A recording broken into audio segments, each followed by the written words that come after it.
Good morning. Let me know if the AV is good. That new intro you seen there, or you saw, Mike B made that for me. Let me know what you thought about that. Let's see. We got Swift in the house. We got Laura, and we got MS so far. Good to see you guys and girls. Well, Swift, why let that go? Just because it wasn't quite 9 o'clock yet, so I figured I started like a couple minutes early. I figured I'd let that run, and then boom, 9 o'clock right into it. Thank you, Laura. I got a really good topic for today I want to discuss with everybody. Man, why is that thing all up in my face like that? Banners.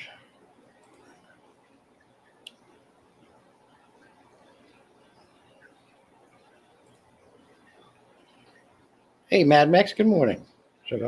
Appreciate you. You tired?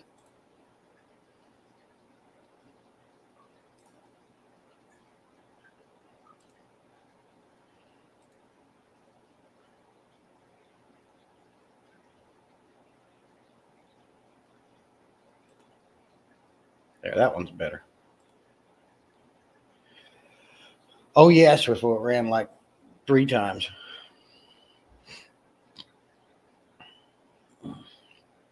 If you hated that intro, you would not like Depths Unknown. His intro is longer than that. Finally caught a live. Woohoo! Say that. Hey, Coy. Sweet Acres Coy. Good to see you. Appreciate you. Swiffle got a new sub from MS.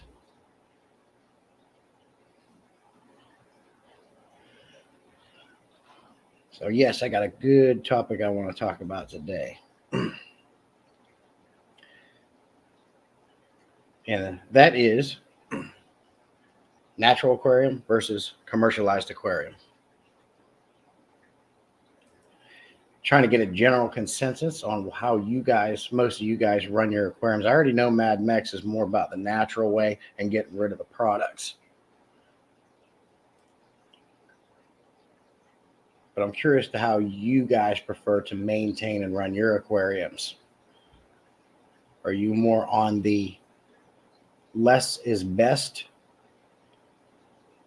Or are you more on the side of crystal clear, pristine tanks that never look dirty and are beautiful all the time? Hey, Fish Hippie, thanks for coming in. Appreciate you. Lurking and working.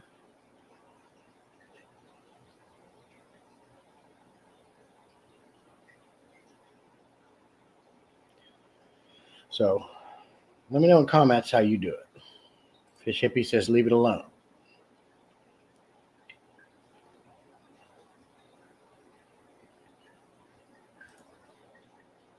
Sweet Acres got a sub from MS. Also, the last couple of weeks I had to cancel my Tuesday live stream. I apologize for that. And the first one I actually forgot about because I was in the hospital at the time. And I canceled it later, but I got on top of the second one and canceled that before people joined the chat and was talking, and I never showed up. So I apologize for that. It's been a rough couple of weeks. First of the week was the worst part. Second week, I came down with a little bit of the flu. I don't want to say a little bit. It was pretty substantial. I was out of work this all last week over that as well. So that was a fun time. MS says, yes, beautiful all the time. And keep in mind going forward when we talk about this subject, understand however you want to keep your aquarium is your choice. There's a lot. I mean, I think we've all heard this enough times over the last year that, there's many ways to keep aquariums. Not any one way is the right way, but is there better ways? There sure is. So that's what we're going to talk about today. The natural aquarium versus the commercialized aquarium. Why I call that the commercialized aquarium is because we're using products. We're using all kinds of products and chemicals to keep our aquariums clean and looking pristine and things like that. I can't stop picking up tanks. It's past tank syndrome. It's called hoarding. Yeah, Swift. Well, I got you on that, man. It's hard. Like I'll be driving around the community and I'll see like a 10-gallon. I've even seen some 75 gallons. People are in 55s. I think most of the average aquariums you kind of catch laying along the side of the road or people wanting to give away or sell for cheap is your 75s, your 55s. There is a lot more 125s out there, but people still want a pretty good penny for them ones. But I agree with you. They had 10 of them, two 10-gallon tanks sitting on the side of the road about a few weeks back, and I just could not bring them home. And I did. One of them I ended up having to throw away because it got a pretty good chip in the glass, but the other one I still have. You never know when you need an extra little tank to put a fish in or something. Hey, Vanoski, thanks for coming in. Good morning to you, sir. Elfish, thanks for coming in. I think you get to a point in numbers. I think you get to a point in numbers of tanks where you have to make accommodations. Yeah, you're right. You're right. I was able to squeeze my last 20-gallon long in this room, and outside of that, there is no more aquariums that's going to fit in this room. I have taken up every corner, every bit of space that I can possibly take up to fit my tanks in here, and that's 12 tanks. Sorry, this whole time I've been saying I have 12 tanks, I've been forgetting about 2 of them.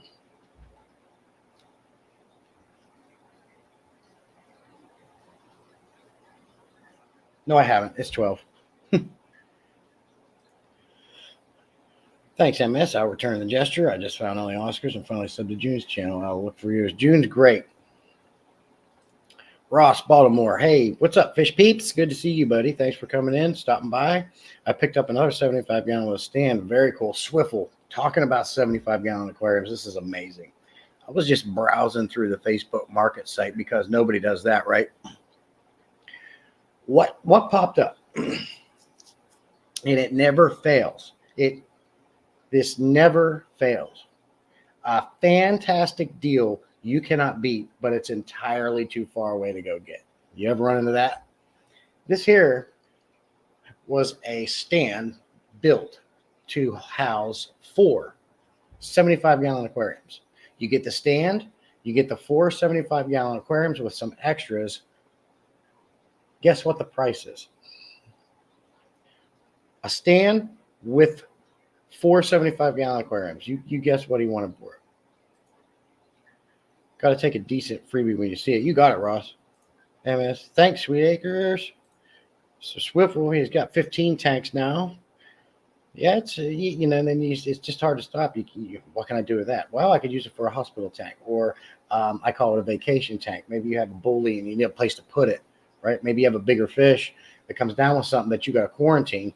You'd much rather dose meds in a 75-gallon than a 125-gallon or 150 or a 220, right? You think of all of these things to justify bringing that tank home.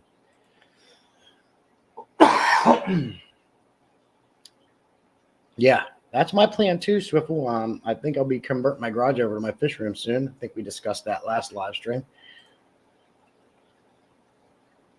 Cool, Peplin. Good to see you, buddy. Good morning. Peplin is bagging fish for us for the swap. Very cool.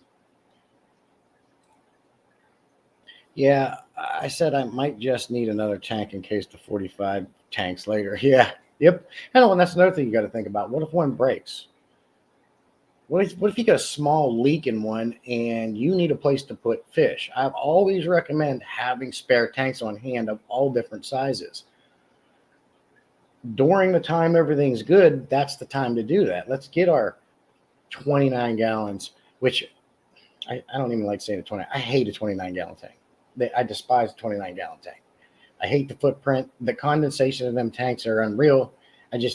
But a 29-gallon tank is a great tank to have to use, but it's also a great tank to have on hand as like a hospital tank. Or you need to move this fish out of this tank because it's getting picked on.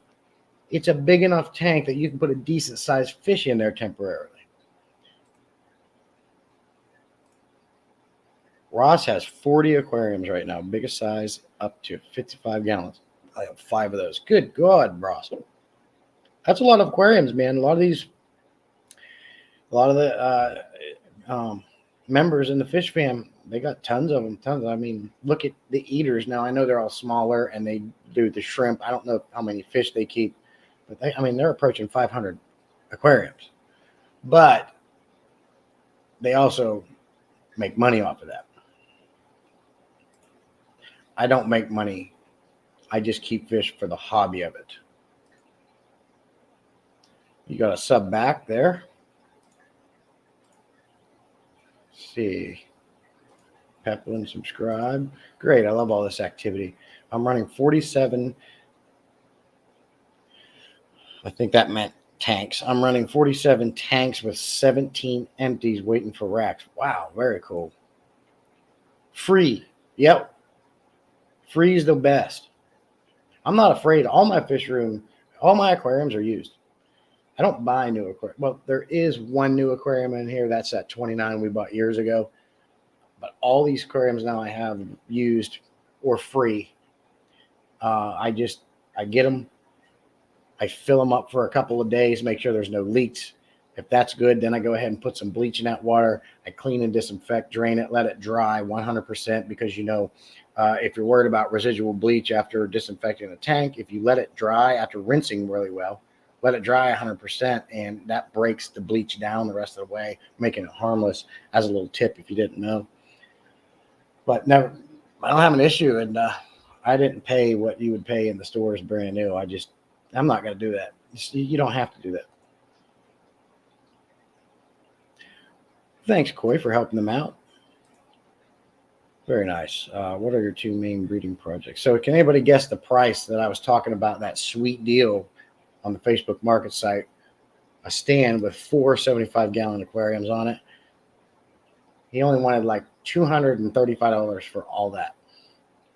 $235 for 4 75-gallon aquariums on a stand built to hold them all. Come on now. MS has 6 nano tanks, all below 15 liters. I don't know what that is in gallons. Setting up on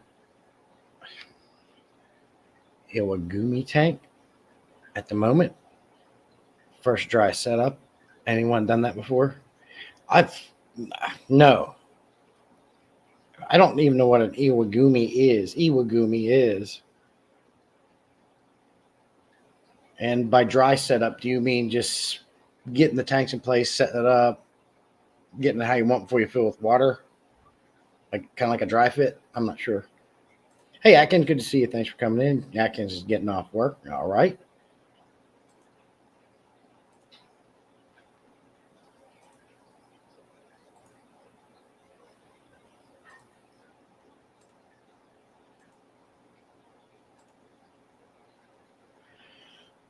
Ross uses his 29 gallons to breed angels. Perfect. And I did use my 29 gallon as a grow out tank for 4 angelfish one time. And Cories and plecos. Cool. Yep. Sounds like we all have used 29 gallons for angelfish. Cory, shrimps, guppies trying to branch out.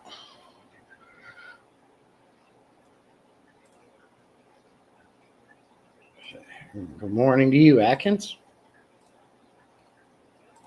I really got the tetra breeding bug last year, so anything that will breed in tetra water parameters are in play as well. Very cool. I have some tetras. I think most of us do. I got some black skirt tetras, neon tetras. Man, I can't even think of them all. I don't know. You get the idea. Evening where you're at? For me, it's 9:15 in the morning, MS. Rossinator. I saw that sale. Did you see that, Ross?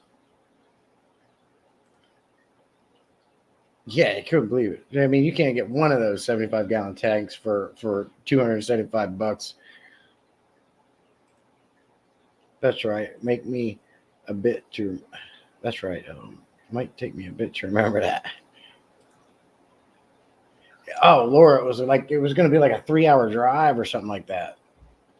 And in some cases, if I was really in the market to have 4 75-gallon tanks on a stand, I would have jumped on it. But the fact of the matter is, I've got 2 75s, 3 125s, a 29, a 55, 2 20-gallon logs, 2 10-gallons running, and I'm just not in the market. The very next tank I'm going to get will be a monster tank, 300 gallons and up. The bigger the better. But that's not even going to be till after I convert the garage into a fish room. So that's where I'm at. But the point is, if I was in that market, I'd have made that drive for them tanks.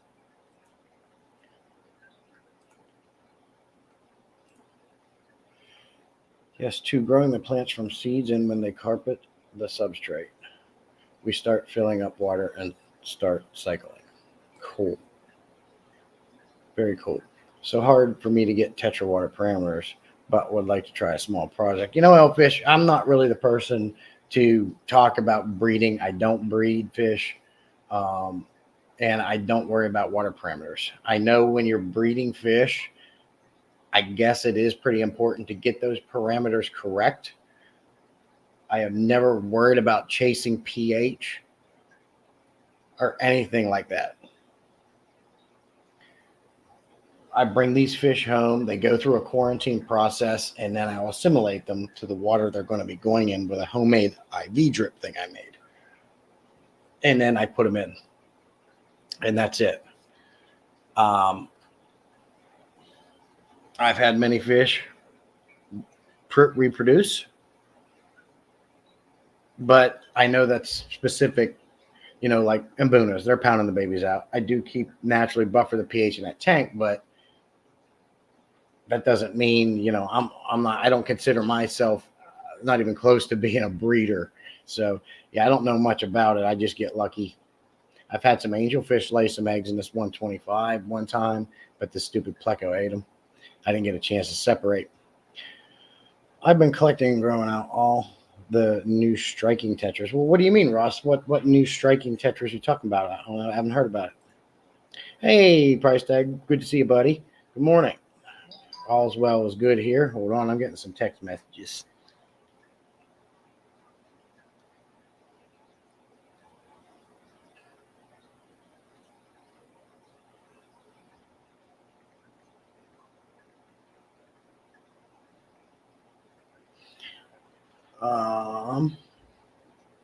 They might breed in tap water, but trying to hatch eggs in tap might not work. Okay. My TDS here in Rockville, Maryland is around 300. Okay. I learned that anything over 200 is acidic and anything under 200 TDS is alkaline.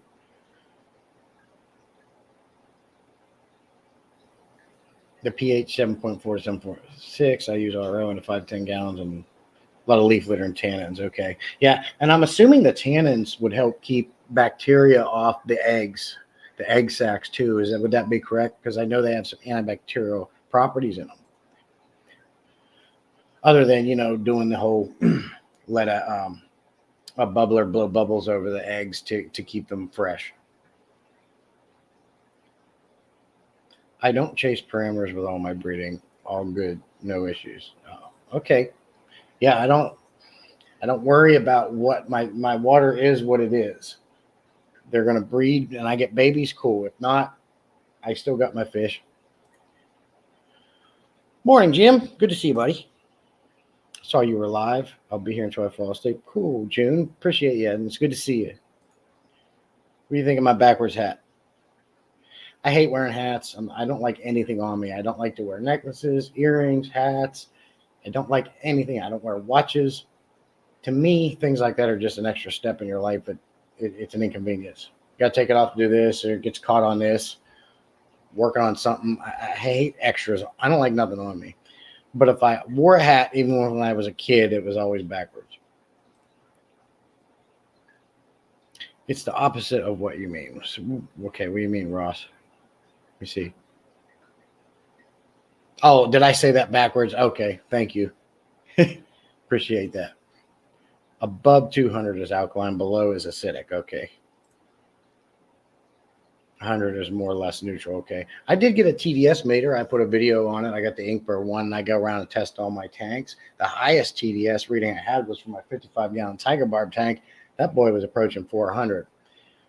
Since then, I believe it has come down quite a bit. I think it's about 275.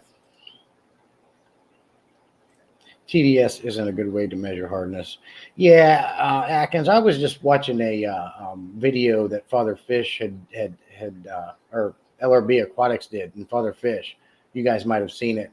And in one of them segments, he talked about that, because LRB don't check pH like me. I don't check pH. I don't worry about it. He doesn't worry about it.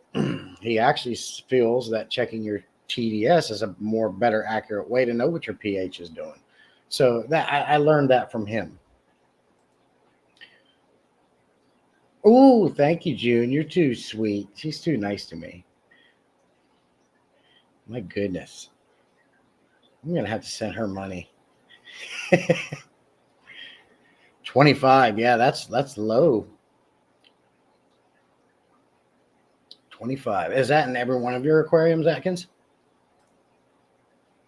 Hey, Angelo, good to see you. Good morning from Shaking, New Jersey. I read about that, Angelo. How's everything going? I read about the earthquakes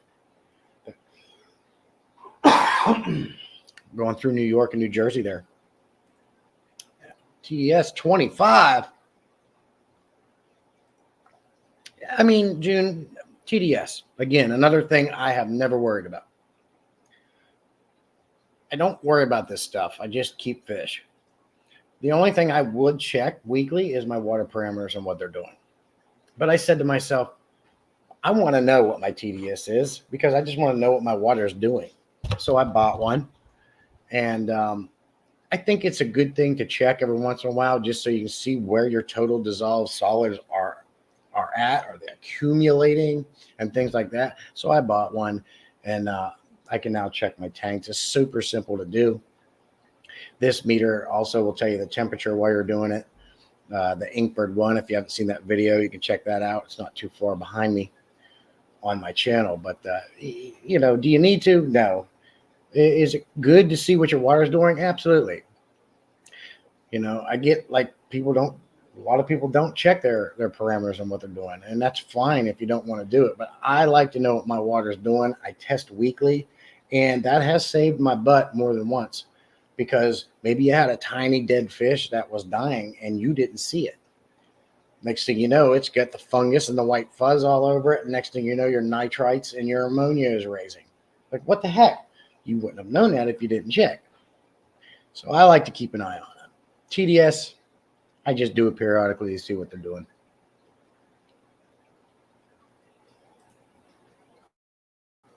But it's just as important in freshwater, yeah. Blueberry Tetra Blueberry Tetra Elios, Super Red Sinepa Pencilfish, Really Red Rio Amaya Pencilfish, Blue Lamp Eye Congo Tetras. Well, those sound really nice, Ross. I'm gonna like to see a video on those. Those sound amazing. Thank you for sharing that. Not just from the tap. No, just from the tap. Okay. Anything new and colorful? If my tanks were 25, I wouldn't keep anything alive. Oh, I buffer to 100 to 120. June, I finally remembered to sub to your channel, and then I saw Jesse was live, so I came over here to finally get to see one of his lives, and not on a rerun. Yeah, I appreciate you, Sweet Koi. I just call you Sweet Koi. If my TDS was 25, I could breed every Tetra I own. Me too, Sweet. Love this guy. Let's see. June, absolutely. Me too. I'm just hopping on to say hello to everyone, and I love you. Love you too. They're returning from Pennsylvania. They've got a long drive to head back home. Um, so they're just packing up and getting headed this way. So you guys be safe. I love you too.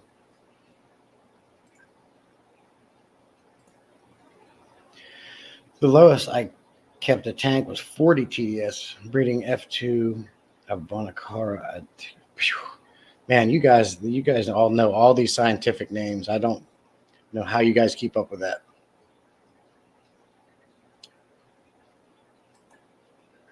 My pleasure. Have not checked water in about 40 years. I don't breed soft water fish, so I don't care about TDS. Cool, Allison. Yeah, I mean, if your fish are swimming around, they're happy, they're healthy, they're energetic, they're eating, they're colorful, maybe even reproducing, your water's fine. If there was a problem, you'd be able to tell. But I do like to check weekly. Birds are in the bedrooms on the other side of the house. June, I know that you can still hear them sometimes though. But I did wake them up. They got their fresh food and fresh water and their morning breakfast. But they are being kind of quiet. The one is a big talker, the cockatiel. He never wants you to leave the room. He'll fly to your shoulder to keep you in there. And then when you leave, he's, "What are you doing? What are you doing?" He'll say, "Come here. Come here. What are you doing?" And every time I go out the door to leave, he goes, "Pretty bird." He doesn't want you to leave. He's very cute. But they're in there. They're good. They're enjoying the sun. Except for the Quaker parrot. She's not enjoying the sun because we're having hormonal things with her. She's a female, and we really don't want her to drop eggs because they can become egg bound when they don't have a mate, which she doesn't. So we try to keep the sun at a minimum because the sun promotes the hormonal stages as well as several other things. So you have to spend minimal time with her when she's doing this, reduce lighting, and just leave her be.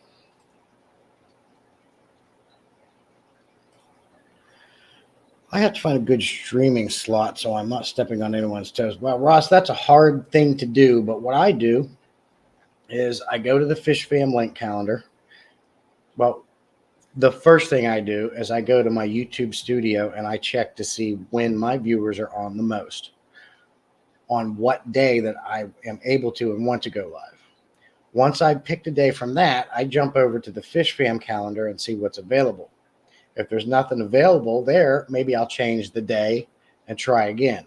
But what's getting harder and harder about that is more people are coming and more people are streaming. So, whoops, it's almost becoming an impossibility to not step on anyone's toes. So, man, I would try to see what you can do to avoid it, but I really wouldn't worry about it because you're going to step on someone's toes regardless. That's salient. What do you feed your Bunas? Does it have to be for herbal? Okay, Swiffle. So for the longest time, because we all know Mbunas are veggie herbivores, I was feeding them high quality vegetable pellets. But then I did, and this is another reason why networking and having a YouTube channel can make you a better, more well-rounded fish keeper. Northfin sent me some food to review. And after I made the video, Darius came in and corrected me on a few things. So I edited the video and changed it so my information was correct. What I took from that is this. Yes, you want to feed them mostly a veggie-based diet. But you can feed them other foods such as Krill Pro, Bug Pro. I feed them Extreme Aquatics, Spirulina, SoFly, and Krill Flake. I change it up, and it's always good to vary the diet, number one. But you don't have to be. Now, here's where the confusion comes in. You can't give Mbunas a lot of protein. You can't give cichlids too much protein. They'll get Malawi bloat. It's true. If you're giving them the wrong protein, if you're giving them subpar proteins and cheaper foods, that's going to become a problem. But when you're feeding them fish food such as Northfin has, they use the highest marine protein available to market. And it's okay to feed them more protein as long as it's marine protein, because those proteins don't cause bloat like the crap ones do. So it is 100% safe to feed your Mbunas Krill Pro, Bug Pro, their cichlid flakes, anything Northfin has to offer. I am going to use Northfin as an example because I know that's 100% true facts that their protein will not harm your fish. And I have been doing it now since I put that video out, and I have no bloat. They're fine. Now, I do only feed once a day, and I went from that to I feed them every other day. So I don't overfeed my fish, and I'm giving them the high quality proteins, which is going to massively help them, and I don't have an issue. But keep in mind they are herbivores, so you still want to keep it more of a veggie based diet. My veggie pellets of choice are Northfin's veggie pellets and New Life Spectrum Algae Max pellets. I mix them together, and I give it to all my fish because they all need vegetables. So no, that's to answer your question. I hope that helped you. Ross, it's bound to happen. Don't get caught up in it too much. Go when you're available and people will arrive. Yeah, exactly, Atkins. Dang, my clock's running slow. Good morning, fish fan. Dixon, good to see you, buddy. I haven't bred tetras, loaches. I have bred tetras, loaches, and barbs in outdoor tubs. Oh, very cool. You ever, anybody ever breed tiger barbs? Safe travels back, Santa. Thank you, Laura. Appreciate you. Laura, by the way, because you're always on my live supporting me and a fantastic moderator, I'm doing something a little special for you. So I'm not going to reveal what that is right now, but I just want you to know that you are appreciated, and I certainly appreciate your time coming in my lives and helping me as much as you do. You're consistent. You're fantastic. You're the same way with Dan. You're good. So I want to do something for you.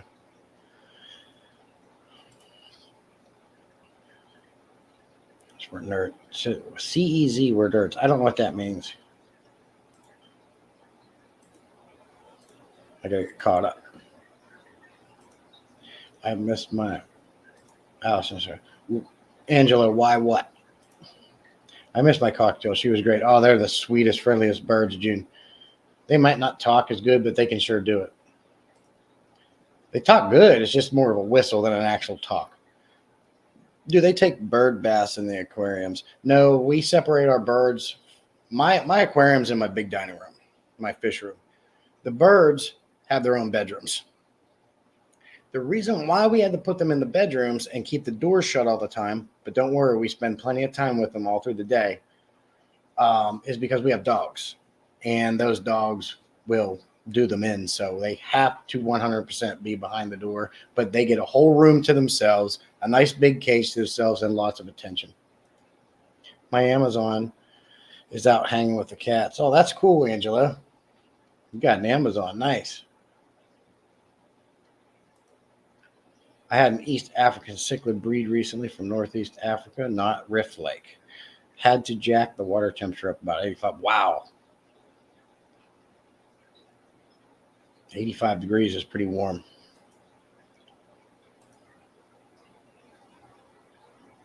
I only have one cat, June, and he gets his own bedroom, which is the wife and I's bedroom. He stays in there all the time. Now, he'll venture out here at night when we're in bed a little bit, but again, we try to avoid that because with this one lab that we have, she'll kill everything.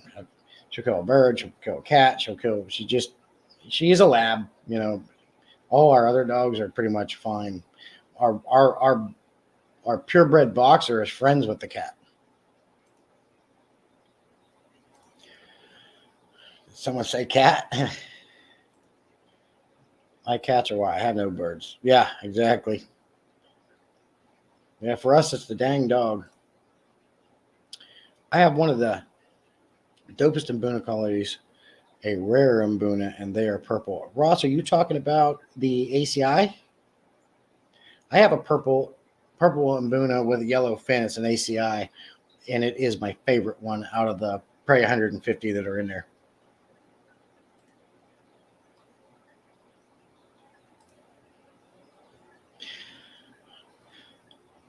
Happy family, cat, bird, and dog. Love to hang out as long as I'm in the fish room. That's cool, Angelo. Appreciate you sharing that. Metris. God, you guys. Metris Salima Long Pelvic Madoka. I want the nicknames. Right? You know, like Oscars is an astronaut, goes to the moon, Locos Doritos, right? But we know them as Oscars. I want those names. Hey, Shady, good morning to you, buddy. With the Mbuna fry baby brine shrimp high in protein. With the Mbuna's fry baby brine shrimp. With the Mbuna's fry baby brine shrimp high in protein. Swiffle, what I feed my fry, I get them all the time. They pound babies out. And what I use is a mix of the Northfin fry food and Aquarium Co-op's fry food. I mix those two together, and it's basically a powder. It's so small, right? That's what I feed mine, and they're doing great. I've never used the baby brine. I just use those two mixes, and they all growing up happy and healthy on that. Even when you're talking about fry, it's so important to vary fish's diet. If you're gonna, but that's one thing Northfin says they boast. You know, they always say that you need to vary your fish's diet. Well, with Northfin foods, you get that in their foods. They have all the nutrition your fish could need in one. Well, understand they got all kinds of different foods, but in their formula, all the nutrition you need is in one food. And Northfin Foods is a little bit higher on the protein scale, 40%, 42%, I think, on the Bug Pro. But I've been feeding them, and they're fine because of the higher marine protein that's in it. It doesn't cause an issue. It gets all absorbed by the fish's body. There's no waste. It comes when it gets absorbed, but it goes in and out, is how he subscribed to me. If you get on that video I made on the Northfin food review and just go down through the comments, or no, that was actually on go look at Patty's Aquatics Northfin food review and go down through the comments, and you'll see where Northfin replied to what I said.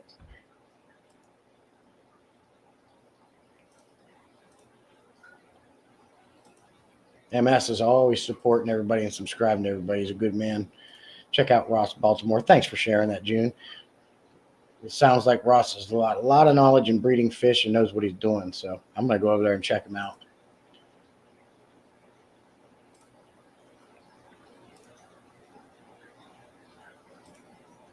No need to do anything. I get a lot of good info from everyone. Well, Laura, I'm going to do it. You'll see what it is. I'm going to do it anyway.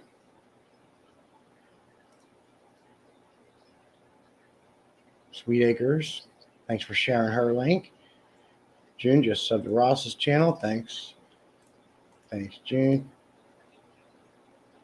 Finally, she sent me her email address, and I have not been able to send that stuff out because of what happened over the last couple of weeks.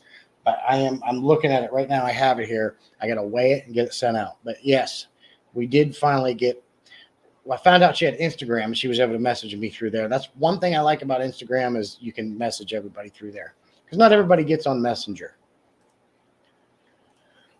And a favorite channel of mine, Atkins Natural Aquariums. June dropping the links. Make sure everybody subs to all these channels. They support us, we support them, and they got great content. Swiffle breeds ACIs. That I gotta say, the ACIs probably got. I don't want to say my favorite Mbuna because they all look great. I love all the features of all of them, but that purple and yellow one, you know what? Anybody that's been watching me long enough knows probably one of my most favorite fish is tiger barbs. I wish somebody could make an Oscar and an Mbuna look like a tiger barb. Come on, June. Do you think you can make one? Swiffle? Ross, can you make me a fish that way? Tiger stripes on an Oscar or an Abuna? Come on now. Come on. When you patent that and you make one, I'll take 20%. I mix Hikari Sinking Excel Omega 1 marine pellets. Yeah, Omega 1's a great food. That's something I've always used. Hikari, I've used many times. I'm not a big fan of it. I've done a lot of research on foods over the years and actually found out Hikari is a good brand name. But as far as ingredients go, if you compare them to your Extreme Aquatics, your Northfin Foods, and there's a more and upcoming out, it's not even close to the high quality ingredients. Thanks, June. You're so nice. If anything, I'm subpar. Oh, geez. And they must salient fenders. Thank you. Yeah, and she does the birds on there, but she hasn't posted on there for a while, June. She's mostly on TikTok, but she's been kind of backing off that too. Breeding Angels. So now I'm hatching baby brine. Was curious if ACI fry could eat it. Yeah, I don't know, buddy. Like I said, once the babies started coming, I just feed those two fry foods and they eat it. Maybe Ross knows. Ross can help you out, and maybe he has some experience with that. You can read that right there, Ross, and can you help Swiffle out? I'll leave that up there for a minute.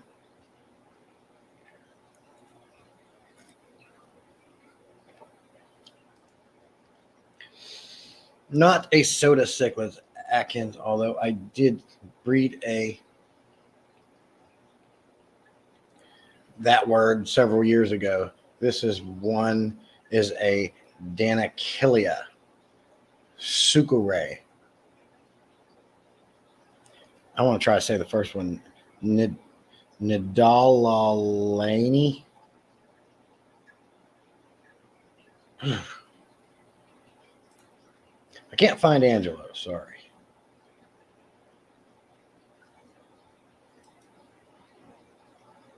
I use Hikari Sinking for Mbunas.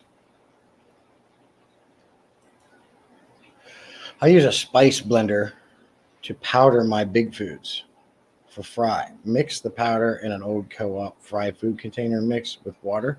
The solids will sit at the bottom of the container and the smallest food particles. Yeah, you're talking about that ketchup bottle squeezy thing that it comes in.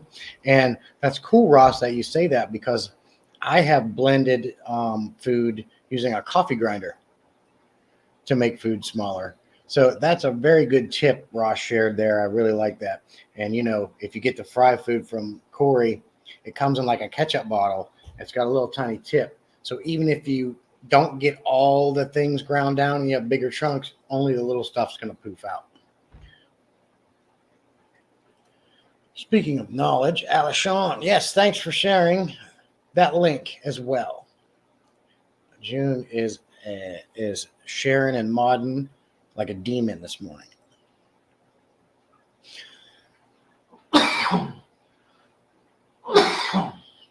Excuse me. Oh, if my wife's still watching, don't get mad, but I did purchase some tiger barbs this week. But I hope she wasn't watching that. We'll be floating in the tap. We'll be floating in the top water. That's the stuff your smallest fry will be able to fit in their mouth. There you go, Swiffle.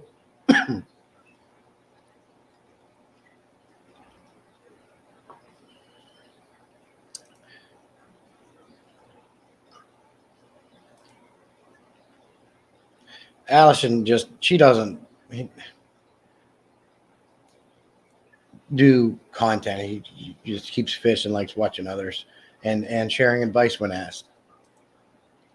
Dixon only Oscars I was able to find 3 links. Did you post more?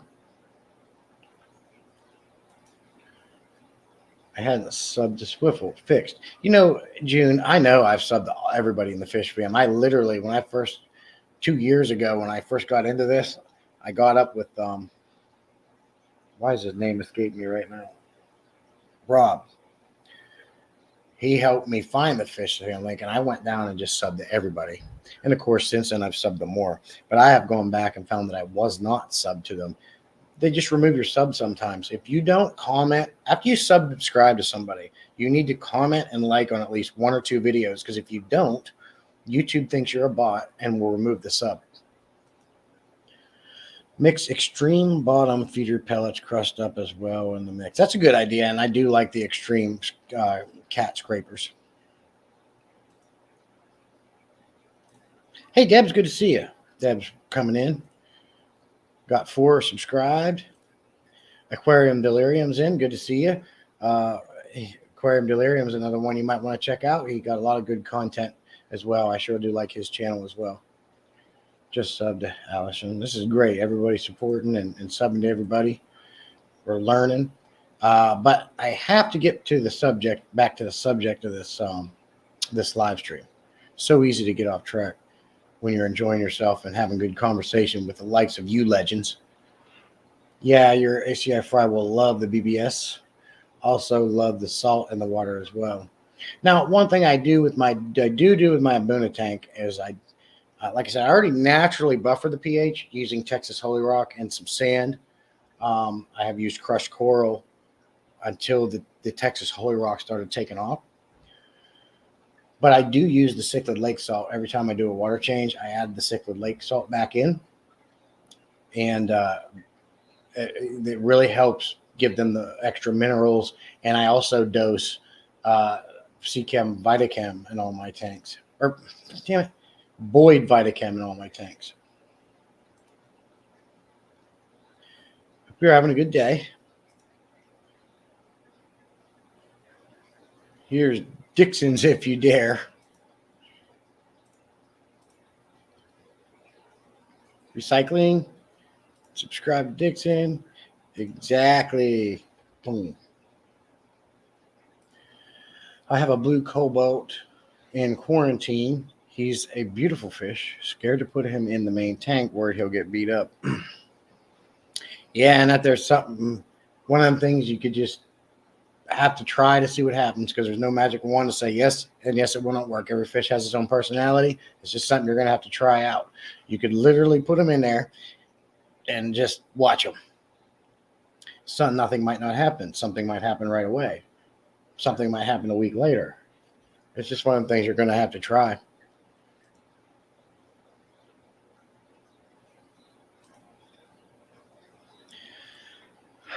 A good friend, Aquatics Pits. We're all learning over here. Yes, exactly, MS. Dixon, I had a slight problem looking you up. It's just the dust. Yeah, it is. It's a powder. June is on fire. Don't wear your fingers out. June quiz and bingo later. Swivel, UC Phillips. Fishworks. Ellison. With enough subs, you will post.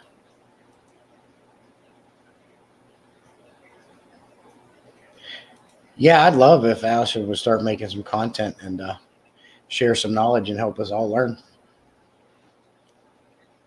When I was breeding, I also used powdered coral foods, and a lot of them are freeze-dried marine plankton, copepods, etc. High in protein and small enough for the most newborn fry to eat. Wow, very cool.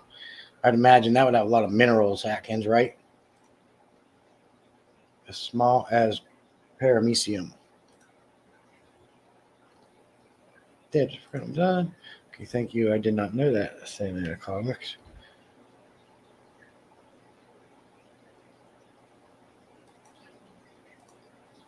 I forget at this point what you're thanking me for. I have about 30 fry in a fluval breeder box right now, Atkins. Nice. I have that fluval breeder box, the large one. It works pretty good. Okay, I was wondering why I keep losing one sub every time I game 4. Yeah, Ross. Yeah, if they sub to you and they don't at least like and comment, YT will take it away because they think it's a bot. They have to like and comment on at least 1 or 2 of your videos. or watch at least 30 seconds of some of your videos, and a combination of all is better.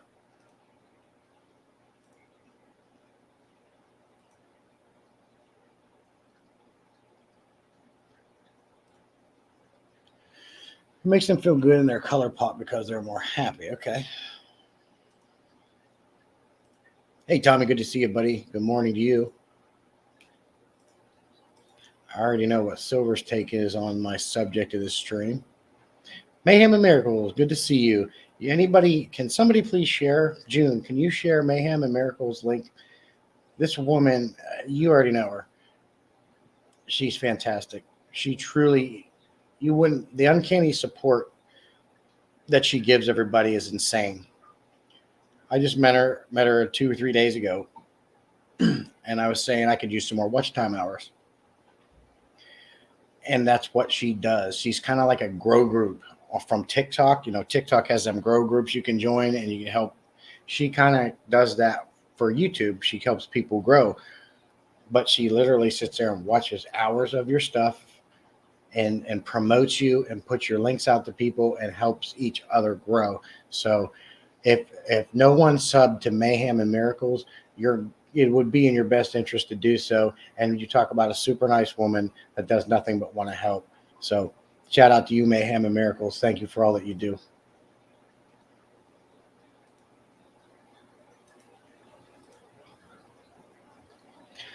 Going to be fun today checking out all these new channels. And that's another thing that they understand, you know, because you're going to gain more comments, you're going to gain more channels, and you sub back, they sub to you, and they help you out. But don't worry, they don't expect you to go through every new channel right off. It takes time, and she fully understands that.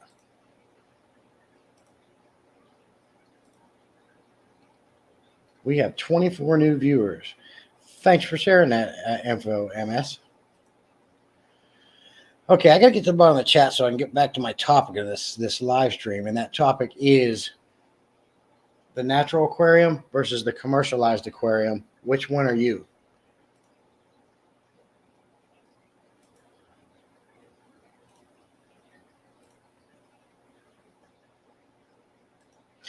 Having a problem getting the Fritz Lake salt from Amazon, taking almost a month.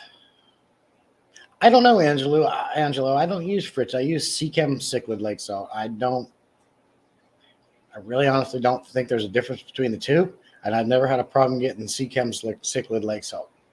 They both are going to provide extra minerals on the water and make it a little bit more salty for them.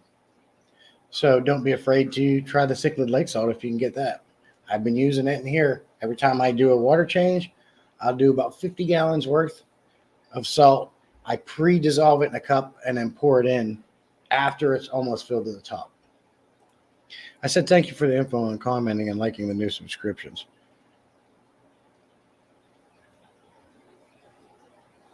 Well, thank you. I feed Moby peacock dragon bloods, fried Daphnia. Daphnia is a fantastic food to feed. Something about it. I did a video about Daphnia does something else for fish. I think it helps. It wards off something. Daphnia wards off something to fish, and I can't remember what it is right now, in addition to being a fantastic food.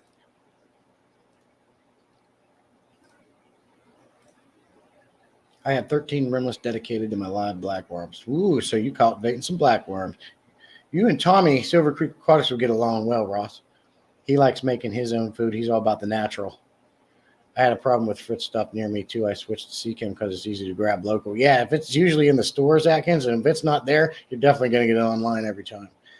Last time I bought it, I bought the big one so I can just refill my small one.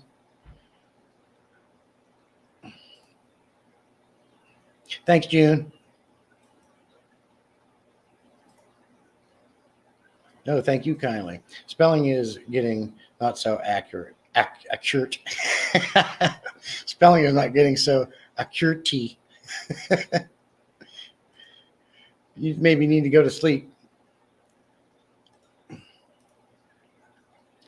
Foxy's in. Good to see you. Good morning, Jesse, and a blanket hello to everyone listening in with the birthday boy while bagging fish. Appreciate you, Foxy. Thanks for taking the time to tune in. And happy birthday to the birthday boy. Just sub Mayhem and Miracles. Thank you, June, for the link. I watched 38 shorts of someone's channel this morning. Yeah, she don't mess around. Like, she does not mess around. Like, when I told her I needed watch time hours, she literally watched 3 hours of my content, which, by the way, remember I told you I screenshotted my watch time hours and then I check it the next day? You know, it only went up 2 points. I think that's 2 hours. You believe that? Good morning, Foxy Fishes. Thank you, M&S.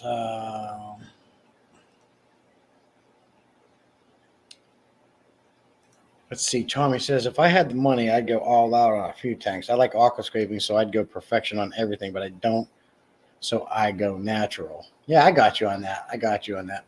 But like, what I mean by my subject for this live stream, you know, natural versus the commercialized tanks, because I know that you and like Mad Mex and several others are totally against using product in their tanks. Don't like adding unnecessary chemicals in your fish tanks, and you like cultivating your own food as opposed to buying fish food and such. So that's what this stream's about. And what inspired this topic was that video I watched of Father Fish and LRB again, and they were talking about such matters. Peplin, happy birthday. Have a blessed day. We'll connect you all later kindly. Mayhem and Miracles is a legend and a beast. Ross, did you say you don't use BBS? All about that shit. Yes, that. No, I hatch BBS every day. Mayhem Miracles is my pleasure. Aquascaping is fun, but it's also work. I prefer the natural tanks. Yeah, I'm not an aquascaper. I put a rock and a piece of driftwood in the plant here, and I might throw in a terracotta pot. And I try to do little something, but I work in my tanks. Or I got fish that move it around, or fish that dig the sand up. So if I was to aquascape a tank, it would have to be dedicated, like Tommy said, a dedicated tank. I think that's what he said, with fish that aren't going to obviously mess it up, that hardly, feed very little bit of food, and you don't have any issues. But by the time I'm done, my crap's all messed up, moved around, or you name it.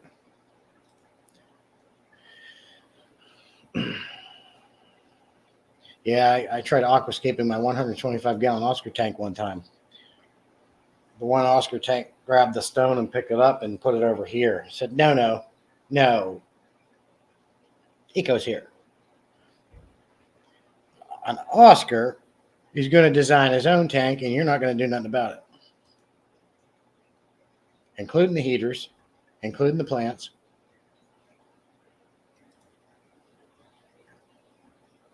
Must have misheard. What did you mishear, Alfish? Just learned how to start Daphne, a great fry food. Cool. That's something I think I'd like to learn. Usually when I want to learn something like that, I go to Tommy, Silver Creek Aquatics, Silver Creek Wildlife Aquatics. But that's something I'd like to do myself.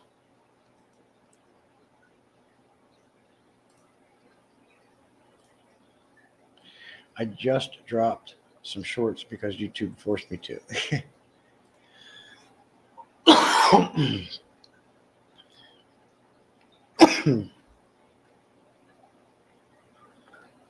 There is a vendor on eBay selling purge blackworm. I do not need any because I am still waiting for my first tank to cycle after 25-year hiatus from the hobby. Okay.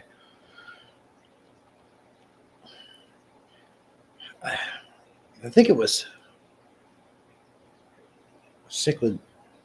I can't remember the name of it, where I bought some food in the past, but they threw in a free sample of blackworms, and they almost look like the Omega Ones Tubiflex worms that come in a cube, but they're smaller than that, and they were blackworms, and you just press it on the side of the glass, and it stays there, and you can go eat it.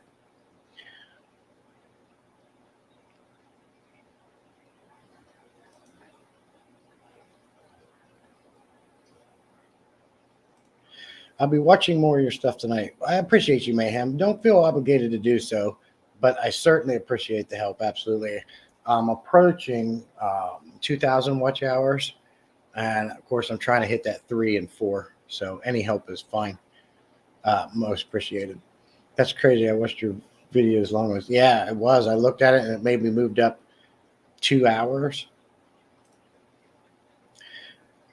What I find that helps the most is live streaming. A guy in one of my clubs raises Daphnia, brings them to clubs events, and gets up to $15 a bag. Wow. See, and things like that, Allison, that's a great way to turn your hobby into making a little bit of money. Selling plants, which I tried, but I stopped real quick because it wasn't working out well. I'll tell you what, we found a lady that was selling, when she did her water changes in the community, she would bottle that up in jugs, and she would add like a fertilizer to it, and she would call it plant crack. And she was selling it for people to water their plants with. Well, shoot, we were doing that this whole time with my wife's plants. So you might even be able to bottle up fish tank water and sell it to people who love plants. But put a warning label on there. If you're watering plants indoors with this water, it stinks like pure crap, so you're going to have to open your windows and turn your fans on.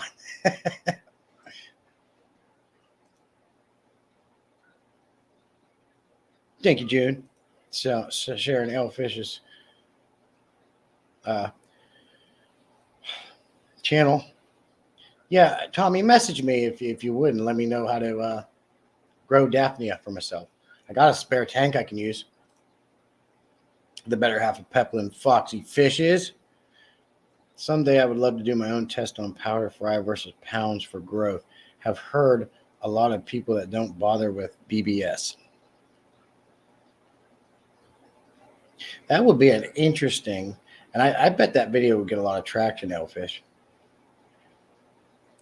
I would love to do my own test on powder fry versus pounds for growth. Yeah, how much do you need to feed per day to get X amount of growth in your fish?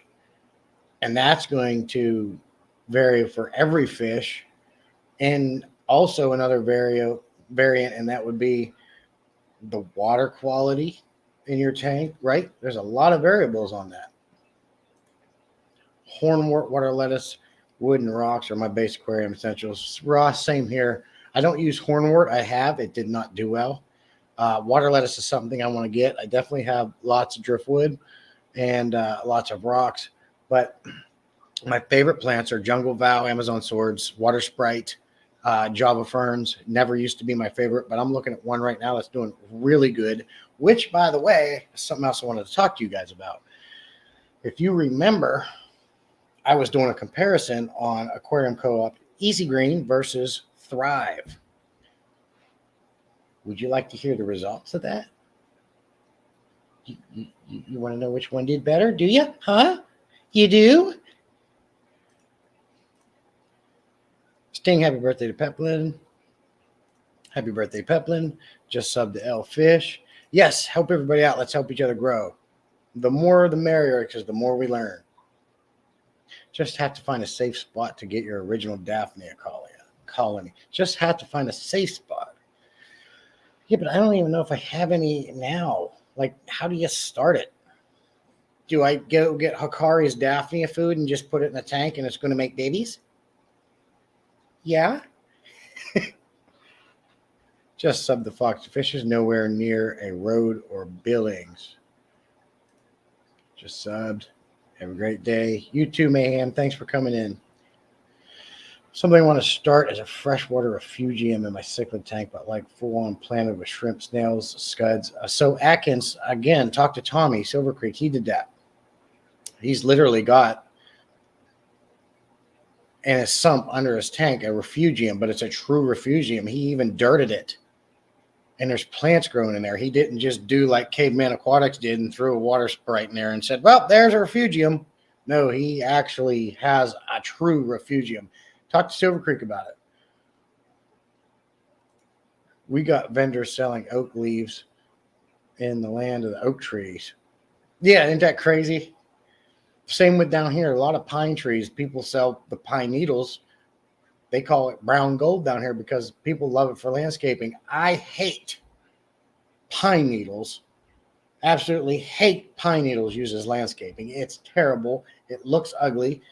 No offense to anybody that does it. I get the idea behind it. It's free and cheap, but all it does is, and I also get it because the pine needles are always falling. Work with it, not against it type of thing. I get the pros of it, but I just do not like pine needles as my landscaping. For one reason is it provides a great place for snakes to hide under that you cannot see.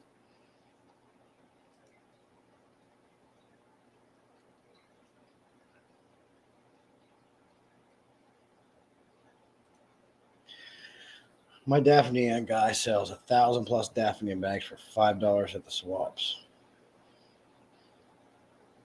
I'd like to do it and sell it on the Facebook market site.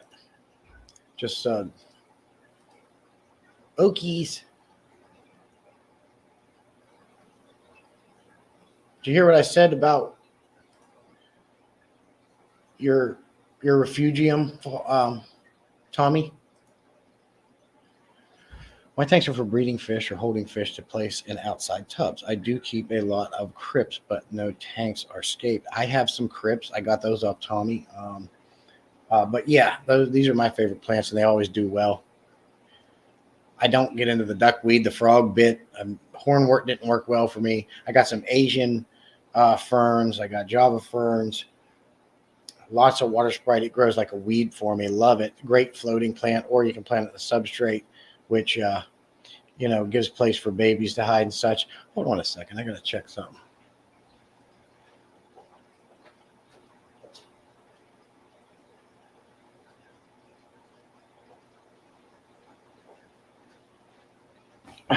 Sorry, I had a fish floating in.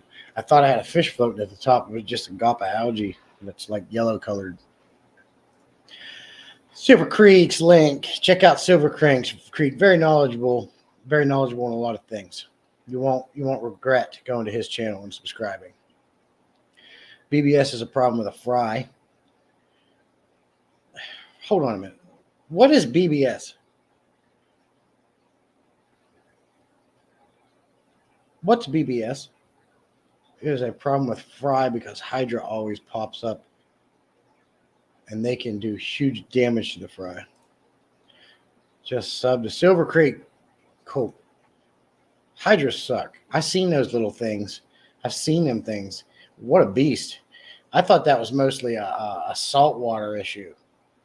But I guess it's for both. Is fry food teeny tiny flake food ground up, or is the food from Co-op, which looks like the same? It's basically a very small, tiny pellet that looks like a powder. Let me see.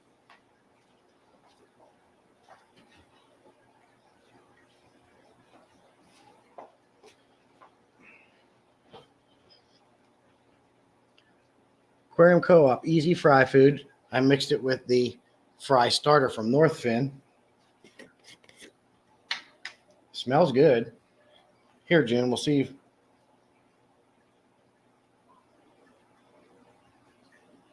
I'm going to hold this up for you, June.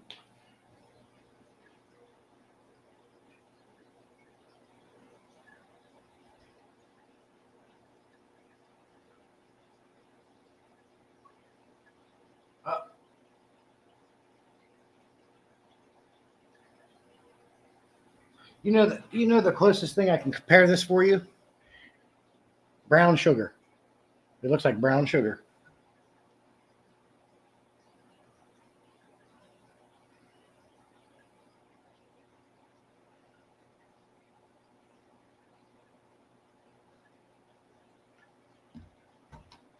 It's just like a powder. So small that the fry can eat it.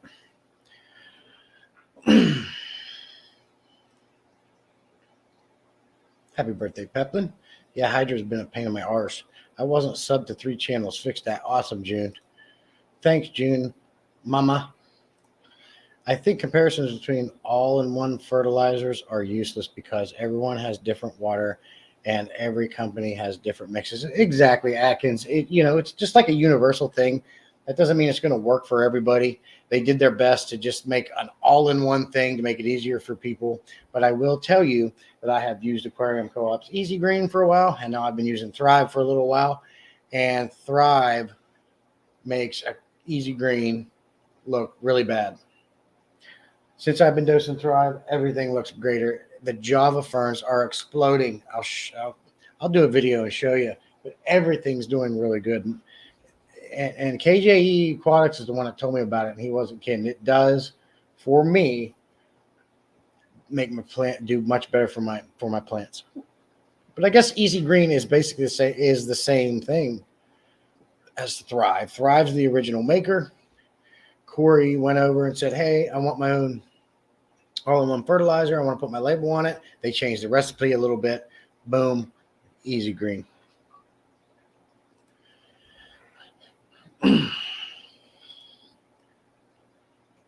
June, some company was collecting krill fines and selling as fry food. Nothing is wasted. Thank you for the birthday wishes.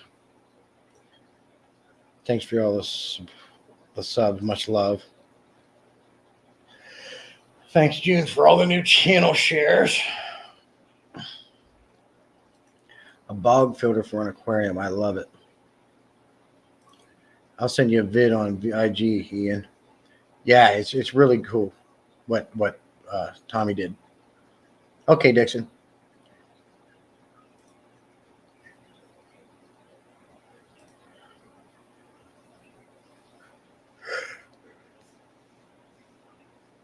How do you get into the duckweed? I mean, you can get into it. I use hornwort from KJE in tubs. It does great outside. Cool. Yeah, I put some of them, Mike, and I love the way it looks, especially when you have a bunch of it clumped together, but it just like went away fast.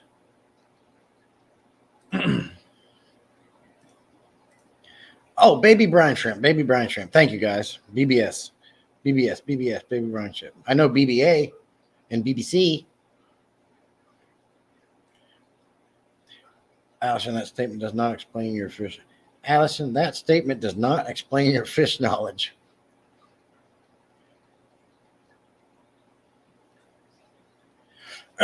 Baby back shrimps. BBS. With barbecue. Yes, baby brine shrimp. Only pea puffers love the co-op fry food. Really? Your pea puffers love that, huh? And that little, well, I guess they can go right in their mouths pretty easy. Anyway, I did a ton of research because my old tank, I had a worm colony that did not turn into flies. Oh, weird.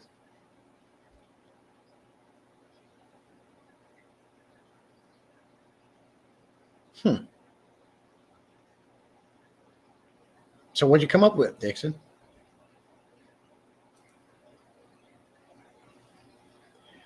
Ross, yeah, he answered you.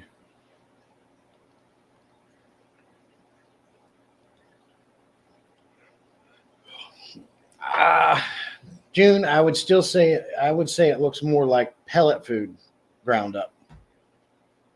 Because when you grind up flake food, it still doesn't look like this. So this is more like pellet food ground up very tiny. And yes, you were right. Essentially, that's all it is.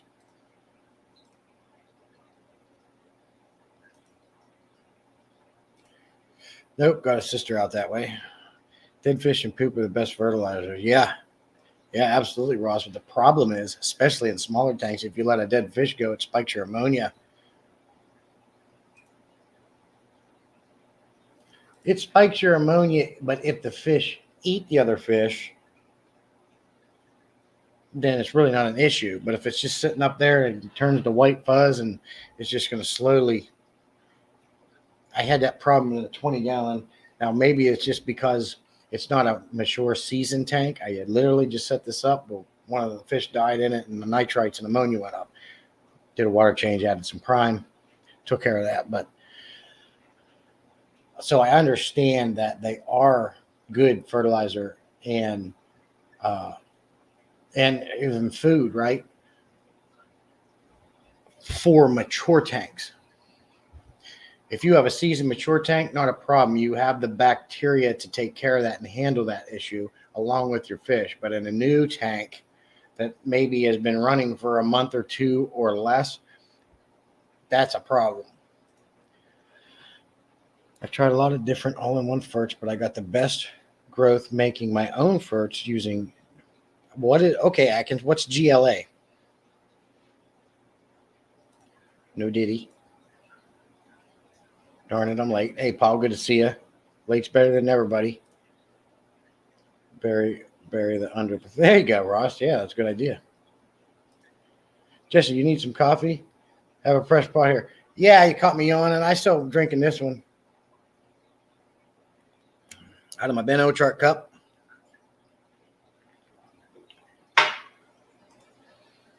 Always welcome if you're early or late here. That's right, MS. Bury the dead fish in the substrate under the plant. So if you do that, are you getting rid of the ammonia issue, or can the ammonia still be a problem?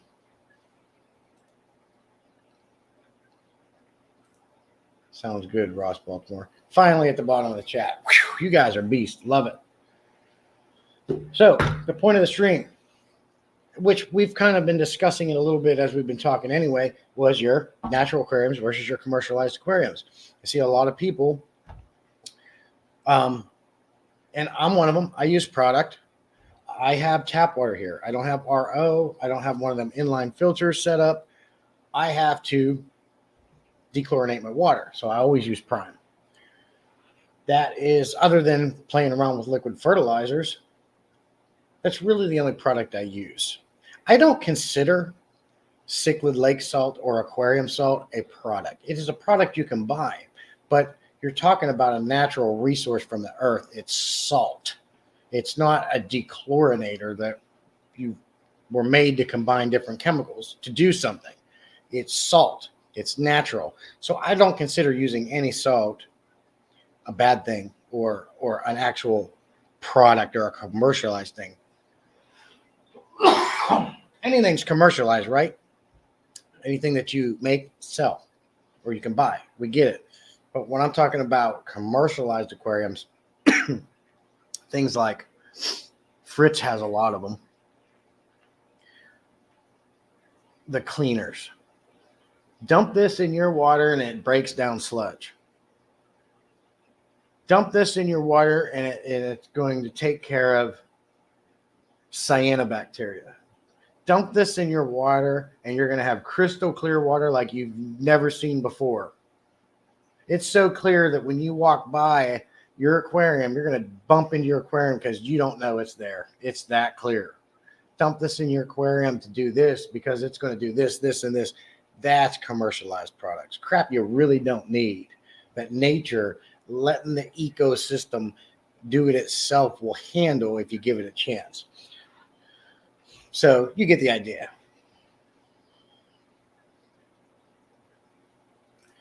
Whenever there's a dead guppy or tetra, I bury it. The ammonia is absorbed by the plants. So does it, obviously, if it's right by the roots, it's going to take it easier. Does it absorb it quicker and faster that way, or does it doesn't make a big enough impact on the water to cause any issues? That's what I'm asking. Oh my God.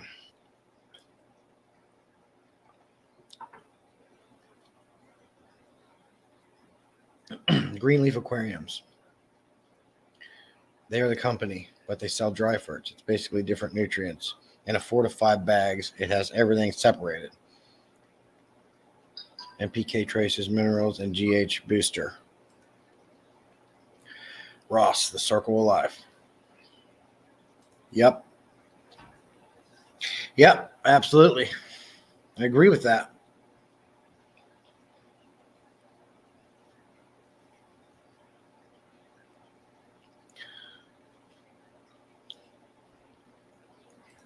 I was doing the estimated index method, which is very heavy in and heavy out mentality.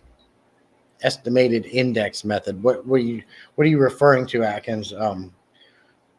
Fertilization in plants? I've never put anything in a tank for blue-green algae. just hand removal and gravel back multiple water changes throughout the week. What I have done, Ross, with cyanobacteria, because it's actually a bacteria, it's not an algae, right? Erythromycin obviously is what kills it. I have done erythromycin and it did eradicate it, where before I was doing like you, and I was removing and sucking out as much as possible, because it does suck right out. It doesn't, it detaches very easily. You can take your Python, pop the tube off and just use the hose because you get more suction, and just wave it above and it'll take it off. Rocks, wood, sand, gravel, everything very easily. But if you don't get it all, it will come back. It loves no flow. So you're going to generally find it in areas where maybe your filter flow isn't touching. Always on the substrate, anywhere there's a low flow, it likes. If you don't get it all back, it will come out. So I did have it bad in this tiger barb tank. I dosed that tank with erythromycin and removed what I could, dosed it with erythromycin, and I got a little bit of spots yet, but it really did the trick. And do you want to dose fish with a medicine if they really don't need it? No, but again, that's something that's debatable too. Some people like to do that periodically, maybe once a year, even if their fish aren't showing any issues, as a preventative. The best, if you're one that likes to do that, I have found that the best medication to use and the safest medication to use for preventative stuff, if you like to do that, I don't like to do that. If your fish aren't sick, don't dose meds. Meds can be stressful, can lower oxygen, so you have to increase, surface tension or break the surface tension. So I don't do that. But if you're going to do that, Seachem's Paragard is a great medication to dose once or twice a year just for the hell of it, to keep things at bay if you feel the need to do so. It's easy on everything. It doesn't stain nothing, and it's a liquid. The root devour the fish body quickly, as plants love direct ammonia source. Okay, I'll remember that. I'll give it a try too. The next freaking guppy that dies, I'll try it. Guppies. Dosing daily, 75 to 80%. Watch water changes weekly.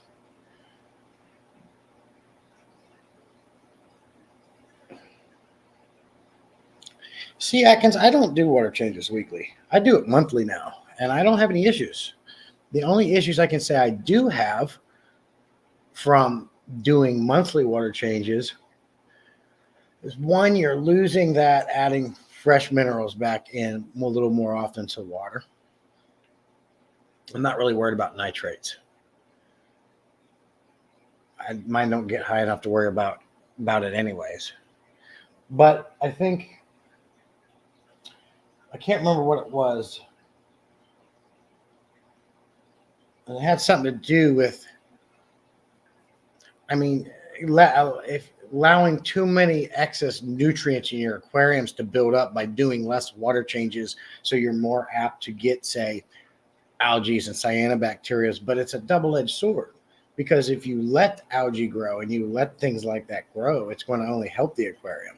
And they're unsightly, such as malm, right? Malm is brown. It sits at the bottom of the tank. It's ugly, but it's actually good for the aquarium. LRB stated it's just like essentially more dirt.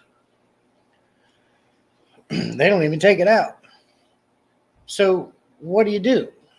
Less is best, right? Now I have found, though, as regarding my fish and plants, the less water changes I do, the better these aquariums look. I used to do water changes weekly. Then I went to bi-weekly. Now I'm monthly. One, it saves time. It saves water bill. Saves work. Spend more time enjoying the fish instead of working in the tanks. To each their own. Found it, just sent to you the video, Ian. Thanks, Tommy. That's cool. I like being able to control my fertilizers as well. Sounds like Tommy likes that idea with the dead fish. I've heard it's something in the tap water after they add new chemicals. What? Cyanobacteria? I think it would be cool to actually look and study of how much water is exchanged through evaporation and absorption, and a specific lake of body and try to recreate that, not talking about streams. Yeah. Yeah, exactly, Silver. All these stuff like that would make fantastic videos that would get a lot of views and learning. Like how much water is evaporated and absorbed into the ground from a specific lake, how much rainwater does it get per month, year, etc. Right. Well, that's always going to change, you know. It can never be consistent, but I like where you're going with that. Yeah, you and Ross will get along well, it sounds like.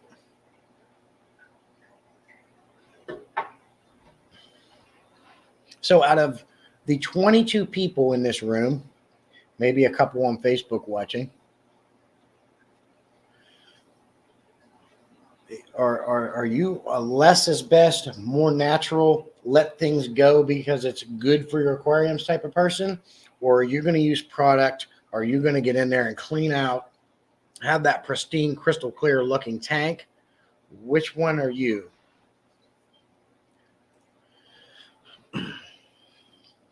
Like I said earlier on Aquascape, fully planted tank is work, but it's also very rewarding. Yeah, absolutely. Would make great info for our hobby too. Yeah, absolutely, Tommy. Agreed. Chem Paragard is good if you do not have medication, but Canada eliminated that about 4 years ago. I also agree with buffers and salts are natural. Cool, Laser, and thanks for coming in, buddy. Good to see you.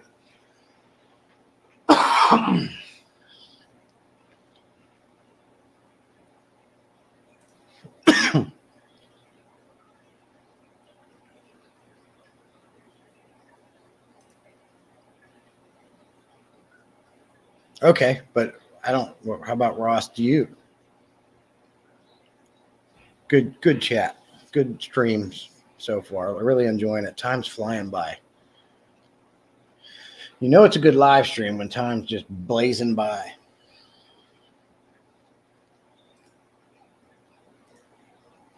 Yep, knowing how much maintenance they need also will help understand their breeding habits, etc. I have a 1/4 acre natural pond, and I can tell you nature balances it out. I have it stocked with large koi and I have no issues. Yeah, I mean, obviously your outdoor pond is going to be a little different than your indoor aquarium, although most of the principles are the same. You have a lot more surface area out there in your outdoor pond, a 1/4 acre. That's a big pond.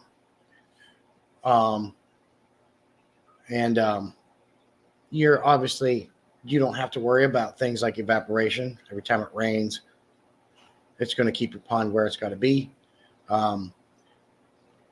So having an outdoor pond is going to be a little different, but I understand what you're saying.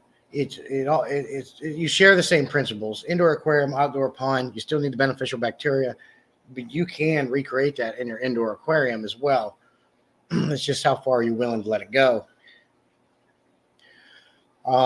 Your filters, are you cleaning them once a month, weekly, or are you going to let that crap build up in there till the like on that video I said that Father Fish Nailer B did. He don't clean his filters for years and actually starts getting plants growing out of them because the excess crazy amounts of nutrition and good bacteria that has built up in that aquarium.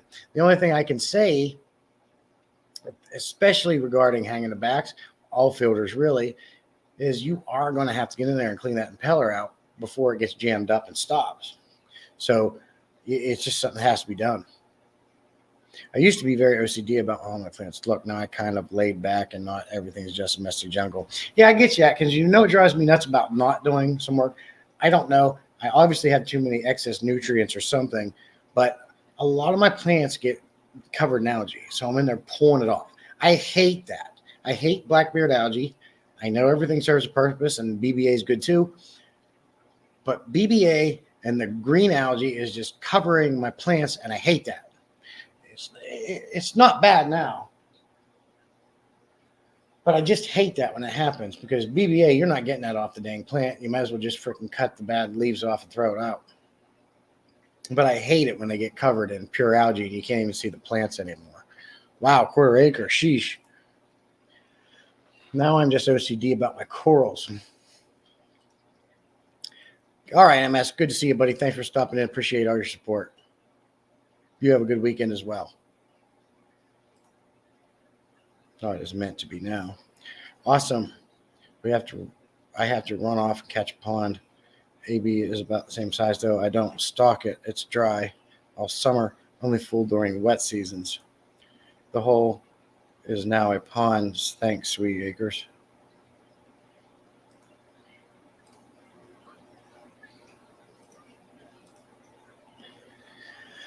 So you guys have been getting flooded a lot in recent years. Has that affected your hobby? BBA on my boost.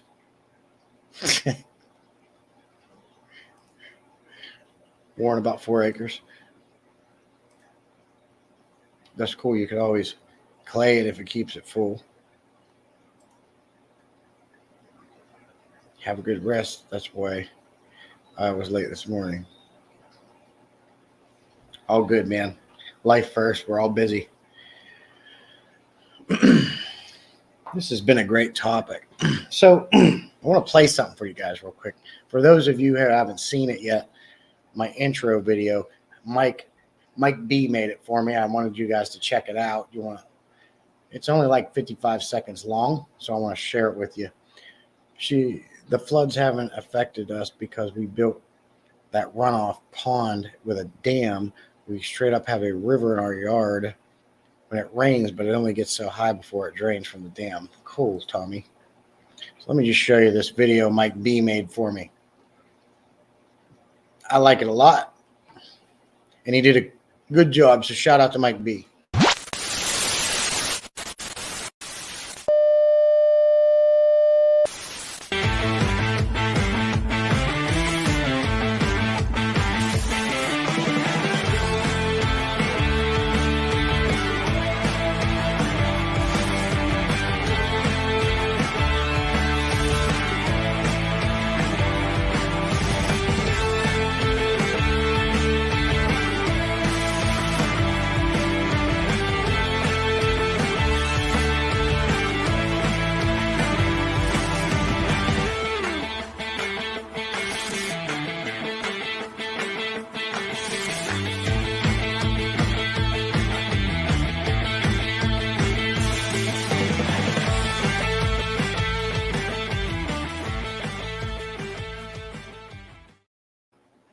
So what'd you think of that intro he set me up with?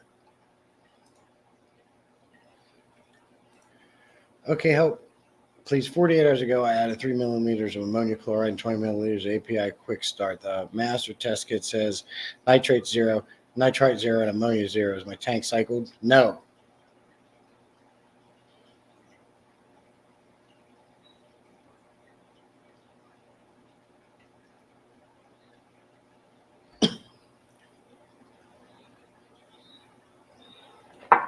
Dixon, how many tanks do you have running?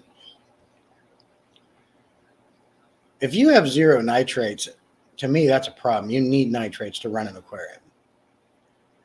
How many tanks do you have, Dixon? Thanks, Dixon. You did a good job making that.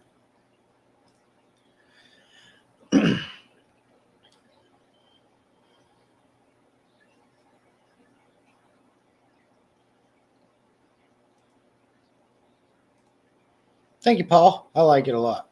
I asked him if he could change it to 16:9 so it would fill the whole screen up. We're waiting for his reply. Thank you, buddy. How many tanks do you have, Dixon?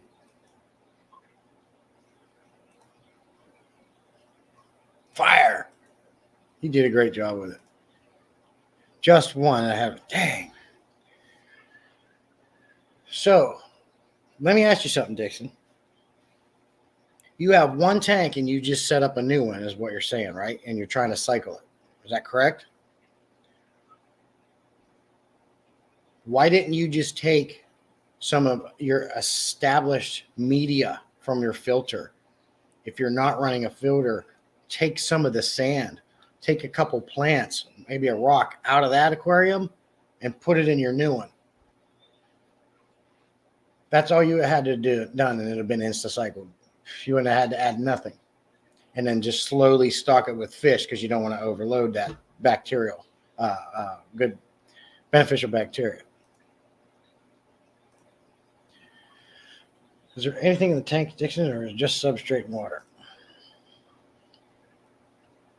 Puts my interest to shame. To be fair, it's my first time doing one. We need it for our new live starting April 14th. Wish I knew someone who's those editing shows. It was awesome, Coy. Thank you. Look up Mike B, man. If I was him, I'd be charging people to do that. I would.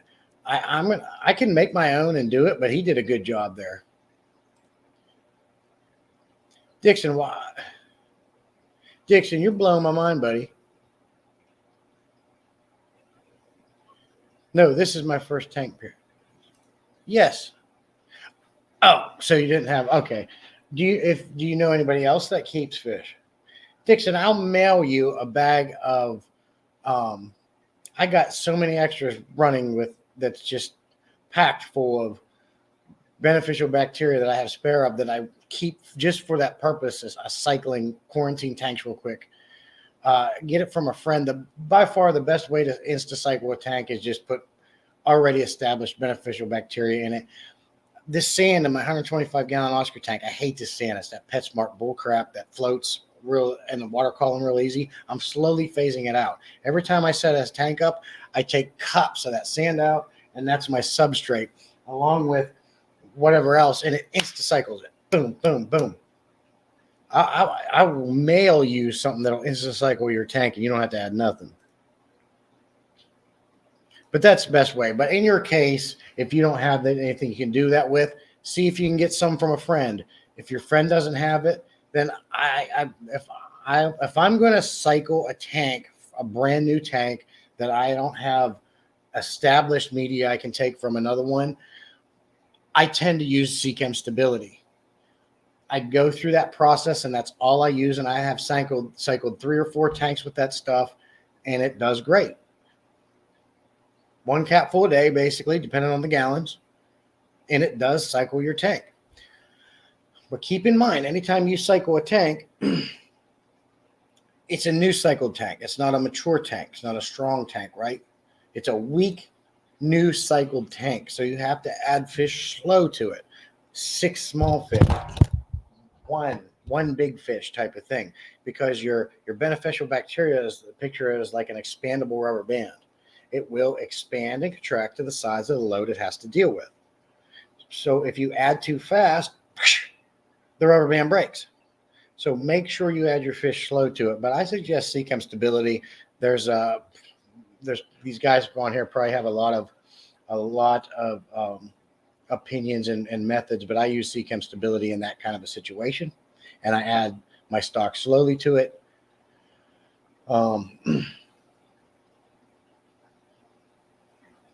I was going to say something else, but I can't remember. But we'll see what these guys have to say. Fully planted tons of plants. Okay. Your first tank is looking great, Juanita. Please send us an email. We'd like to send you some shrimp. Cool. You want to see a spike in ammonia and then see a spike in nitrite. Keeping testing, all that converts to nitrates, right? Once you see 0 ammonia, 0 nitrate, at least 5 p.m. in cycle, right? As long as you see. Now, you can have cases where you have nitrates and still have ammonia too in a new cycle tank, but Atkins 100% correct there. You know, ammonia comes up and down, nitrites up and down, then nitrates go up and they come down, and they always usually have a little bit of nitrates. You know, people think, oh, I have a fantastic tank. I have no nitrates, 0. Well, that's great, but you need nitrates. Nitrates feed your plants. Nitrates do a lot of things for aquariums, and they're not as bad as people thought they originally were. No one near you? Okay. If it was me, Dixon, Seachem Stability. It's good bacteria in a bottle. API, if that's easier for you to get, API makes a good one. That does the same thing. Fritz, if you're a Fritz guy, you can get, I think it's called... not complete. This Fritz Zyme 7 is basically the same thing as Stability. It's just good bacteria in a bottle. I have had success with Stability. Should dig out a moat. Fritzheim 7 works same day, Ross says. I'll take his word for that. I've never used it. Cycled, established, season. You got it, buddy. Put some plants in there from a local fish store. There's an idea. You could maybe go to a local fish store and get some plants that's been in there for a while to help kickstart your bacteria. If you want to go more natural. Bottle something will help cycle it. If you're a rebel fish keeper like me, I would just throw muck in it, leave it for a couple days, and then vacuum it out. Yeah, like Tommy, and he's not afraid to go down to the local pond or his creek and just grab a handful of crap and throw it in there. It's all beneficial bacteria.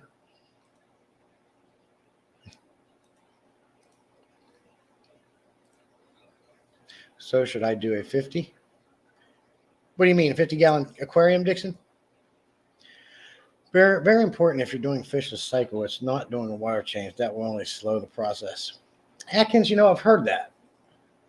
But I also heard it does not slow the process. But I do the same as you. When I'm cycling an aquarium, I don't do fish in cycles.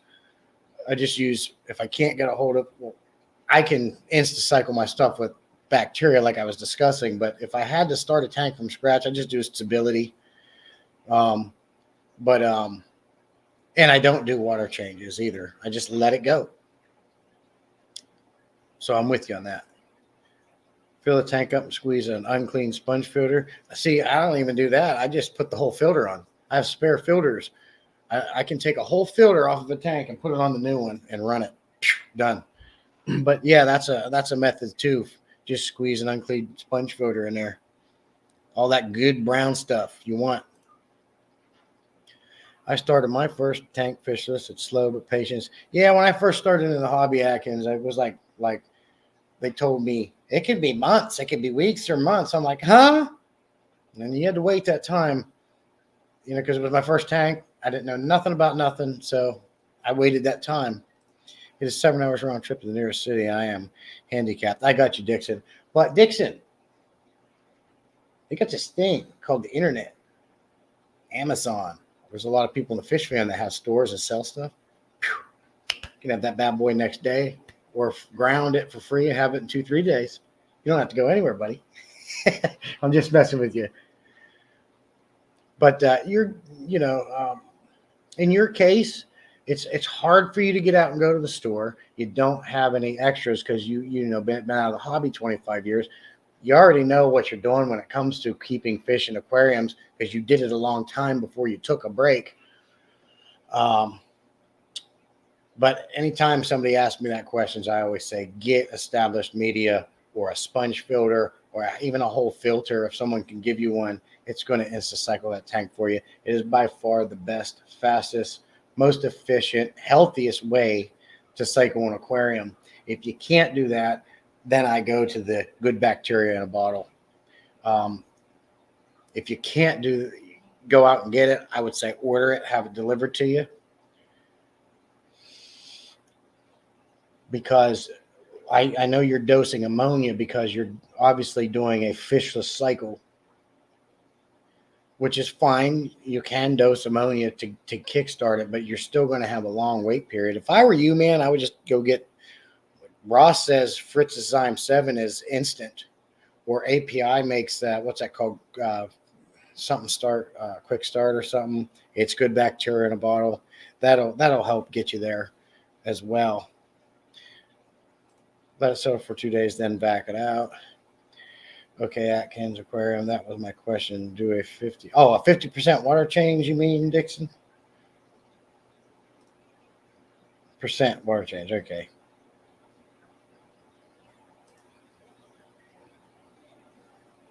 I got you, Dixon. That's okay. No water change needed if there's nothing in it, in my opinion. What do y'all think? I was going to say the same thing, Tommy. I never worry about water changes. When my tank is cycled and it's ready, I put the fish in it. I save the water changes for when it's needed.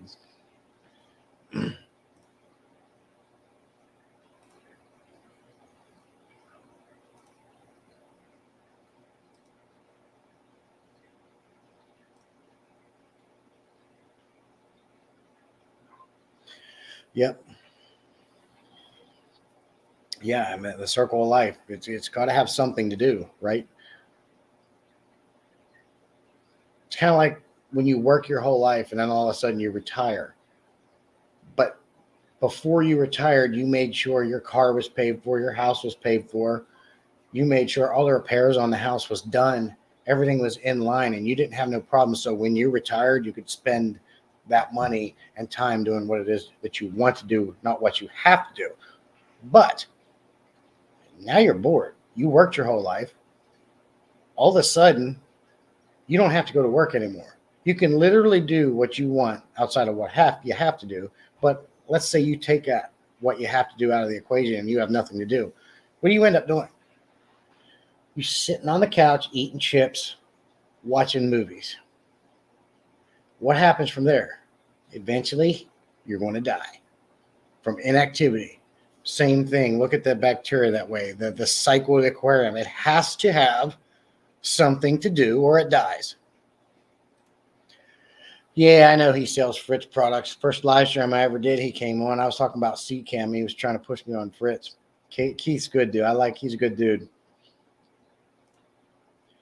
If you buy the bottle of C-Cam stability for the tank size needed once open, its effectiveness declines.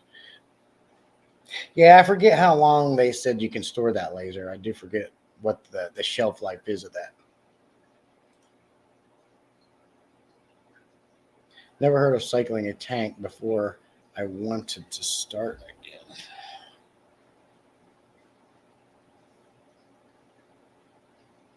Oh, really? Yeah. I mean, you never heard of it, but when you were keeping tanks, it was happening. You just didn't know it. It's just a cycle. It's just a cycle, the nitrogen cycle of the aquarium. It happens whether you know about it or not. Uh, and you have to go through it. It has to take place, or you're not going to have a well-seasoned, established tank, and it's going to be a crappy life for your fish. You'll always have problems if you don't have it. Keep closing the ammonium chloride, small amount, but since it's all zero, a little more than last time. Okay, he's using quick start. Well, then you're good, dude. You're good. That's good bacteria in a bottle. Just keep dosing that by the instructions and chill. But it sounds like from what you said, it's cycled now. But I find it very odd that you have no nitrates. Even if you have an established filter on a new tank, I still squeeze a sponge in the tank and swish the substrate around to get the microbes deep into the substrate on all surfaces. Let the tank settle. That's a good idea, Ross. I definitely appreciate you sharing that because, a lot of your good bacteria lives in your substrate. That's why one of the reasons some people like to keep a deep substrate tank. So if you take Ross's method here, you're kind of helping seed that earlier. So that's a great tip. That's Silver Creek's Wildlife. What to get from KG? KJE, and he sells Fritz products. And if you're looking for the good bacteria, it's called Fritzzyme 7, Dixon.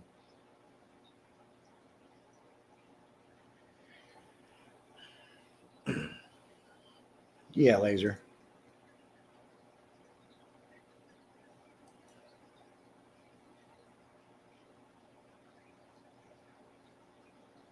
If everything is in there already, but you're at zero, throw a fish in. If you're already used quick start, it should be able to do its job now. I agree, Tommy. You're probably safe to just throw. I don't know what kind of fish you're planning to put in there, but you're probably safe to put one or two in if they're small.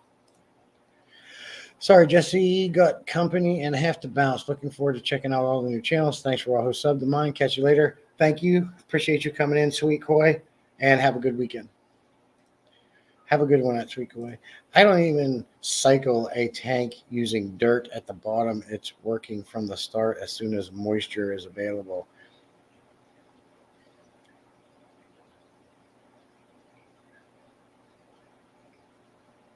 Yeah, Tommy, I thought that was a very interesting tip that Ross shared. I like the idea for sure, and something you can definitely do. But I'll plop an old filter on there. I don't even worry about like grabbing a bag of ceramic rings out or anything like that. I'm either going to take some substrate over, or I'm just going to throw a whole filter on, and I found that to be very effective. And then I leave that filter on there for however long I need to. Say I'm going to put another filter on that tank, and I'll run both until everything gets seated, and then I'll take that, leave that one on there, or take it back to where it came from. I'm just trying to help him with the tools Dixon already has. Quick start. Yeah, we got you, Atkins. Yeah, you're doing great. Everybody's helping Dixon. Everything. This is great support. So probably true because I had what I thought were bloodworm colonies in the whole tank.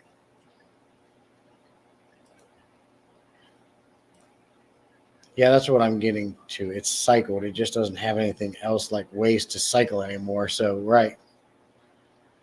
So that would explain why the nitrates would be 0. Yeah, you're better off putting a fish in there to keep things going. And actually, if you don't, it's probably going to fall apart.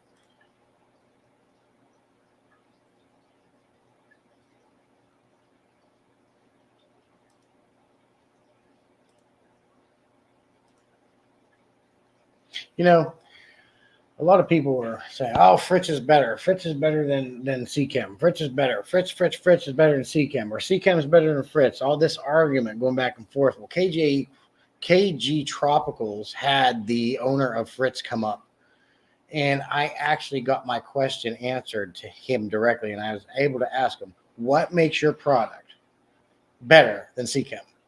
And his reply was, "They both have a team of scientists. They both have good qualities.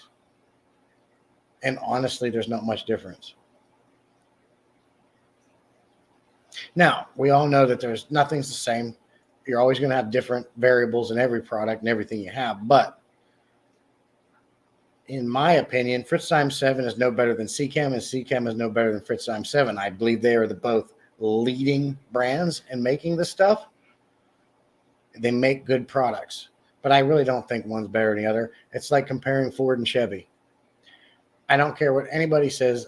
All cars break down eventually. I don't care what it is. Same with these products. Yeah, Tommy, I agree. Good point, Tommy. You're ready. Throw the fish in, Dixon. Throw it in. Now, as a matter of fact, come up on my live. We want to watch you throw it in. You let me know. You want to come up on a live? We'll watch you throw the fish in. Fritz Time 7 is bacterial crack. Oh, my God.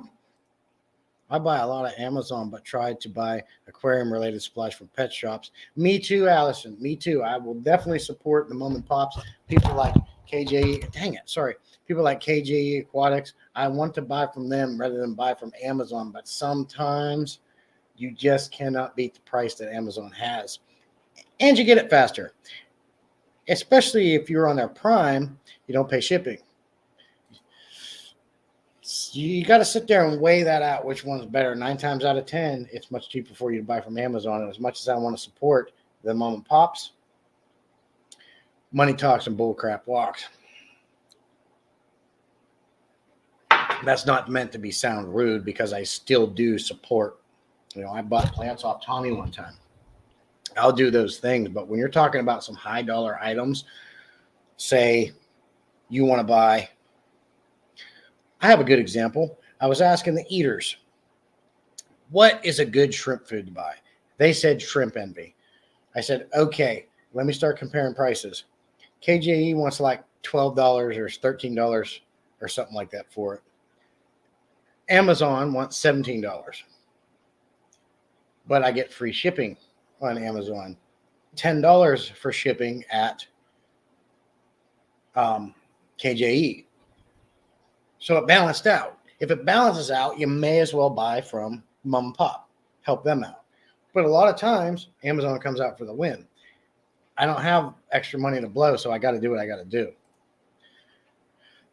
Oh, don't get me wrong, Jesse. I do that too. I keep extra sponge filters, and we'll just pull pull one out of the tank and use it in my new tank. Heck yeah. Yeah, a good substrate transplant is a good method as well. Yeah, like I said, and I'm doing that on purpose. I'm scooping that sand out of my 125 and I put in new tanks because I hate that sand. Once I get half of that sand gone, I'll start putting in the sand I want in that tank and then slowly take the other half out. So it'll be a nice, easy transition to where I'm not taking too much of my bacteria out because a good bit of it lives in the substrate. And I'm slowly getting rid of it. That stupid sand is light and it plumes up, and they're Oscars, so they're always digging and messing in the sand. I had to put a pre-filter on my canister and because of getting too much sand in my canister and in the impeller. So I'm slowly phasing that out, but at least I'm using that sand in other tanks and getting my money's worth out of it because the tanks that they're going in, I don't have diggers and fish that's going to do that. Great for a sand dirted tank. That sand's great for that. Unless you're going to have cichlids or fish that interact a lot with the substrate. I don't squeeze them like you. I just put a good used filter rate in. Yeah. Same as you. Okay, I'm going to find something to add. Yeah. Yeah, put a fish in there, Dixon. Here.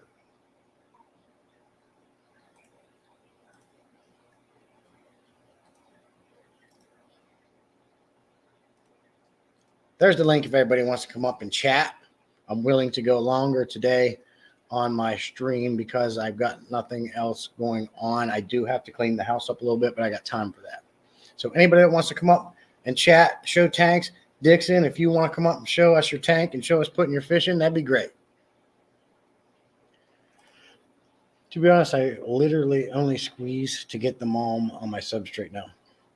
It's a good method, Ross. It works. That's a great method. I like what you do, and I like that you share it.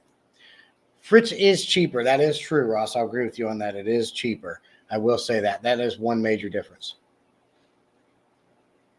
Yep, just like something else. There's like 3 to 4 big brands out there, and the rest of the same stuff, different label. You got it, Tommy. Same with Easy Green and Thrive. It's the same thing, just a little bit different recipe and a label. But I do find KJE was right. Thrive packs more of a punch. Time for fish. Atkins agrees. I think Dixon ought to come up on my live, tap that link I put in the chat, and show us adding the fish. Kobe the fish on. In. Okay, where do I buy some sacrificial livestock? Toyotas are good. Sorry. What are you sorry about? Prime is another beast. I love my Prime, man. That's all I use. The smell of that sulfur is rough, but I like Prime.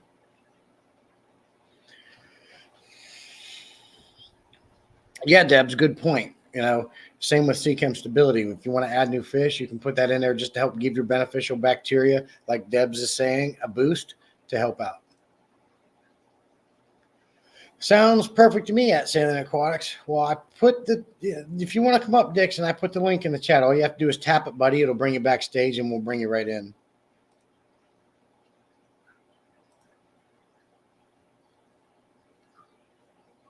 Yeah, it's hard to beat Amazon 3.7 pound tub of bug bites when it's on sale. Wait, you got it, man.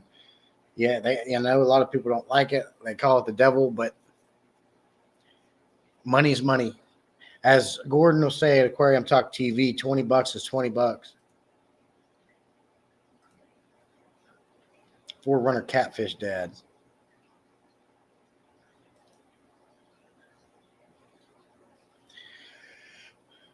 Okay, cool, Shady. Or Shady. You can also come up on my live and share it. Just a suggestion, buddy.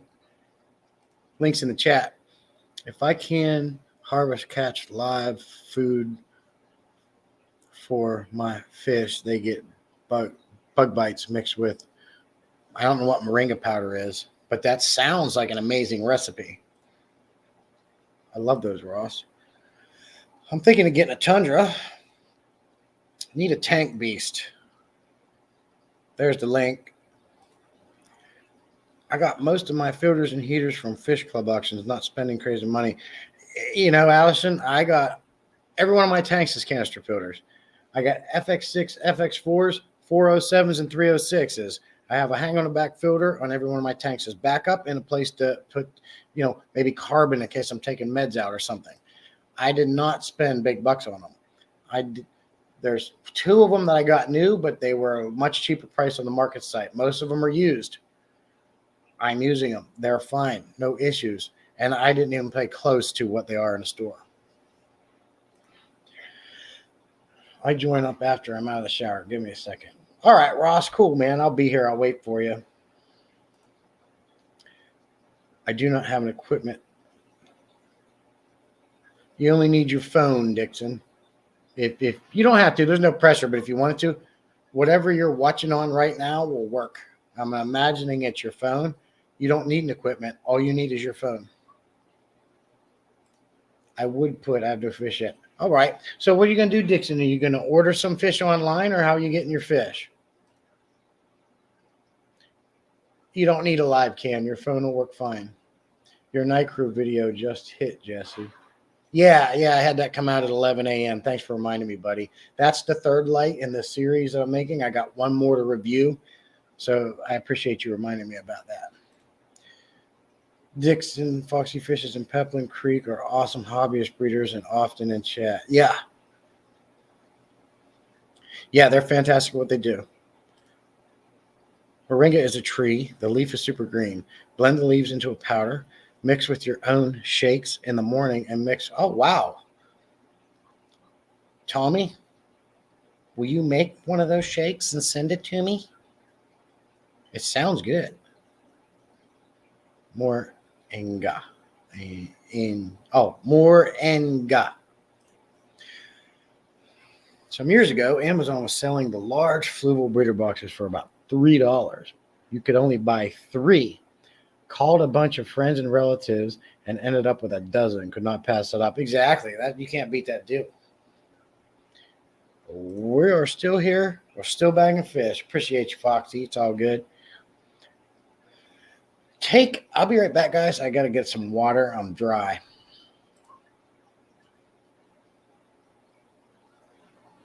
Okay. Tommy, if you're willing to, you can come on up too, buddy. I always appreciate chatting with you. If you're in the mood, if you're not, that's fine too. I'm going to post the link again here. Thank you, Laura, for the stop sign. I'll be right back. I got to get some water. Don't you guys go anywhere. I am going to stay on longer this Saturday. It sounds like Ross is going to come up and join us after he's done with his shower. So that'll be fun. So I'll be right back.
Sorry about that, guys.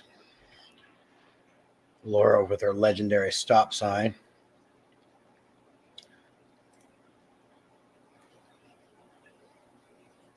Boxies is one of the best for livestock. Okay, we got Dixon backstage. Let's bring Dixon up. Boxies is one of the best for livestock. Okay, we got Dixon backstage. Let's bring Dixon up. Hey, Dixon, can you hear me? I can hear you. Hey, turn your phone sideways.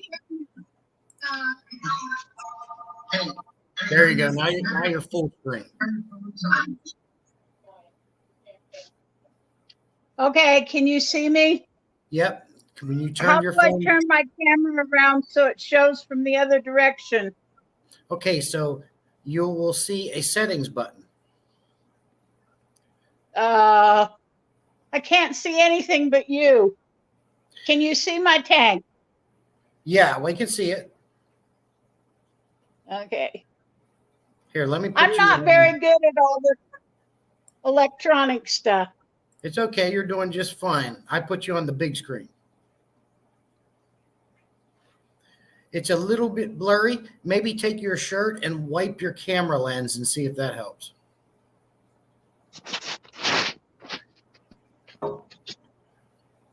Okay, I did.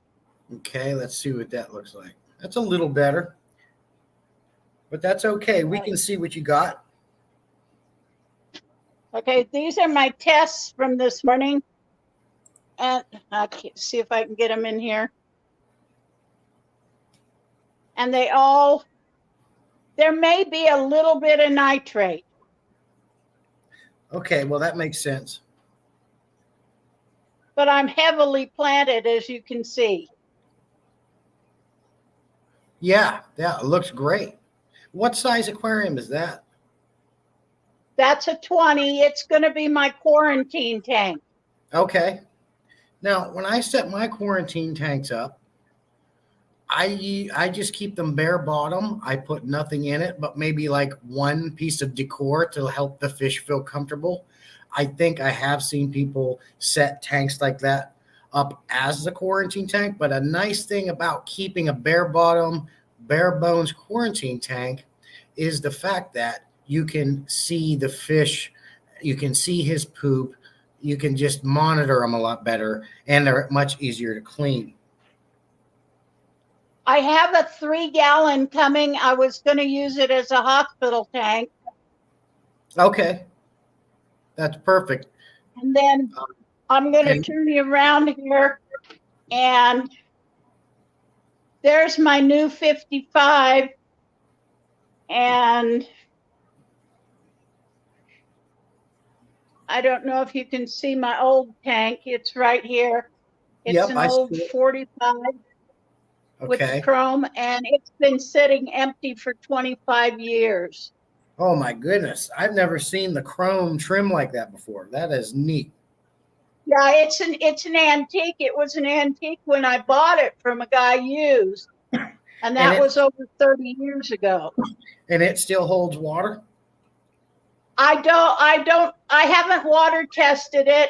I was just going to clean it well and reseal it, put in new silicone. That is cool. I bought black silicone so that I can reseal it. And yeah, it was a magnificent tank. I had a live colony of what I thought were bloodworms, but having done my research now, I think they were actually blackworms. Okay. Tommy loves that tank. Silver Creek? I love that tank too. It was my pride and joy. You can't believe how excited I was to get a 45-gallon tank 25 years ago. Well, it was over 30 years ago that I first got the tank. So, yeah, that's a big tank. It looks great. I have never seen one with chrome trim like that. That is really cool to see. You're blowing everybody's minds here in chat.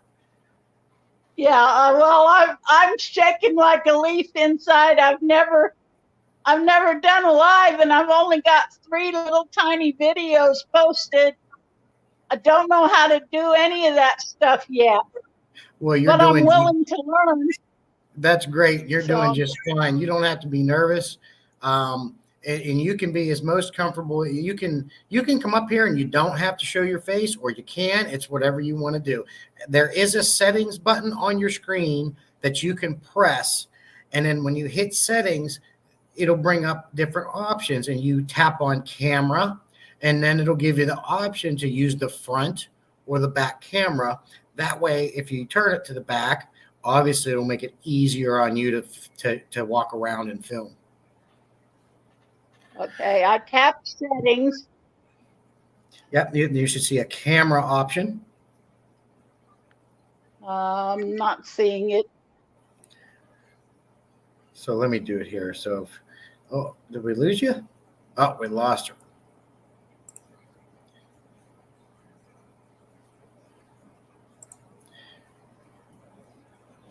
We lost you. I think you might have accidentally hit the wrong button, Juanita. That's okay. You can tap that link. I'll put it back in the chat room again, and it'll bring you right back. If you can still hear me, there's the link again. Wow, that was a cool tank. Yeah, that was. We just became friends. Did the big antique tanks have slate bottoms too, or just that's what I was going to ask, Laura. I don't know. Time to catch axolotls. Pray they don't get my pinky today. Uh-oh. Be safe, Foxy. We got to get her back up here.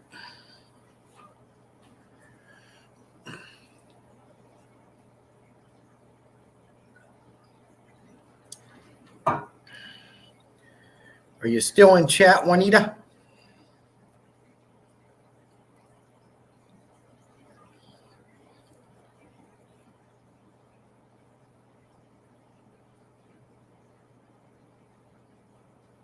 That was cool.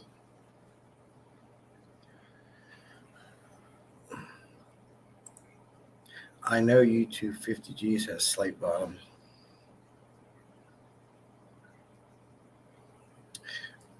To me, that chrome trim was crazy. I've never seen anything like that. Sorry, I suck at typing. I know what your problem is, Tommy. You just type too fast. You're like me. Hey, Ross. Oh, I'll wait. You don't have to put me on right now. Oh, you're on, buddy. Oh, no. We lost Juanita. I hope she'll come back in. But I was trying to turn on my lights.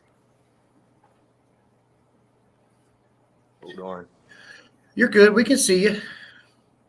How's it going? Let me put on. Doing good. How are you? It's good to put a face to the name. On a shirt.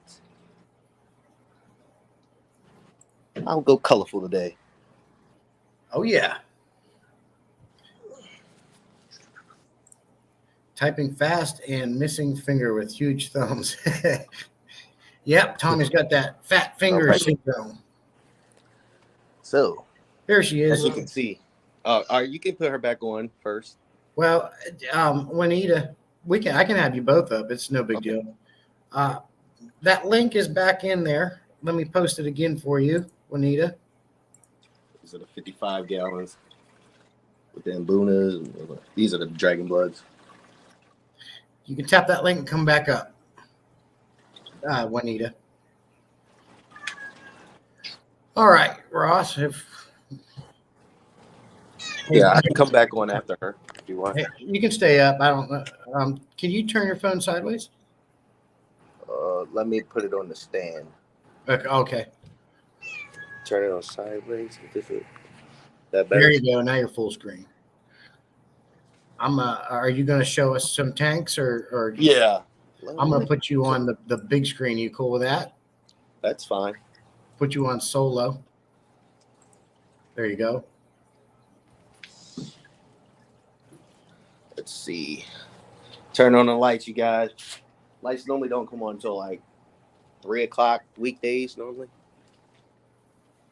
But Let's see if I can turn this around.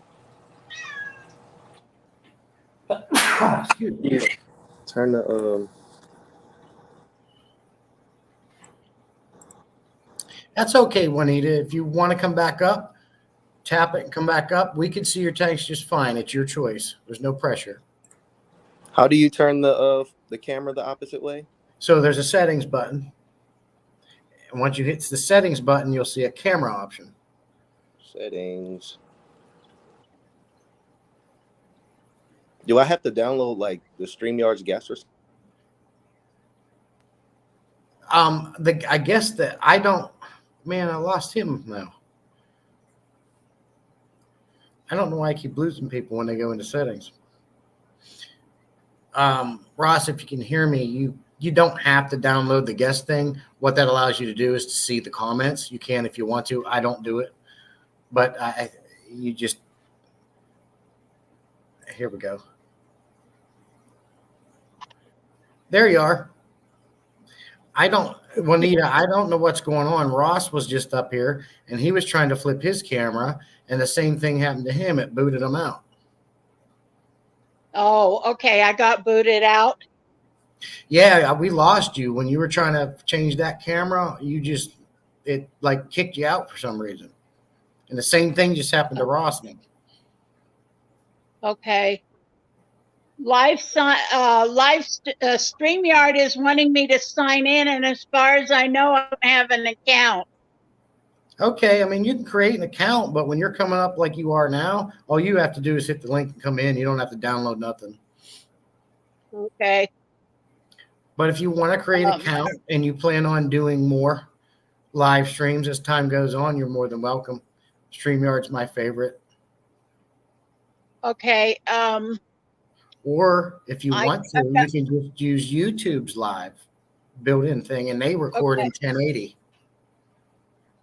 Well, what I've got here is I've got a big keyboard in front of my screen, and I can't see anything but the tops of our heads.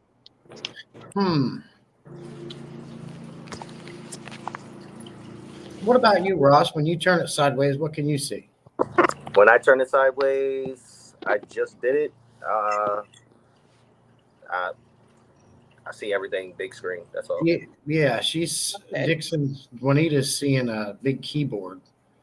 I think okay, now watch this. The keyboard's gone. Okay. Okay. Man, look at that tank. Let me bring Ross up here. Wow, that's beautiful.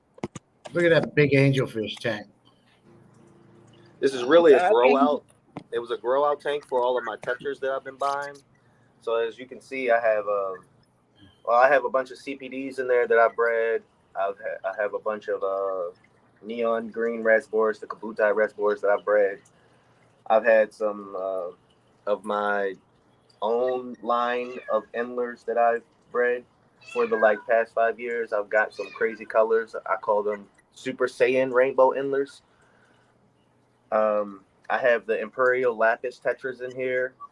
I have the Neguadawa tetras. I think they're called the Black Butterknife tetra, Butterfly tetra. Yeah. Or Black Diamond tetra. Okay. Those are one of the new ones, along with the Imperial Lapis. You can't really tell, but the Lapis are showing a purple on their head right now with a iridescent green line over top of that black line with red fins. I mean, this is a crazy fish. This fish is one of the prettiest fish I've ever seen. Yeah. Where is that one at? I'm having a hard time seeing one. Let's see. Can I get you? The glass has a little green. Oh, you see it? See the purple on that forehead right there? On which fish? It's the fish with the black line. So black line. Yeah. Is that see that purple on that head? Oh my goodness! I mean, you can even see it on the camera. Yeah, that is different, isn't it? And it's there's so many different iridescent colors. You can see purple, blue, green. The bottom half of the body is silver, but still a little iridescence on there. The eye has a red hoop over it, and then the top fins and anal fins and the swimmer fins are all red. This is a really nice one. That is very cool. I have some super blue curry touchers that I bred in here. As you guys can see, those Asian rummy nose. People say they only get an inch. As you can see, these guys are pushing almost 2 inches. Yeah. Yeah, I noticed it right off. That fish popped out to me first. Oh yeah. So like when people are saying that you can keep them in 10 gallons, I would not. Because the reason why you think they only get that small is probably because you've been stunting them. So put them in a nice, at least a 29 gallon to 55 gallon, and I've been breeding these guys. I have a ton of them, and I've been growing them out in a 20 gallon. I'll show you, but it looks a lot better in a bigger tank. Oh, and then over here, down bottom. This is one of all of my 55 gallons, and most of my tanks are all on metal double stands. So I invested a lot in finding these metal doubles. Yeah. This is the piece de la resistance. These are my babies right here. Rainbows? No, well, these are Bosemani rainbows from Lake Atinho, but I'm talking about my Sveni. Yeah. See that boy back there? The tank is kind of allergy, but look at those streamers. He's a little scared right now. I love breeding pair. I've been wanting one of those, a couple of those. They are beautiful. So I got a breeding pair of Sveni in here, along with some L333s and a couple bristle nose and these rainbow fish. So that's all that you see. I told you my base for aquarium is hornwort, wood, rocks. Yeah. And then water lettuce is up top. Yeah. Yeah, that would look great. Over here we have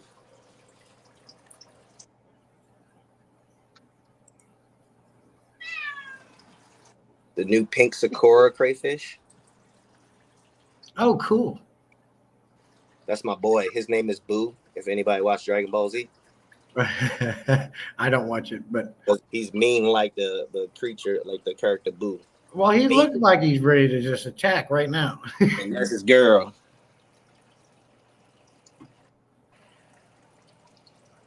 She's bigger than him right now. Then I have that's the tank right there, just so I can get them breeding. This 29 gallon over here, I've been breeding the blue ones in for years now. I don't know if you can see them. Silver, Tommy wants to know, was that I can't pronounce that, amaranth growing out of that last aquarium, the bright reddish pink? How do I switch this camera over? I'm telling you. Okay, here we go. Did you figure it out, Dixon? Yeah, I did. Okay, great. All right, did I get it? I got it. Yeah, I got it. Yes, you got it, Ralph. All right, so these are my blues. I wanted to get one of those. Well, if your state is legal, I got them. Tommy, did you see Tommy's question? He said, "Whoa, wait, what was that?" They used to call it wandering, you know what, but now it's called wandering something else, wandering dude. But this is wandering. Is your wandering shoe? Huh? Oh, it's beautiful. Is that is that light you're using? Is that a night crew? Yes, it is, and they are taking a shit on me. Excuse my language. That's all right. I literally have to have this thing set really high, or unless like something's wrong with the motherboard, it starts flickering, and I ain't got money to be buying no new 4-foot light right now. Yeah. I had that problem with a Phoenix light after about 7 I haven't even had it a year yet. Yeah. Well, I did a review on those lights. So, like I said in my videos, I just had one drop this morning at 11. You can't really do an in-depth review on anything until you've had some time with it. Super Saiyan rainbow endlers. I thought those were endlers. Just like a couple notches up from a regular rainbow endler with more blonde and gold color. So to me, they look more like a Saiyan. All right, so let's go in here. Oh, here's Sasha. Hi, Sasha, baby. Push. What you doing, Push? That's it. Where's my meow? Yeah, baby. Here's Peabody. And that's Billy. Peabody, say hello to Sasha. Okay. Here. The fry area. And So this is your fry set. Also right there. This is my chili raspberries right here. I have to get a tripod for this. Then I have some really angel fry in here growing out. You'll be able to see the finished product, their parents, and you'll be able to see some bigger in a few seconds from now. Okay. Now this is your fry setup only. Yeah, this is like fry grow out right here. Okay. 3 fry grow outs really. Those are my Supreme Red Dragon guppies right there. I'm talking like these guys. I got them from an importer from Vietnam, and these have got to be the best looking red dragons and sturdy and like just, I mean, they are stunning. And I've had them for about 3 years now, so they're definitely accustomed to our water. Well, around 7.6 at least, 7.4 to 7.6. And I do them in heated tanks, and I do them in cool tanks, like no heater. And I've noticed that this specific strain likes it more around 75 and does best around that. Anything lower, anything higher, they start fading. Okay. I have the red spot and citrus. Red spot, Rio, Paraguay, and citrus fry. In here, I have L181 peppermint bristlenose fry in here. I gotta do a water change. I did a water change yesterday, but that's how fast with plecos all that stuff can get. Wow. And I have some Corys in here. I have some gold laser Corys. I have some orange Venezuelan Cory fry in here.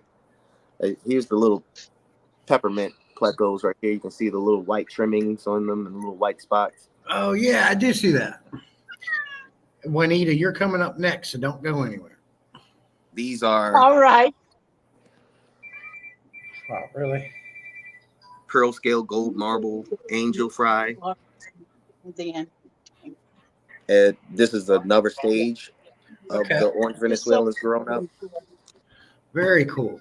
Some long fin panda Corys growing out. Yeah, just set it on the floor. You can see the red spot and citrus back there. I have those.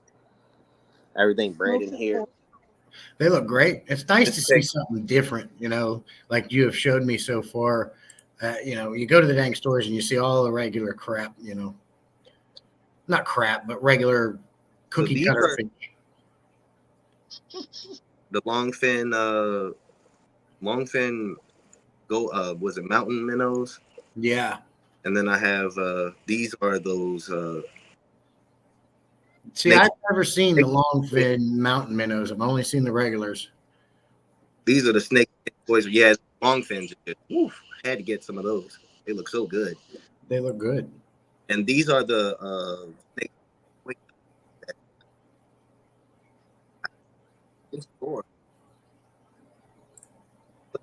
out there. I mean, Israel, so they're not. You're breaking up a little bit.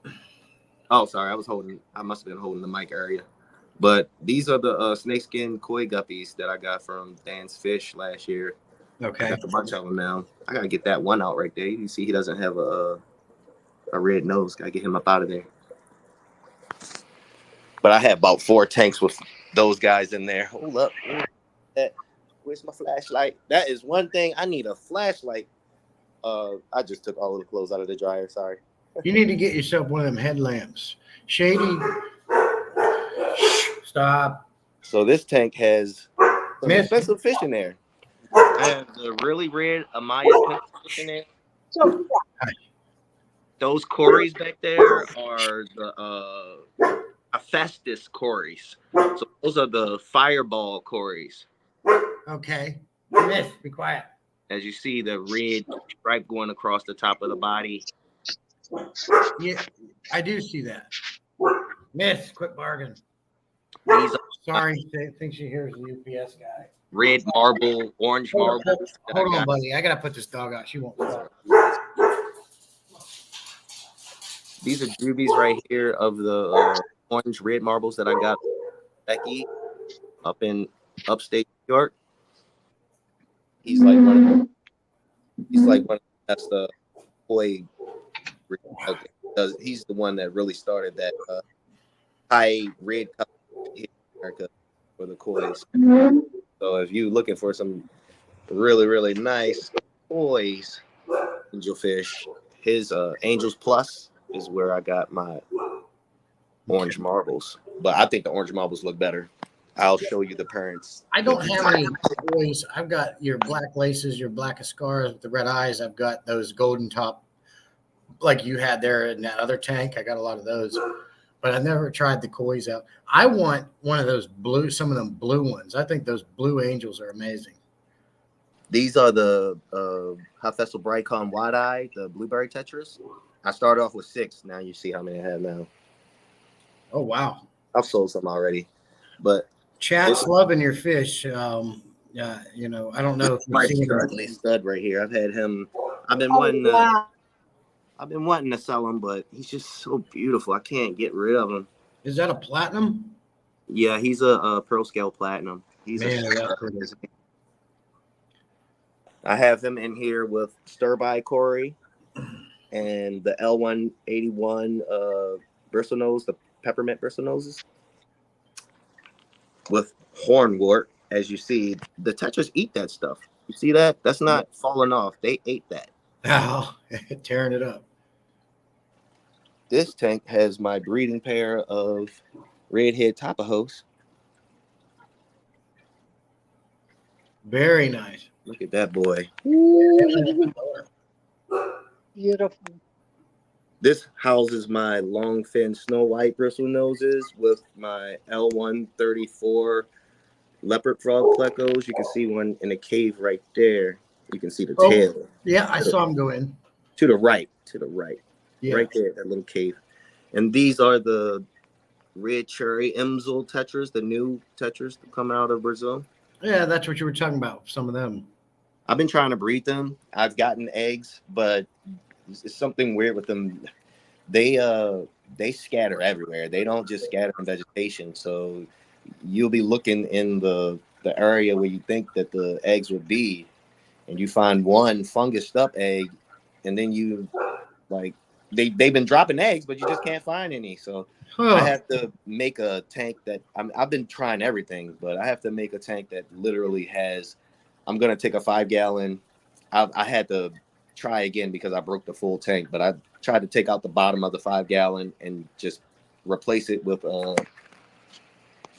this stuff right here, and drop it in a 10-gallon on some rocks or something. Okay. And just keep the fish inside that and let the eggs drop into the 10-gallon. So that's what I was originally. That's what I need to do. But I broke the tank when I was trying to do it. Ross, are you going to sell these fish? Yeah. I have a lot of fish for sale right now. Do you have a website? Aquabid. I'm on Aquabid. I'm on IG, and I'm on here. So I'm going to be making my YouTube channel appearance very soon. I'm still kind of like, I'm ugly, so I don't be on camera yet. I'm ugly, dude. You are not ugly.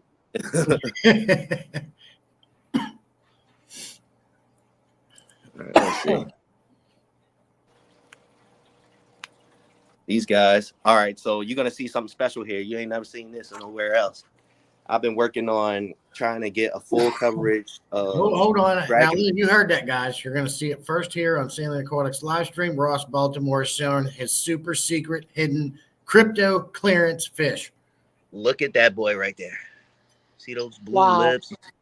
That's a full coverage dragon blood right there. Full coverage. You don't see no white spots, nothing. That's a full body. Hold up. Let me get my hand up in there. Cause he is a stud. Woo! Look at that boy right there. Wow, he is beautiful. The goal is to make more of those. Yeah. So I've been trying to get him for years out of my breeder right here. This is his dad. He's a whole nother level than his dad, and I've never even seen a fish that looked like his father. Wow, that's and here's another little guy. He's another little prospect right here too. Oh, Beautiful. Man. Yeah. He's two-faced because on the other side he doesn't have the blue. Shady was asking what kind of plecos those were. I have the long fin snow white bristle nose. I have L134 leopard frog plecos. Which tank was he talking about? This one? Yeah, Shady. Which one were you talking about? Or were you talking about this one? Because the peppermint bristle nose are in this tank right here with the angel. I don't have any fry from my long fin snow whites anymore. These are this is a young group. I lost my original pair that I got, but before they died, they dropped me some fry. And out of like the 50, 60 something fry that they dropped, only like 6 of them survived. I didn't know what the hell happened, but okay. They finally grew up. And out of those 6 that survived, I got 3 pairs really. So I got 3 boys and 3 girls. So these are all new grown up babies.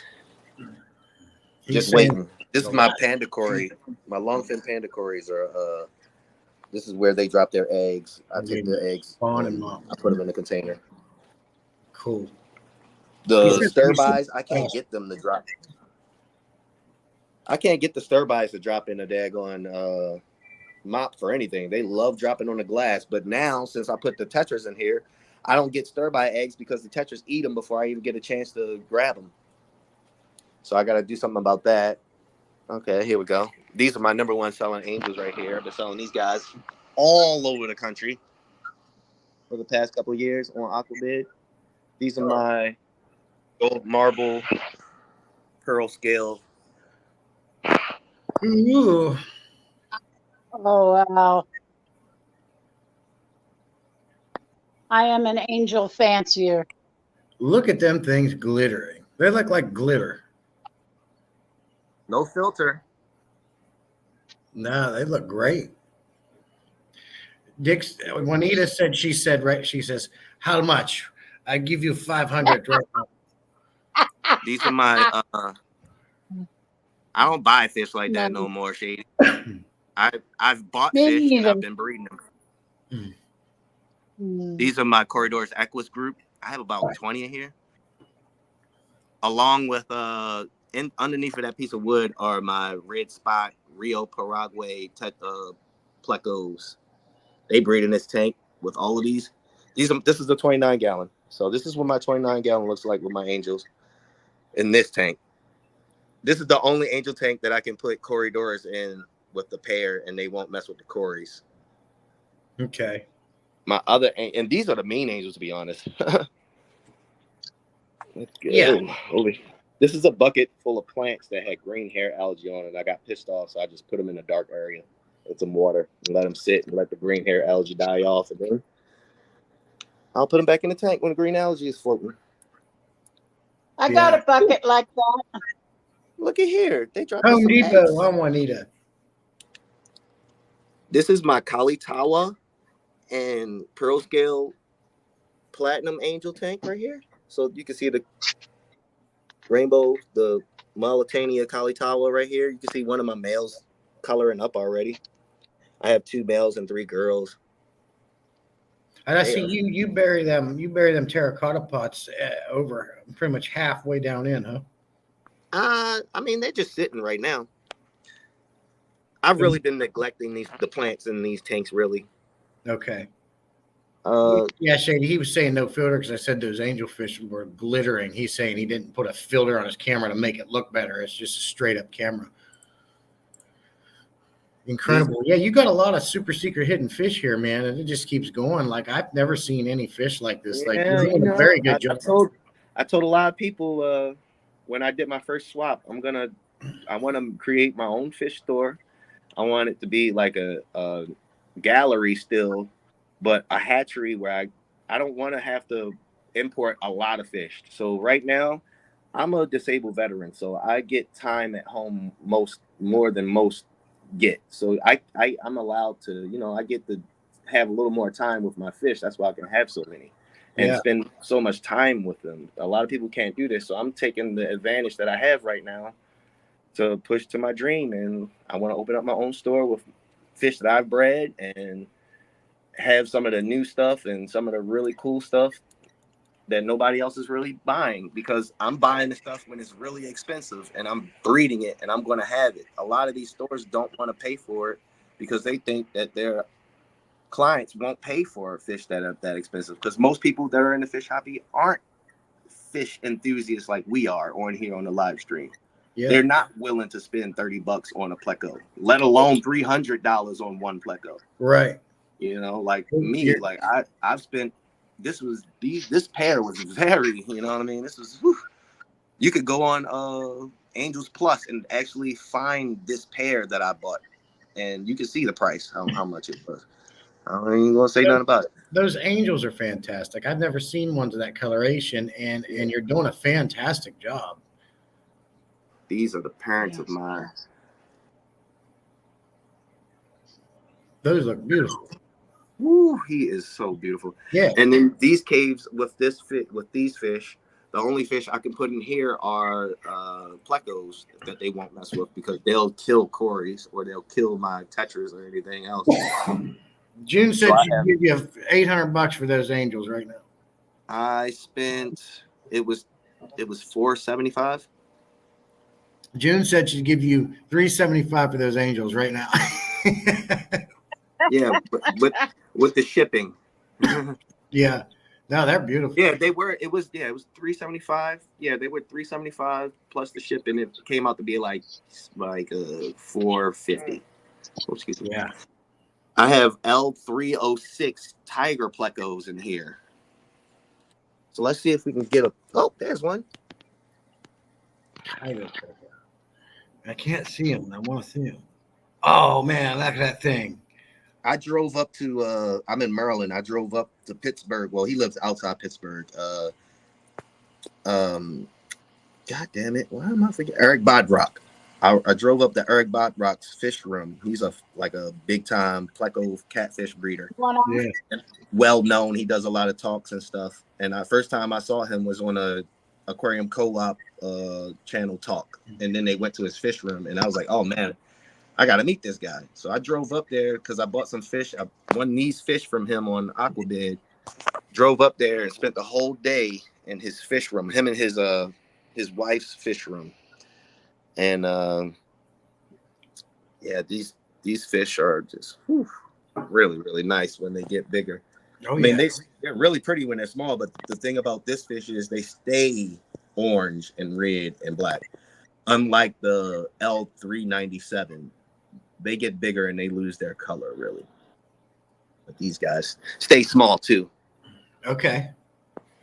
Laser says the local fish store wanted $45 for the Missoula Tetra and can get for a third of the price, but add shipping. Yeah, well, when I got my Emzols, they were $30 a piece. Then I waited to get another 6, and they were $25 a piece. So the price is coming down a little bit. Right. Where's my flashlight at? See, this flashlight, man. I keep dropping it, and dude, the flashlights are just like the 10mm socket. They always disappear. Where did I put this daggone light? See, y'all gonna see me walking around in circles right now. Hold on. Trying to turn on the aquarium lights, but hey, while you're looking for your light, I'm gonna bring up Juanita for a little bit. Are you cool? Okay, yeah, do that. Because this is wild. All right. I built this 2 days ago with the help of my husband. It's a stand for the new 55. Did you hear me? Yeah, 1 second. I'm trying to put you on the big screen. There you go. Oh, okay. Okay, Yeah, yeah, I that built looks this good. with my. The top's not on it yet. The sander, broke. Oh, fun. So Well, now you got to do the yeah. file and do it by hand. Get a wood rasp. Now we're waiting on Amazon Prime to get the others here. We live at the edge of the Frank Church Wilderness in Clayton, Idaho. Okay. So everything we get has to be shipped in pretty much, unless we try to make a trip to town. And my God, that's a 20-hour trip to do it round trip and do any shopping. Oh, good Lord, But yeah. I was going to give you guys another good look at this antique tank. Yeah, we're all loving that tank. Yeah, 25 years ago when I moved up here to marry Ed Dixon, he said I couldn't have fish, and he was too stubborn to let me have fish, and I was too stubborn to let go of my tank. Yeah. So we've been in a Mexican standoff, but I guess I sort of finally won. He's been helping me.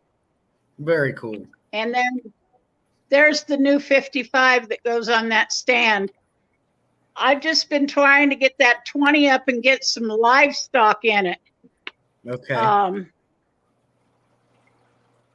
Because you got to start somewhere. Yeah. It's absolutely. like the 3 little videos I put up there. The quality is bottom of the rung, but at least I started. Yeah. Yeah, and your camera's a little bit blurry, but it is focusing in, and we can see what you're showing us for sure. So I wouldn't worry too much about it. If you decide later on that you want to get out there a little bit more and put more videos out, you may want to think about. I don't know how old your phone is. What kind of phone do you have? It's an antique Samsung. Yeah, see, if you get you a new phone, you're going to have much better quality, and you don't need anything other than a smartphone to do this. You don't have to buy all this equipment and lighting and all this stuff. You just don't. Yeah, my husband's phone is much better. If I ever try to do this again, I'll use his phone because it has a much better camera. Yeah, and then it'll be a little bit more clear. But like I said, we can see what you're showing us, and that is an amazing tank. So you're going to set that 55 up, and so do you know what you want to put in it? Angels. Yeah, angels and some dither fish, some shrimp, and a cleanup crew. Okay. Ross had some real nice angel, didn't he? Oh my God, they're beautiful. Yeah. What kind of cleanup crew were you thinking about? Well, I like Corey's. The last Plecostomus I had grew to be 10 inches, and I gave him back to the pet store where I got him from. Must have been a so probably. They're so cute when they're little. They're like red tail catfish. When they sell you those cute little fish, they don't tell you how big they grow. So I've been doing my research to make sure all the fish that I put in the 55 won't get to be over 5 or 6 inches.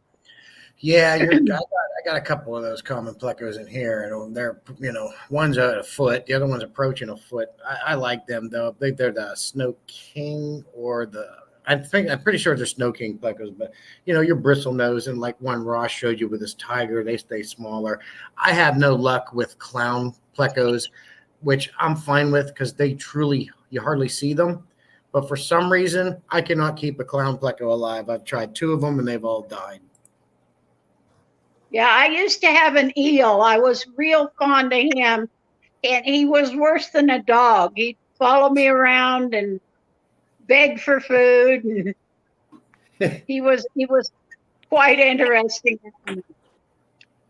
We're on a fixed income, so I won't be able to get into any of the big endeavors like you young folks, but at least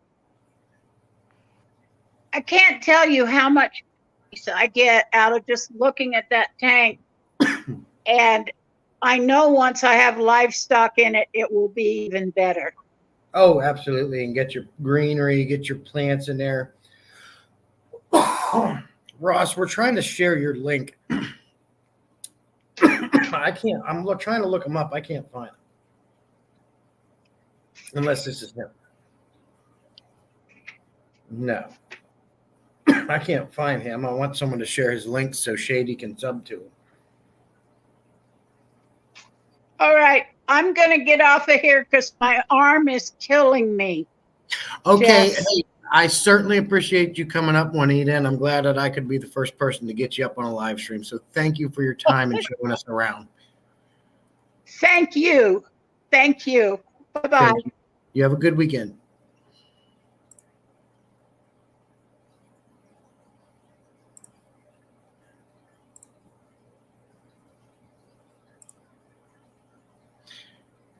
All right, Ross, you're on mute, but you're back on the show if you got some more to share. Okay, here we go. Did you find your flashlight? I found the. I was actually looking for the actual remote for the aquarium lights. There's Laura. Laura shared your link. She found it. Fantastic moderator. Now Shady can sub. Anybody that's not subbed to Ross, he's got a fantastic operation going on. Fish you've never seen, and he's doing a great job. So sub and check out Ross. Thank you very much. No, thank you. This is great. I'm seeing fish I've never. It's so refreshing to see so many different fish. This is another tank this is a 20-gallon. This has my grow outs for the original pair of the Israeli snakeskin koi guppies that I got. So as you can see, I had plenty. And Dan was selling his pairs for $50 a piece when I got them, and I haven't seen them in at all because they were imported from Israel. So I would say me and maybe only the other few people who bought them from Dan when he first got them are the only people that have them in America right now. So okay, yeah, very cool. Trying to get them out there. I'm selling mine for $35 a pair. Okay, but I ship UPS, so shipping for them is always weird. But with only a couple pairs and a light box like that, it would probably be like $25 shipping depending. Maybe $35 if you were on the West Coast because I'm in Maryland, so I'm like strictly on the coast.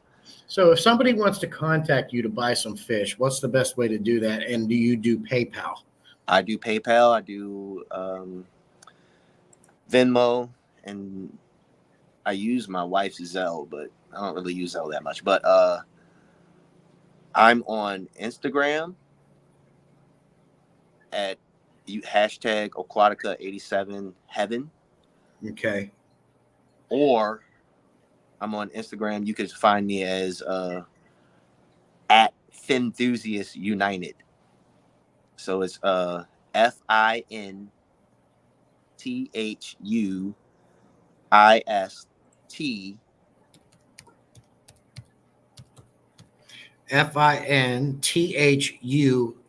FINTHUIST.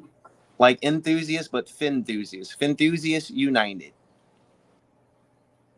FINTHUISTSUNITED.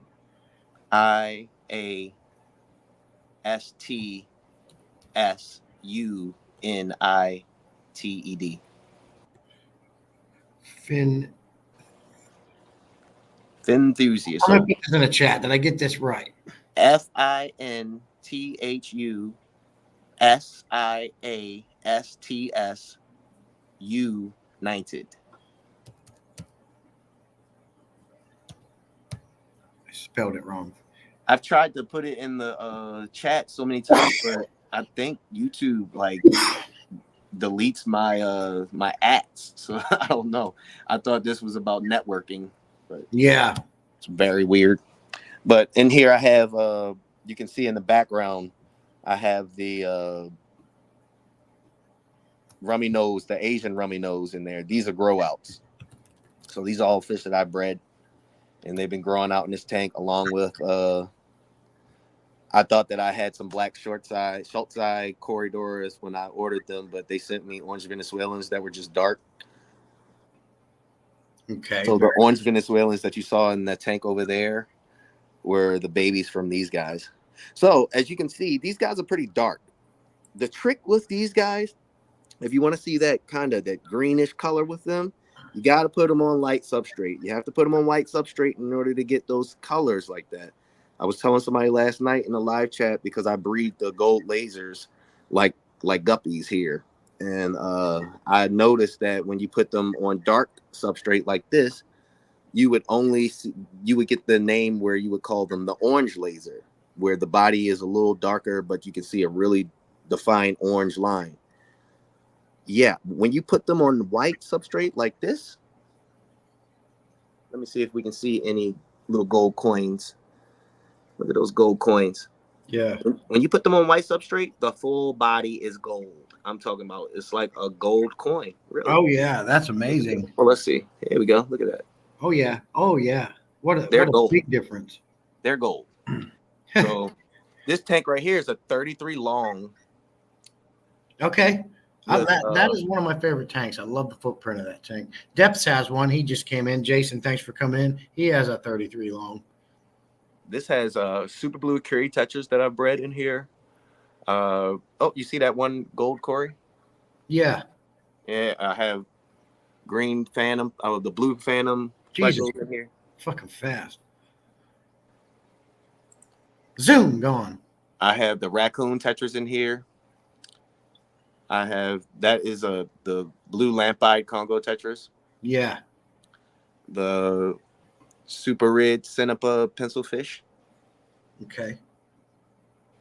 You got so many cool things to share. I have shrimp in there with them too. Where's the shrimp? What kind of shrimp you got in there? Blue dreams. You can see them all in there. There's a whole group of them in here. Oh, I see him. I see him come out in the rock right there. Very cool. Watch this. Hey, what do you feed the shrimp? Oh, there they come. They're like, come on, man. What do you feed your shrimp? I don't feed them specifically, but every now and then I run through that tank because I'm pretty heavy with the flakes in that tank since it's so many fish and I have the hornwort, so I'm okay with feeding it. And I have two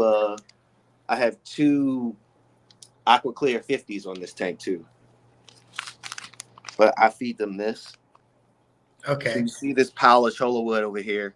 I'll just sprinkle some of it in there in that little crevices and let it fall through the cholla wood, and then they'll have safe places to eat. So if anybody is looking to have shrimp with bigger fish and have them survive and have a full ecosystem, you have to have rock piles that the fish can't fit in, that the shrimps can survive, and some wood, maybe some leaves and stuff. You got to have all of that kind of stuff because people think that you can't have shrimp with angelfish when I have shrimp in every tank that I have, even with my African cichlids.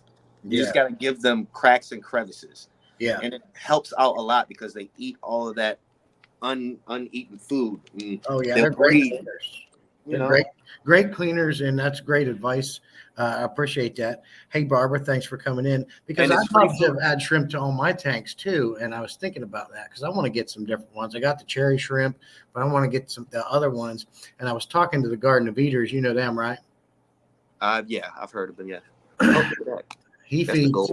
I said, what's a good shrimp food? And they said shrimp envy. So I looked it up, and I'm like, there's 3 different types. They recommend varying the diet. There's one for minerals. There's one called the complete.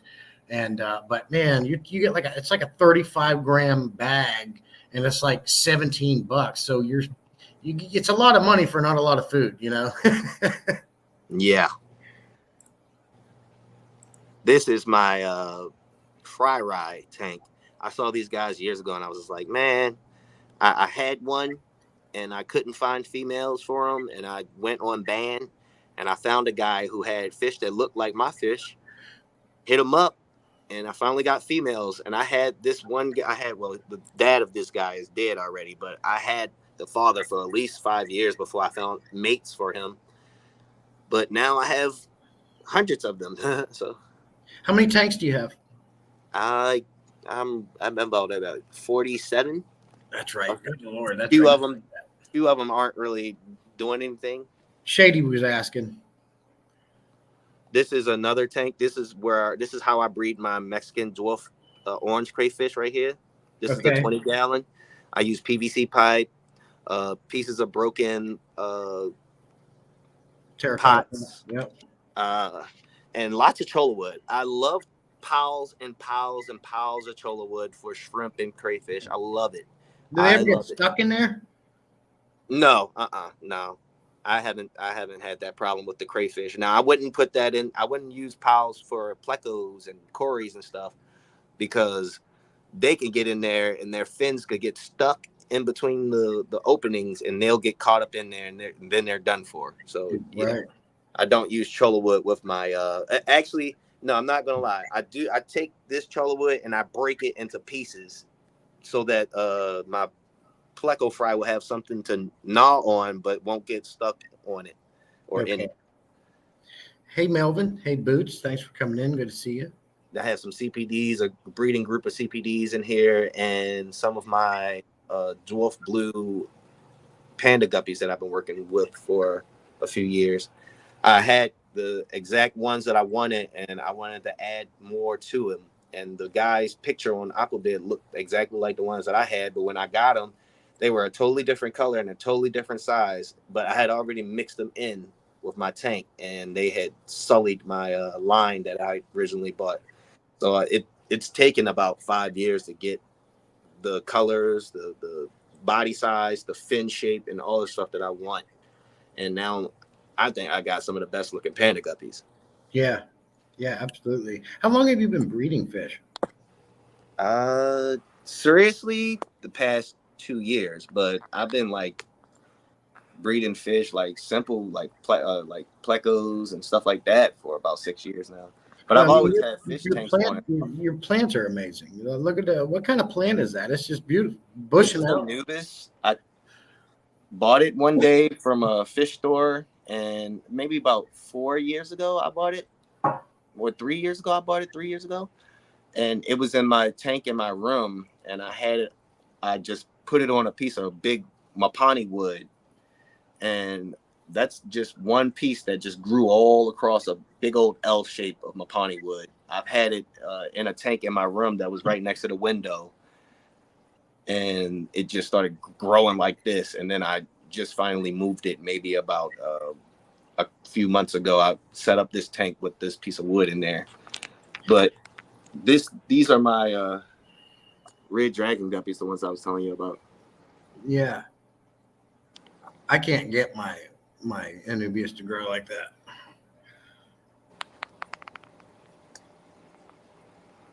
These guys are stunning. Oh yeah, very pretty, healthy looking, beefy little boys. Yeah. Where's the beef?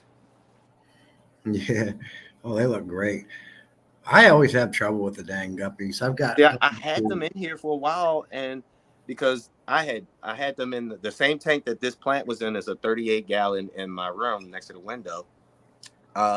I had them in that tank, and they were doing great for a while. And then one day they just all died. I guess the shrimp started out competing because I had orange shrimp in there, and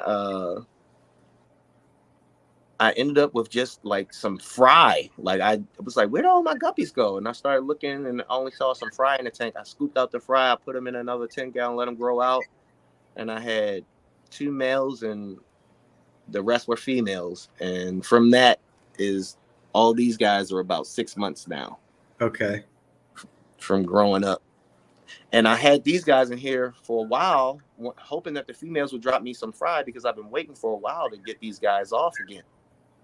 And it's been like 3 months, and I'm like, yo, where are the fry at? Yeah. The females were just destroying the fry. I took all of the females out. All right, so this is a trick that I did. I took all of the females out of that tank, and I grabbed this bucket right here, this basket right here, and I put it in the top of my 10 gallon right here. It fits perfectly with the lid. doesn't drop into the tank. And then I dropped my girls in there and put some guppy grass in there. And they were in there for about 3, maybe 2 weeks. That's all the fry Wow. that they dropped out. And so they were destroying them, huh? They were eating the fry so much. The red dragons really do enjoy, and it's the mothers, because when I took the females out of this tank, as you can see, little fry. Okay. Yeah. When I took the females out, the fry came out. Oh my goodness. I just put the females back in the tank yesterday. About last night, I just put them back in the tank because they were somehow, I was leaving about 2 inches of water for the basket so they wouldn't be able to get out and get into the tank and eat the fry. But every morning I would wake up, it would be at least one female in the fucking tank. And I'm like, yo, how are they getting in there? They really, really jumping. Boots wants to know if those are red dragons. Yeah, these are red dragons. Yep. Okay. She has similar. Same thing. Yeah. Very nice. A lot of people have red dragons, but a lot of people don't have these ones. I see a lot of them that are just skinny, and like the American red dragons just aren't as strong as the ones that you get from the Asians over there. Definitely the ones in Singapore, I think they look better than the ones that I had when I originally got these from the guy from Vietnam. Yeah, they're beautiful. They get very healthy. Like mine are too skinny. That I got from PetSmart, you know. And we got this grow out tank with the more of the snakeskin koi. I got them, y'all. Got them. Yeah. Hop on them now. Hop on them. When you see them in the light and you see that green body, oh man, you see the green come in between those spots, and then that red face with it's just these guys. This is the other trio of the long fin snow white bristle noses. I see them poking out there. This is the actual breeder tank for my gold laser cories right here. Actually, just let this tank go. No heater, no nothing on the bottom rack. 20 long. I threw 6 gold lasers in here maybe 3 years ago, and I've had thousands already. Yeah. Look, you can see eggs. Hold up. I don't know if you can see the eggs with the light right there. Oh yeah, you might be able to see that white cluster right there. You see that? I see Those it. are eggs. Okay. They're all up and down this glass. There's one right there. There's another cluster, and they're all on the back. They're all in here. Most of the time I pull the eggs, but I've noticed my group is about at 50 in here now. Okay. I looked the other night and I turned the flashlight on, and there were so many catfish eyes in this tank. I was like, whoa, that's crazy. But these guys hide a lot. Yeah. And that's eggs all over the glass I see there? Yep. Well, no. These are snails right here. That's snails. Okay. And that's black hair algae I had to scrape off. But okay. I have I've had these guys in here, no heater. This water's pretty cold. I would say this water's around 70, 69. Okay. Water's pretty cold. These guys have been in here going strong for at least 3 years. These raspberries, no lie, no deaths. Good. Anytime I can get rid of a heater, I do it. Yep. Ooh, during the summertime, my house will regulate all my aquariums, but in the wintertime, I have to put the heaters in. So I'm about to pull these heaters back out shortly. Got a female killifish. She keeps killing all of my males I put in there. I don't know why. It's crazy. I put 2 males in there, big ones, and she's killed them both. Wow. Barbara says she removes her poor guppies, but she can't kill them, so she puts them in retirement tanks. If it's not like some weird looking, funky looking guppy, even though like I don't have anything going on in here, but if it look weird, it's going in the trash or the garbage disposal. If it's just like an old or dying slow fish, he's going in the fish belly. Yeah. That's very cool. You got a lot of nice things going on there. Your whole house is tanks everywhere. Yep. Okay, so here we go. This is the Mbuna that I was telling you about. The long pelvic Mdaka. Oh, did you see one? They really like to hide when the camera's up. Yeah, I can't see him real good. Hold up. Bust out that flashlight.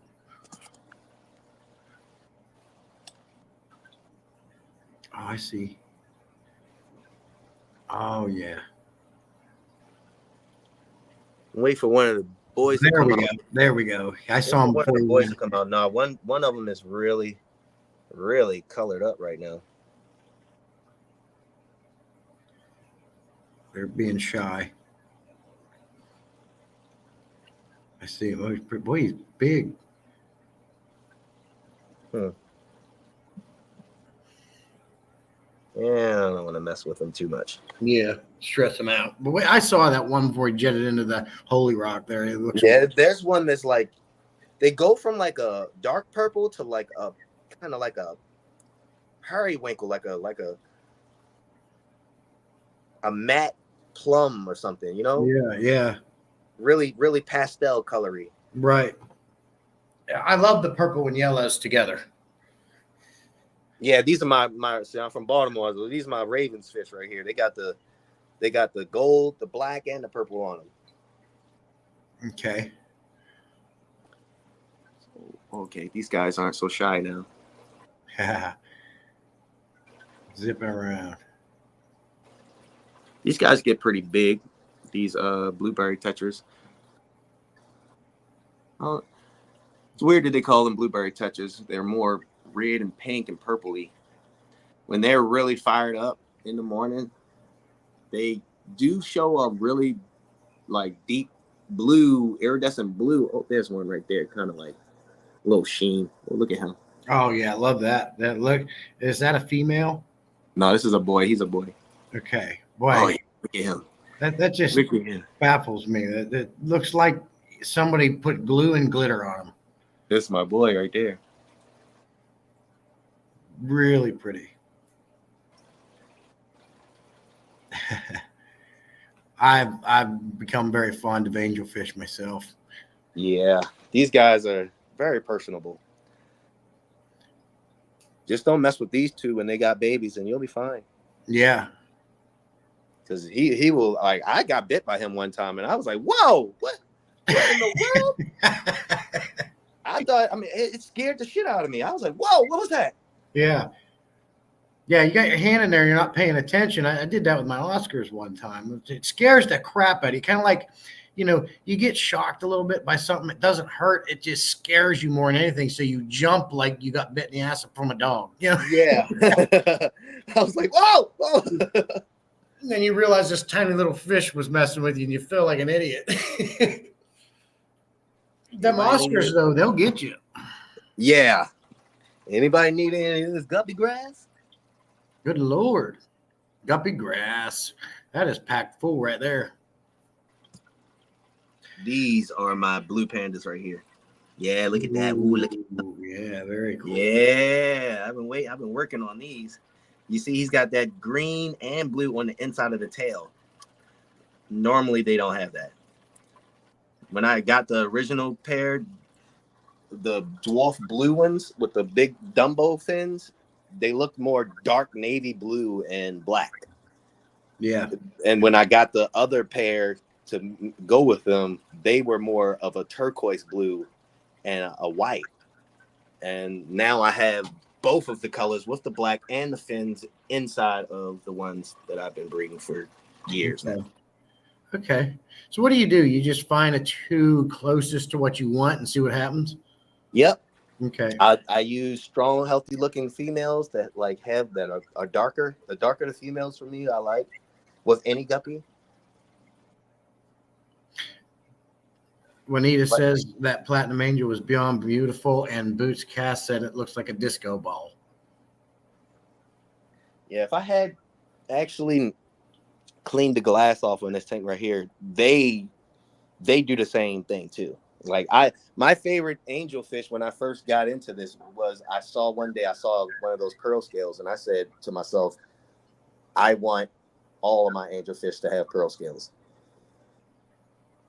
Okay. Well, that was my goal. That's cool. No. I spent a lot of time with the double dark Bulgarian seal points, and I just didn't have any luck with it. Every time I got them to grow out and I thought that they were great, maybe 6 months later, when they're like 6 to 8 months later, when they're almost really nice size, they start getting swim bladder issues. Yeah. Thanks, Laser, for coming in. Appreciate you, buddy. Be safe. Oh, Boots Cats. This is my there we go. This is my live. This is where I keep my black worms and Daphnia. I don't have any Daphnia right now. But this tank with this really thick substrate in it, I don't know if you can see. Oh, yeah. But there's worms all inside. Worms all inside. Well, how do you get them out? I have a strainer, like a rice strainer. Yeah. And I just take the gravel. I go to the sink, and I get a bowl, and I just run the water over the. Hold on, let me show you. So I take a gravel. I take a handful of the gravel. That's funny, Barbara. Yeah, all gravel. these Shady are great. Put it in my bowl. This is my bowl right here. This is my fish bowl. Okay. This is where I take out my eggs because it's white at the bottom and I can see it. It's nice and smooth. Right. So I take it, gravel, put it in. Take a handful of gravel, put it in here, and then I run it over the sink. And the worms just fall out. Oh, okay. And then when you got them out, you put them what? Where do you put them? Or do you just straight feed them from there? When I get the worms out, then I just feed them to the tanks. Okay. Boop, boop, boop. Oh, I got you. Some brine shrimp right here. All right. Are you going to feed some for us, or do they already eat? Nope.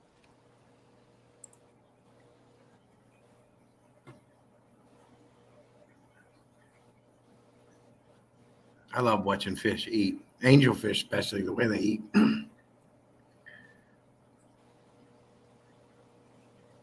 Nom nom. Oh yeah, angels, they're like piranhas. Yeah.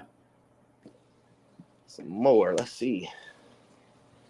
Let's feed some fry. How long does it take you to get up and maintain all those aquariums and feed all your fish in addition to the breeding? I would assume that this is a full-time job for you. Yeah, well, I own a laundry business where I only work twice a week, like outside of the house. Other than that, I'm in here doing fish stuff pretty much every day. Very cool. I do water changes all day, every day. Yeah. Well, not every day.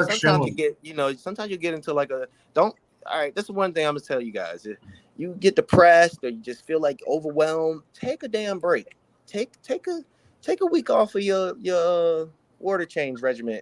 Unless you got fry, then you can't do that. Right. But if you can take a break, just take a break. They're not just gonna die because you missed a week of water changes. No, right. Get your mind back, get your peace back, relax, watch a movie or something, and then get back to it. Because realize that these are lives that you got to take care of. You signed up for this; they didn't. Right. Exactly. You're exactly right. I agree with you 100% there. They'll be, your tanks are going to be fine. You got a seasoned aquarium; it'll take care of business for you. That's why you see water lettuce in all of my tanks, just in case. Yeah. Yeah. Do you do the potho trick? Yep. I'm about to show you some pothos that you're gonna be like, wow, whoa. I bet you I got you beat. We're gonna see. I'm not saying about the length of it. I'm about to show you the size of the leaves. Yeah, that's what I'm talking about. The whole shebang, the whole deal. Big leaves. Okay. We like competition. Yeah, but dang, Oscars keep pulling the one down in the tank. I got to keep pulling it back up. If you haven't tried this combinations with your lupus, you gotta do it. And you gotta do it. Ross, my favorite thing from Taco Bell is chalupas, but I Oh don't. yeah, number 6, baby beef, soft Yeah, taco. you got it, man. Oh yeah. Okay, this is the 38 gallon in my room holding my on sun-kissed shrimp, duplicaris cories, my breeding group of Congo tetras, and some super blue curry tetras that I bred. I don't really get in this tank too much because once I freaking clean the glass off, there's the window right here just brings the algae right back. So I just let them do what they do. They feel safer in there. But you see all of this. This is eyelash yarn. Anybody looking for something different? This is eyelash yarn. I got this idea from Regina, Eric Bodrock's wife, up in Pennsylvania when I went to their fish room.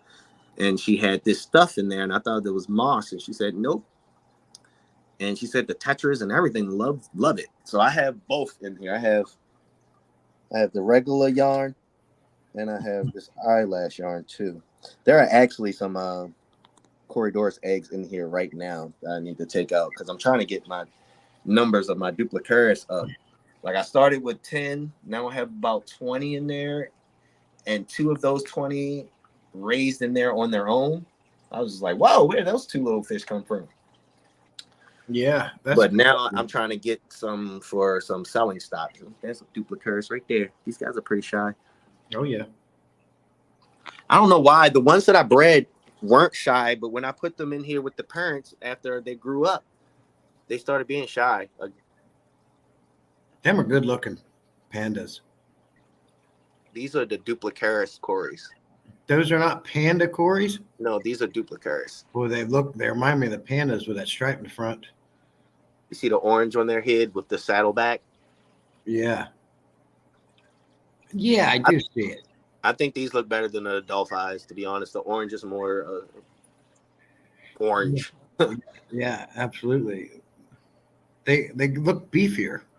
Okay, so pothos leaf. Oh yeah, that's looking real good. It's bad. I have a pretty decent sized hand too. Oh yeah, that looks great. Look at this one. This one's bigger than that one. Yeah. Compared to where the smaller ones, like this over here in the dark area that doesn't really get any. In a pot. Yeah, they grow so much better in aquariums. I've Yeah, like this is pot, soil, pot. Aquarium. Boom. And then aquarium. Yeah. Boom. I just put this up here because this tank, you see, it was going crazy on top of the tank. Oh, it looks great. That's really good. I heard pothos. No, pothos are fine. Never mind. Are potho plants to be toxic to animals? Maybe that's why they don't like it. She probably tasted it one time and was like, this ain't for me. Yeah, I think it is. And that's why we were fine to just keep them on top of our aquariums. But better keep an eye. He don't chew them, but as long as the cat leaves it alone. Yeah, good jump. That looks great. Looks like some people are graduating there. No. That's just the nightgown. Okay. I think to cats it's toxic. Yeah. Well, Boots cats would know. The cats is toxic along with the potatoes that everybody likes to do projects with. Those potatoes, when you put the potato in the tank and it grows the vines off of it, those are highly toxic to cats. Okay. Potatoes toxic, but the potato leaves highly toxic. Okay. They will die. Wow. Man. Well, this is looking great, man.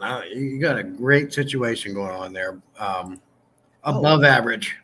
I got some more over here. I forgot. These are the other version of the blueberry tetras they call in now. These are the Alios. These are very expensive too.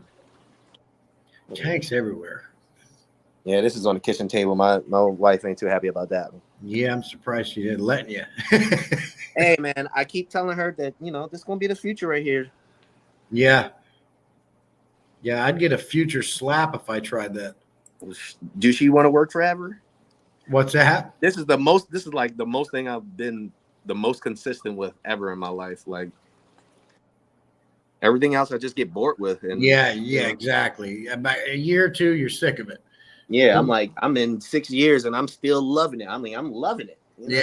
Yeah. There's so much to try and so much to discover and do different things. All right, let's see if I can get this light on. There's one in here that he's really colored up. He's like dark blue with the red fins. Looks like a crayon. Really nice. I have the eyelash yarn in here with some real moss. This is just one of my quarantine tanks, just in case they want to drop some eggs in the quarantine tank. Okay. Now, do you have a lot of problems with diseases or anything? I only I don't get fish too often anymore from local fish stores, but when I do get fish, I still quarantine them just in case, because I don't want nothing coming into my fish room. Okay. But I don't deal with anything in here because I don't really buy anything from an unreputable source. So most of my fish come from Dan's Fish now, or yourself, or myself. Yeah, right. Where I know that it's been quarantined, nothing's in here. Have you thought about larger fish? Have you thought about maybe trying Oscars? I just don't. Well, I'm into breeding, you know. Right. Yeah. So that doesn't really breed some Oscars. Oscars wouldn't really bring me no money, really. Everybody can breed Oscars, you know. Yeah. And they have so many babies at a time, 200 to 300 babies at a time. The market would be flooded. I wouldn't be able to get them off. Okay.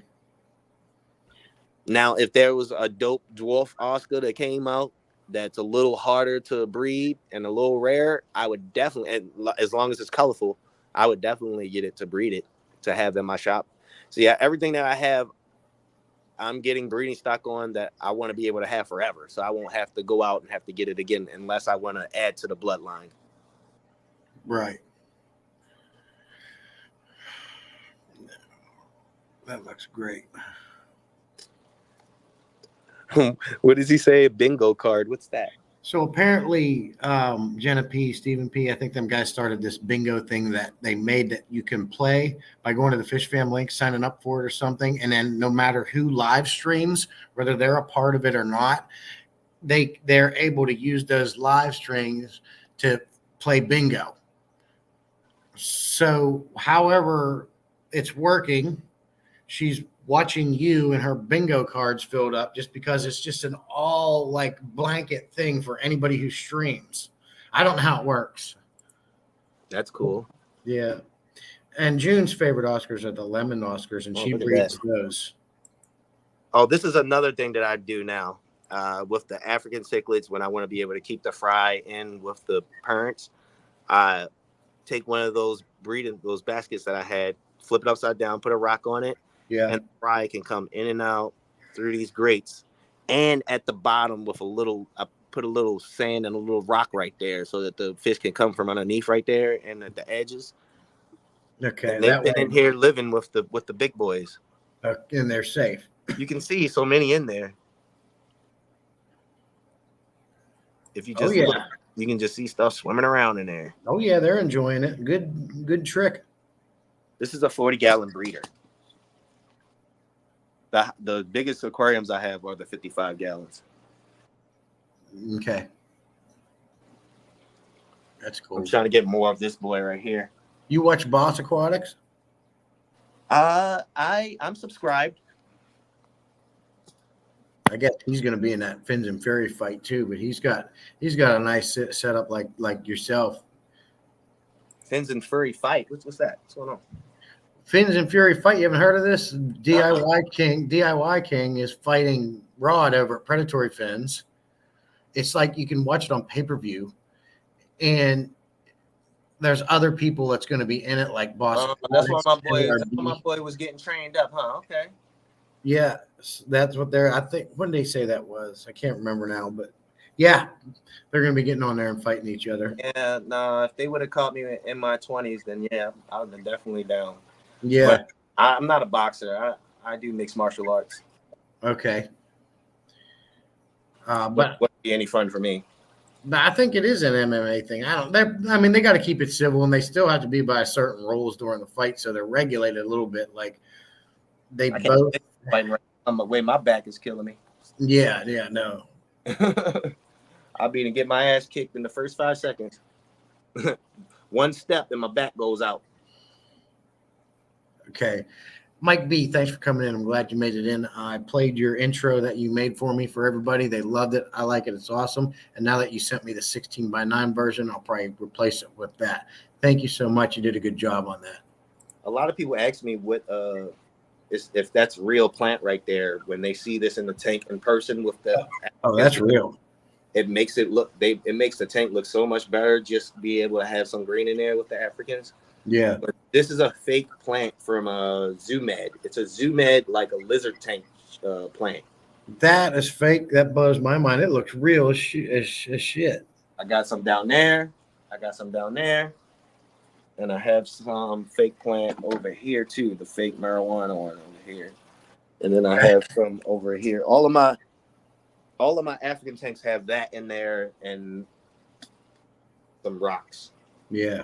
No, that looks good. That looks real good. There's something to be said for fake plants. They might not add, the all the perks that real plants do for an aquarium, but they give you hiding spots. They give you a nice look, and it's so much easier to clean and put back in. Yeah, and they give you surfaces for more beneficial bacteria. Exactly. So if I wanted to start a new tank right now, say a 10-gallon, and I've had this plant in this tank with all of these big fish in here, and I say I want for a 10-gallon and throw some tetras or something in there right off the bat. I put some fresh water in there, and I take this bad boy out, and I just drop it in there and put the fish in there. You're good to go. Exactly. I was actually wanting to get a hold of some. I like the silk ones, the more ones that look a little bit more real. They're not so rigid. You know what I mean? Yeah. These are the silk. Yeah. These are the silk. You want to get the silk plants because they don't hold any kind of chemicals or anything. Yeah. Yeah. I've seen some really nice silk plants that they look really real, but they are really expensive at Michael's. June said, "Did I hear him say Mary Jane?" Oh yeah, baby. Oh yeah. My stream is going to have a lot of that too.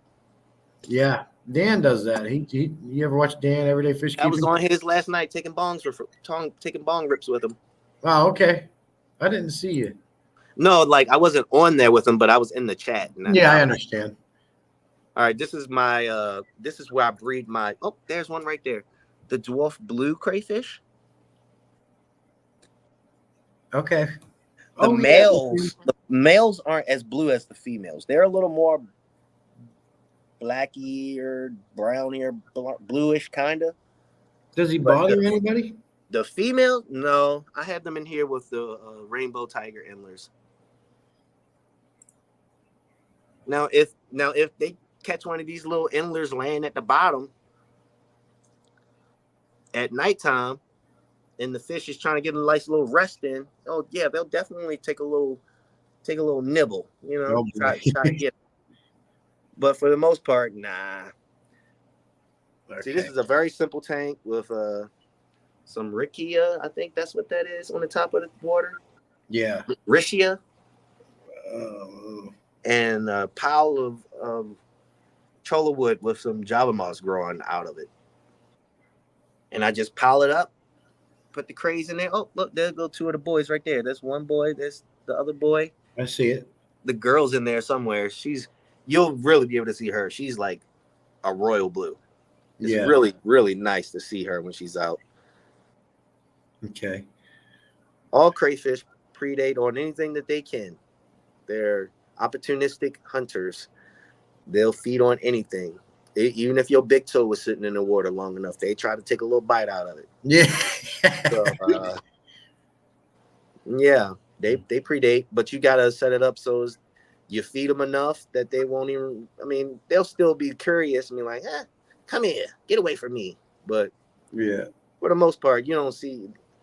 a healthy fish getting eaten by a crayfish. You know, Right. if you see a fish in a crayfish's claws, it was probably dying or already dead. Right. Not really active, not moving. Don't Because I care. have a guy in here. Look at this guy. To be honest, I threw this crayfish in this tank with these Africans. I threw this crayfish in there 8-9 months ago. Out of the original crayfish tank that I had, he got beat up so bad he didn't have any claws or any legs. I just threw him in here to see if he survived, because I had lots of coral rock in here. And as you can see, he's doing well. One day, looks like he's working on something there. I hadn't seen him for months. I mean, I hadn't seen him for months. And then one day I was doing a water change and moving stuff around and moving the rocks around and moving stuff. And I was like, whoa, something jumped out at my hand. I was like, whoa, what's that? And it was him, fully clawed up, full legs and everything. I was like, whoa. And he's one of the prettiest ones I have now. Oh, he is pretty. I like him. Look at him. Ooh, look at him. He said, what you looking at? Yeah, he's like, come on, say something. Say something else. What you looking at? Say something else, motherfucker. Say something else. Take the camera off me. Yeah. You don't see me over here minding my business? I really can't wait to breed these blue lamp-eye Congo tetras. I can't wait. Yeah, they're pretty. You got it. Like I said, I can't say it enough. You got awesome setups everywhere going on there, and you're gonna do well, real well. Thank you. I'm trying. You're impressing everybody in the chat that I've seen since you've started. So I haven't been able to see the chat at all because I downloaded this app, so now I'm not on YouTube anymore. yeah. So what I do is I just bring it every time someone says something, I bring it up so you can read it.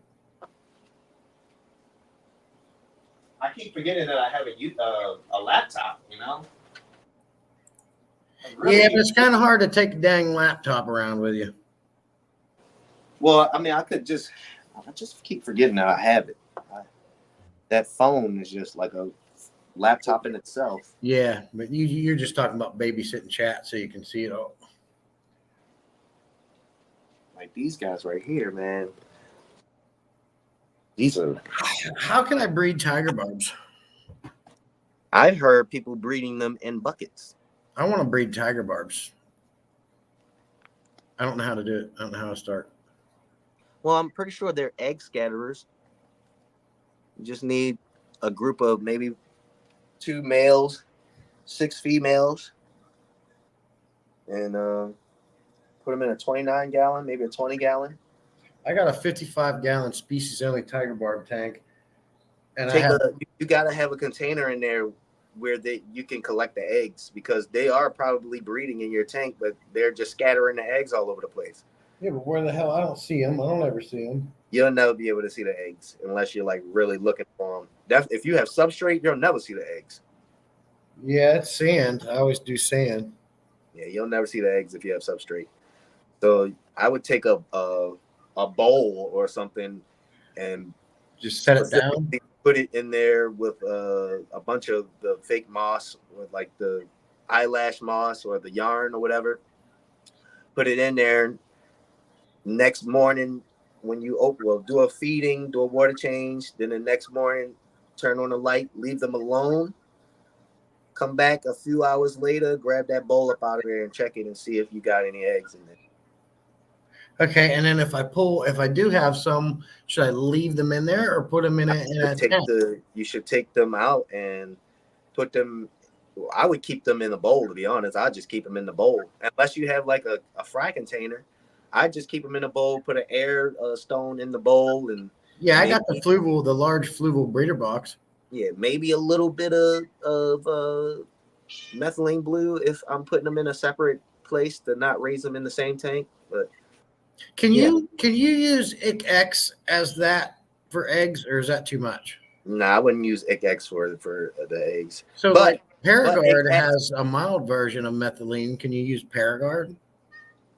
I would, when you have the fry, that's when I would use that. I would use that. I use ICX when I'm raising, like right when I'm about to move the pleco fry out of the caves. I use ICX.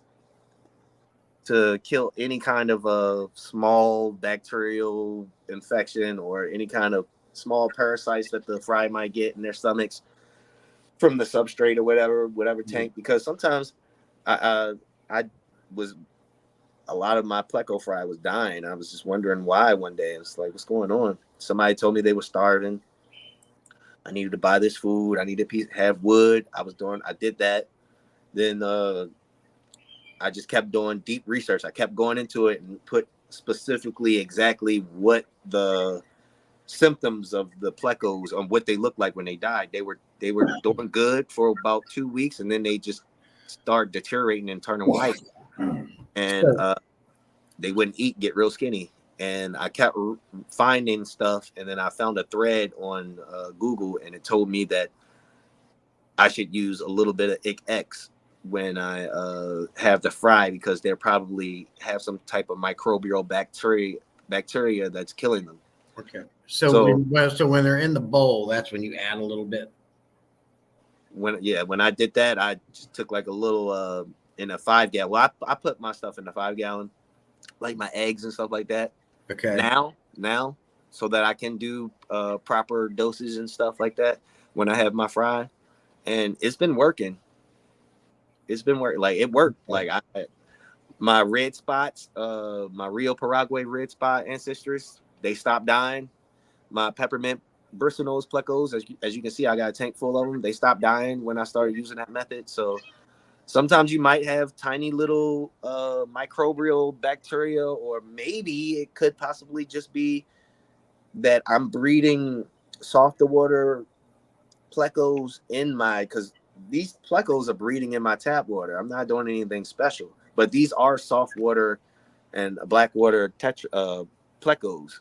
Okay. So maybe the microbial bacterial disease that the fry are actually getting, maybe that's just particles in the TDS or something that's affecting their guts. But once I put the ICX in there, it changed the game, and now I actually have fry.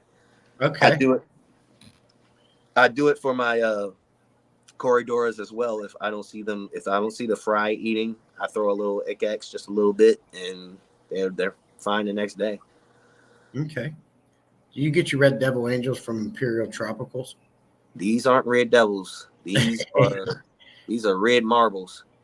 Well, let Steve said these are orange marbles, but as you can see, there's a little red in that orange, so I would call them red orange marbles.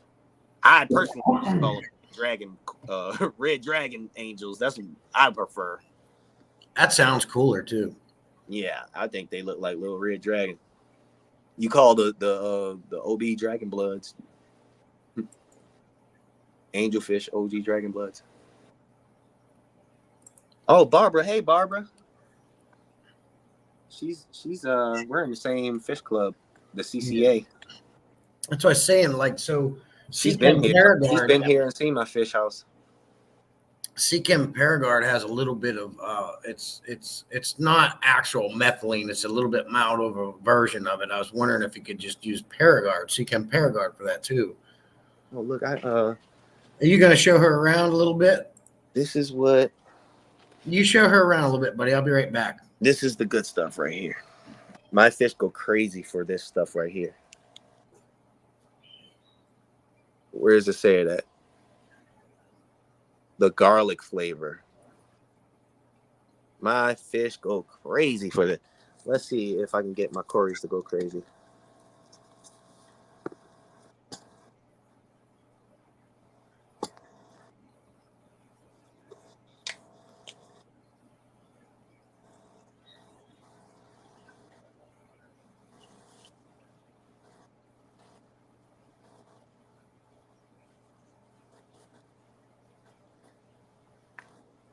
Not only does it probably taste good for them with the garlic, but I heard that garlic is a good antibacterial ingredient for fish.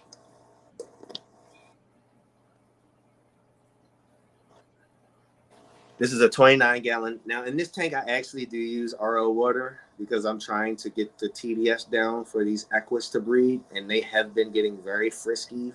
the past few weeks. So I think I might be dropping the TDS down low enough. I normally will let this tank go. Now that I have the water lettuce in there, I let the tank just dry out a little bit. The evap, I let the water evap to about like right here, a little bit above this tile, maybe about 3 inches down, and then I refill it with RO water. Also, with the RO water, I take RO water and I have one of these kettles right here. Take some RO water, fill this bad boy up with the RO water, and then I take about 10 leaves, 10 Indian almond leaves, maybe mix in some magnolia leaves, and I put them inside of this, and I drop it inside of the kettle, and I let the kettle boil all of those tannins out inside of that RO water to really drop down the pH. Hey, And it really helps. Like when I'm breeding tetras, that's what I do. Like I'll boil my leaves. I'll get some alder coins and any other type of tannin type thing. I'll boil it in RO water. I'll let it cool off, and then I'll add it to the tank, and the tetras just go crazy. Have eggs all over the place. yeah.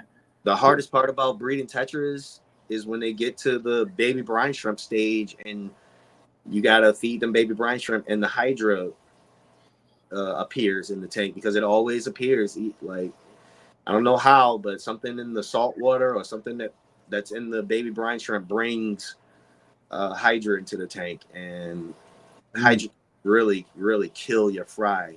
Like, right. Yeah, I like learning. Like, that's why I love doing this stuff, because you taught me something there just there alone. Hey, are you okay with taking us over for a couple minutes? I got to handle something with my dogs. Oh yeah, no problem. I certainly appreciate it. I didn't want to be rude. I could talk fish all day long. I love it. Like, oh, good. Well, I'm certainly enjoying it, and so is everybody else. But I didn't want to be rude, and I just wanted to let you know I'll be right back. No problem. Thank you, buddy. Boot says she never had. If you fed baby brine shrimp to any small tanks, you've probably had hydra. You just didn't know. Because but small fish and snails do eat hydra too. So it's just about that stage of the fry that if they can get past a certain stage and a certain size, then they start eating the hydra. But before that stage, yeah, when the problem comes in, I got you. Breeding Brooks, and put this up, and I'll be back. Thank you.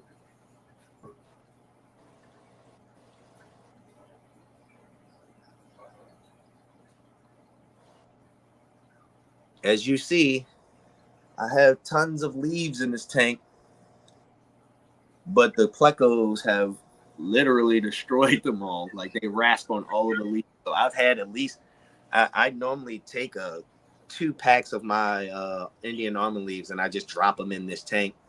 I did have to pull out a bunch of these used up looking leaves, like, because all of the debris ends up just being in the tank and just getting kicked up every time they move. It's just annoying aesthetically for me. But when my shipment comes in from Aquarium Co-op, because Aquarium Co-op has some really nice sized Indian almond leaves now for a very decent price, for 20 leaves in 1 pack for $7.99. It's really nice. And they're trustworthy. Like, you can trust them. Be coming in clean. When my shipment comes in, I'm going to take 2 of those packs, boil them, drop the boiled water, drop the tannin water in here, and I'm going to drop all of the leaves in there too, because I feel like I'm getting very close. I haven't done a water change with my actual faucet water, with my actual tap water in this tank in a while. So I've literally only been topping off with RO water, and I know I'm safe because my tap water comes out at around 300 to 350 TDS. So little by little, adding RO I'm dropping it very slowly, and adding the tannins will help the system not crash. And there's some snail shells in there too. You see all of my assassin snails have been killing a lot of snails. And you see one right there. The snail shells from the decaying snails help with the minerals in the water too. So even if I was this water would just, oh man, this water just turned to RO water. It has no minerals. Nah, it couldn't be, because all those snail shells in there hold calcium and different types of minerals and stuff breaking down into the water as well. So I've actually had this crypt plant going in this tank for maybe 3 years now. That crypt's been growing for 3 years. I've taken little bits of this plant and potted them in the other 2 plants next to it, and then they've grown since. I think this crypt might be my favorite crypt to grow. Oh, you can see the equids, man. They really, really, really love that garlic flavor food. Let's see if I can get a better. Now you can see the green on the body, the orange on the body. When I add more tannins to this tank, these fish love it so much. There's not another Cory. Besides, when I see the gold lasers on white sand, there's probably not another more vibrant Cory out there. Except for, hold up, I did see these new, the European line of the green laser Cory, the CW9s. Next time Dan has those in, I have to get those, because everybody else's green lasers do not have that body color on them. Whenever I see green lasers come in from importers, they all look like gold lasers to me.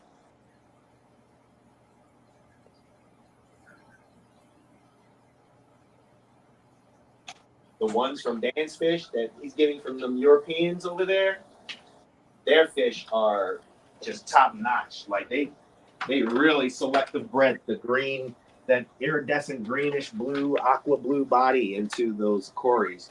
They are like a whole nother level.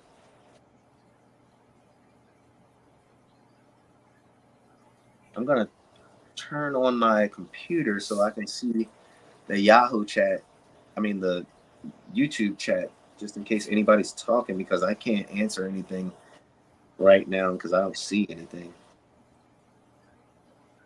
So just look at the pretty fish, and I will be right there.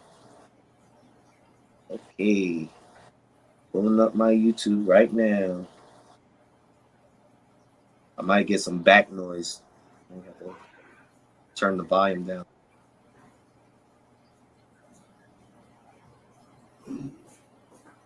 YouTube. All right, buddy, I'm back. I can read these for you. You don't have to load that up.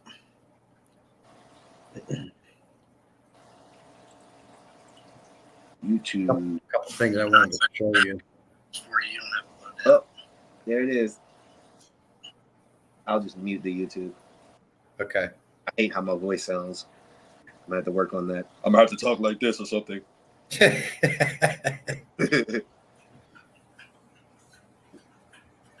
This has been great. I'm certainly glad that you decided to come up and share all this with us. It's really great. I certainly appreciate you. Thank you for putting me on, man. I love this stuff.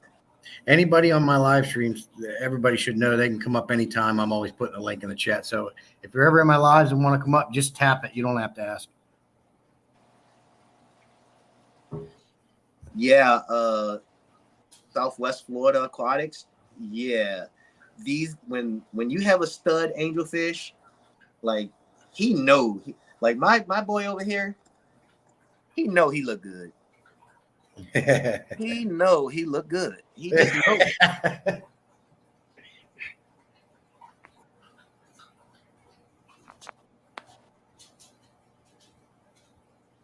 Yeah, dance fish is definitely I have no problem spending the money with Dan. You know you're going to get healthy fish, and that's all that matters, really. People got to stop thinking that fish are like secondary pets.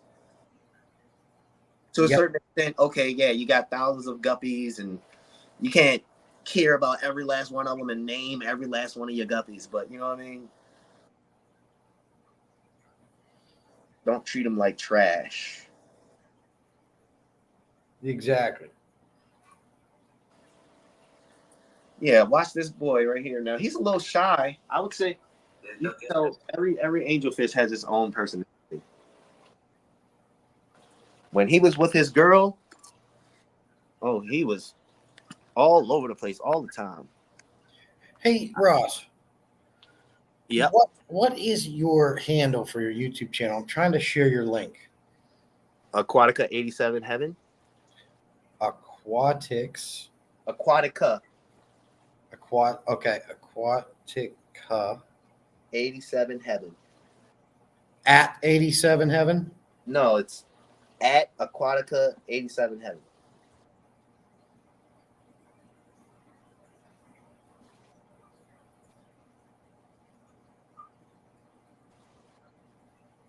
Hold on, I can type it in. I got you here.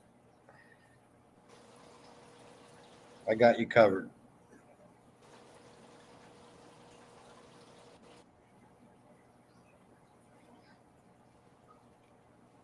There. I don't know why YouTube still shows the Ross Baltimore name.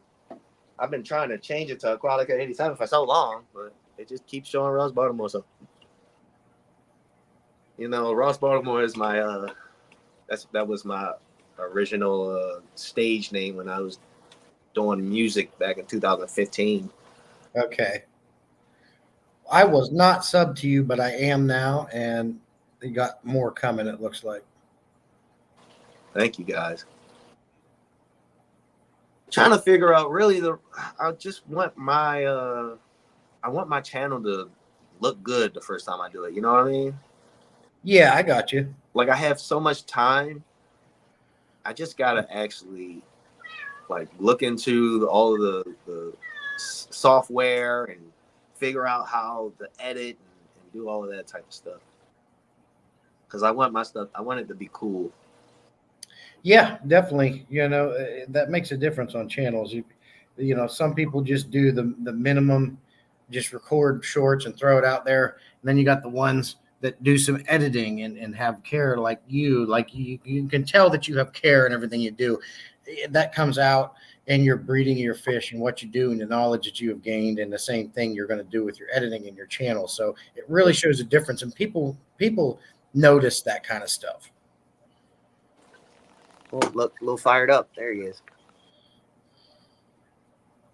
Got that purple showing a little bit more. You can see the orange. Hey, Steven, good to see you. Glad you came in, buddy. Real quick, Steven, I don't know if you, it'd be kind of hard to explain the bingo thing to some people, because I know you guys just put that together and they were talking about it in here. I don't know exactly how it works. I did watch some of that video you guys had out, but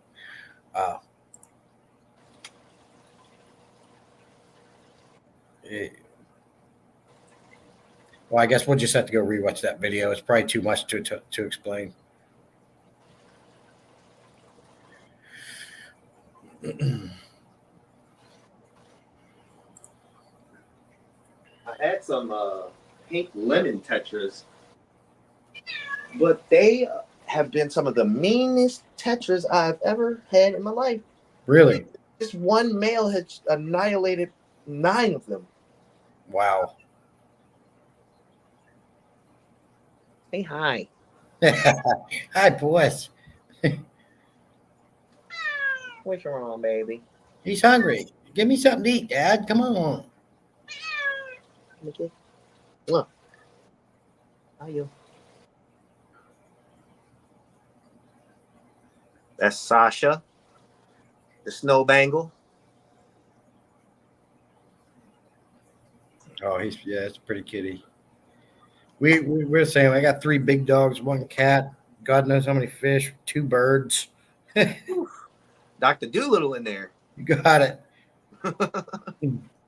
I can't do a bird. Something about birds. I don't trust them. They're cool, man. You know, I was the same way. My wife wanted them, and we got two of them, and it's hard to go back. They talk to you. Like the whole time I've been out here, the one cocktail's back there yelling, "What are you doing? What are you doing? Come here." He wants me to go in there. Yeah, it's creepy as hell. Yeah. Come here. What are you doing? Pretty bird. Yeah, one of my friends that I play Xbox Live with, he has a little bird squeaking all the damn time in the background when we're playing the game. Sounds like a damn rainforest. Yeah. Okay, thanks, Stephen P. We'll do that.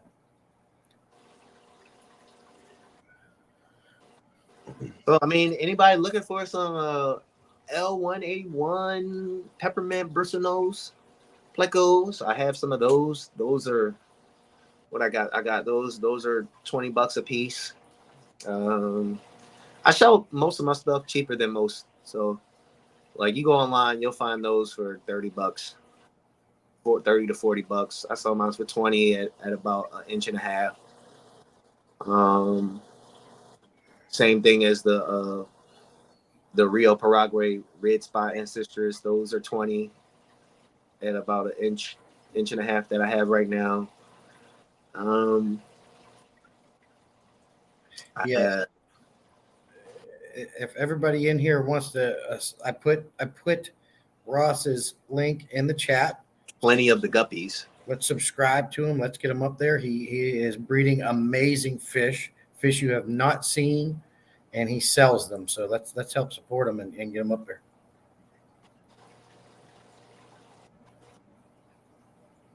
I have two snow white bristlenose plecos that are short fins that came from my long fin that I don't really care to keep. Somebody was looking for a couple of those. Got those for $25 too. Yeah. They're about almost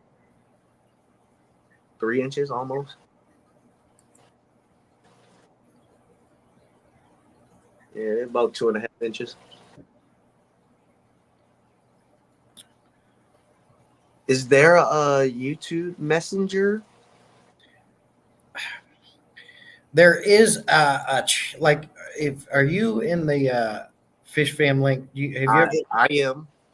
I just how I saw you, and I was in a live stream yesterday, and somebody said something. They finally put me on, and it's changed my life. I ain't gonna lie, overnight. Like, I love it. I love being able to see fish content. I'm always looking for something to watch during the day because I'm always on. So I didn't know that there were just people streaming all the time. I was like, whoa. Yeah. Well, on that Fish Fam link, there is a chat section that you can go in there and type. And I believe, and Stephen P's in here, and he can answer this more than anybody. I believe everybody can see that. So we got that. A lot of us are connected through Instagram. We can message each other there and Messenger. So whatever is easier. Or just leave comments on people's videos. Pretty good morning, Pretty good Saturday. Good live stream. We got WrestleMania Night 1 coming up. Oh yeah. I used to be into wrestling big time. I'm not so much into it as I just got back into it. Like, I stopped watching it maybe in 2005, and I just got back into it maybe a couple years ago, and it is back. Yeah. I still watch the YouTube videos of it. After Goldberg and all that was done, years ago is when I kind of stopped watching. My Facebook name is literally my first two letters of my name in initials. Hold up. So Facebook name is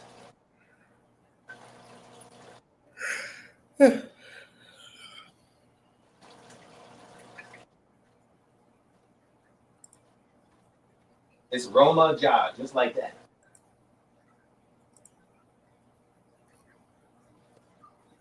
My Instagram, which I'm on most.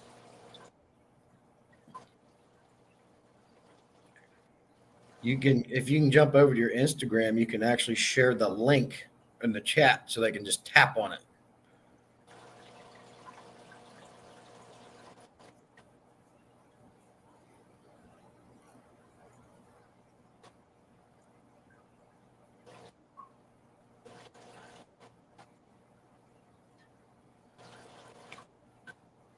I got to change my. I'll probably change my.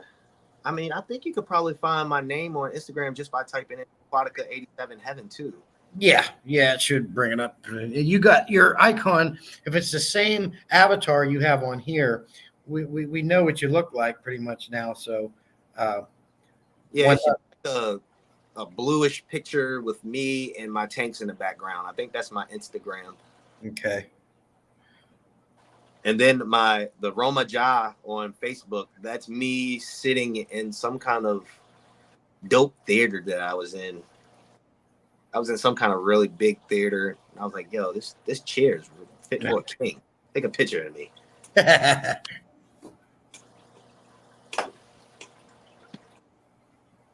You should be able to, like, when you see me on Instagram and Facebook, I should probably be friends with probably other people in the fish hobby that you've seen.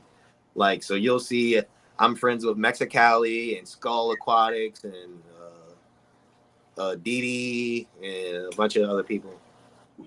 Yeah, they're all Skippers aquariums. Oh, yep. Look a starby dropping eggs. Look on that rock over there. Look, she's holding eggs right now. Okay, yeah, I saw that. She's holding them. She's trying to find a place to put them. Oh, she's going into the yarn. Where do you get that yarn? I got mine's from Joann's. Joann Fabric? Yep. Joann's and Michael's. Michael's has yarn too. But Joann's had the eyelash yarn. Okay. I got all kind of yarn here. My wife was into crocheting. I just didn't know if you could use that. This is what the eyelash yarn looks like when you get it. Okay. So you can use any yarn. It doesn't matter. Yeah, as long as it's acrylic. Okay. Because we got that here. I'm going to try that. I really want to try and breed these tiger barbs. So I'm going to try your trick. What did Shady say? Spell what, please? I wrote it in the chat. Just have to go. But you know what? I didn't see it come up in chat. See, they be deleting my stuff. Oh no, it's right here. Maybe Laura can help. It should be 2 above his last comment.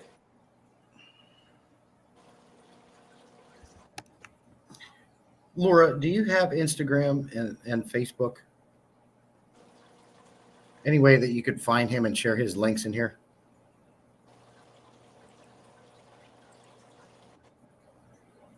How about this? Let's do this. I'm going to make you a mod so you can share your own stuff. Oh, that's cool. What do you think? Whoops. Yeah. Weird though. You know, YouTube is all about connections, and you can. Yeah, but you got to be a moderator to share links. Ah, okay. So I'm going to make you a moderator. Oh, so they don't want you to. Okay, so they're making it so that you can't sell stuff if somebody else is trying to sell stuff. So it's like kind of like. Oh no, I see you actually. When I got on my phone on the YouTube side, I seen where you were putting stuff in. But here, add as a moderator. There. Now you can share links. So you can type stuff in like you were doing, but it's not a clickable link. Now you can actually share your links from Facebook and your Instagram, put it right in the chat, and then people will get teleported right over there. MS said, "Let them sleep, bro." Hey, man, you gotta check every now and then. You know, throw a little flashlight in, see what's going on at night. I don't do that. I don't do that very often, though. I that was only for the gram. I had did it earlier just to see if the plecos were in caves, and then I was like, you know what, that'd be a cool video just to get these fish without the lights on, with just a white light showing their full colors at night. Yeah.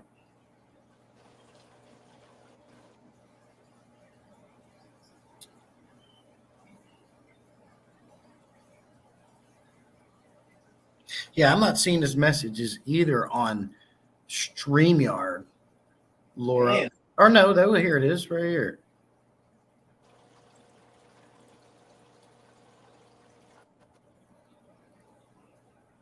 But anyways, you're a mod now, so you can share links. I don't even know how to do that.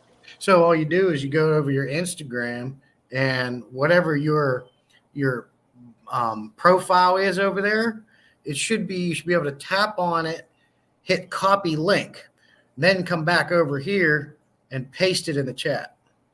Did I disappear off your screen? You did? No, you just turned the camera off, but you're still here. Okay, I'm going to the. So I go to. It's somewhere.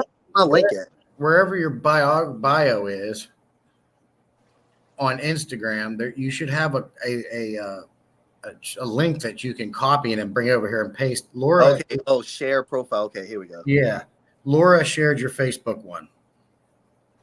I'm really not on Facebook too often. Okay. But then you should just paste it right in the chat bar there. It is poison.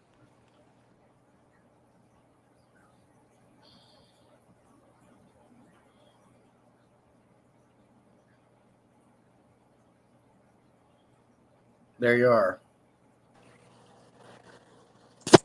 Now, if somebody wants to try and click that. Yeah, Instagram is better. Facebook, I try not to be on there, so I'm not on there that much. Yeah, I'm not on there as much either.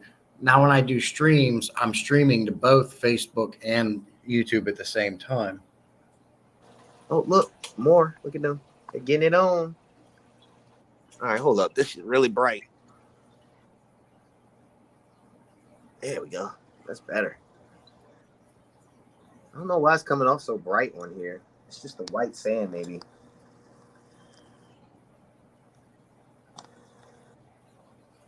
Pretty cool that the Stir Buys are doing this on camera right now. Yeah, that was a good catch.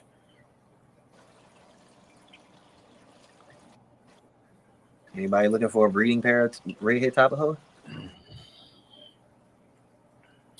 Really nice. I love the like. Is that like a light red or more of a pink in their heads? He's got that red head, but to be honest, if I had him on darker substrate, it would be darker. He'd be darker. He'd be more turquoise and red. So substrate plays a role in fish colors. If I drop some, take some of the black stones, just put them in here, mix it in with the sand like I did down at the bottom here. Yeah. His color would actually pop more. Yeah, I've noticed that myself just with the fish I keep, because I've used the black diamond sandblasting sand and the pool filter sand, and they do get darker and lighter. So I like to trick the fish, and I'll like this sand right here. It is still way more white in it, but you can see I peppered some black sand in there too. Oh yeah, looks good. A little bit of that looks just like that Carib Sea cichlid sand you can get. Oh yeah, man! I have one tank, the 55-gallon with the angels in there that I showed you the first one. Yep, that has that. It's like powder. Yeah, I have that in my Mbuna tank, and I call it Oreo. That's crazy because they gotta be stuffing that stuff in the filters every day. Yeah, and they're fun, man. They're little excavators. They make these Mbunas. I love them.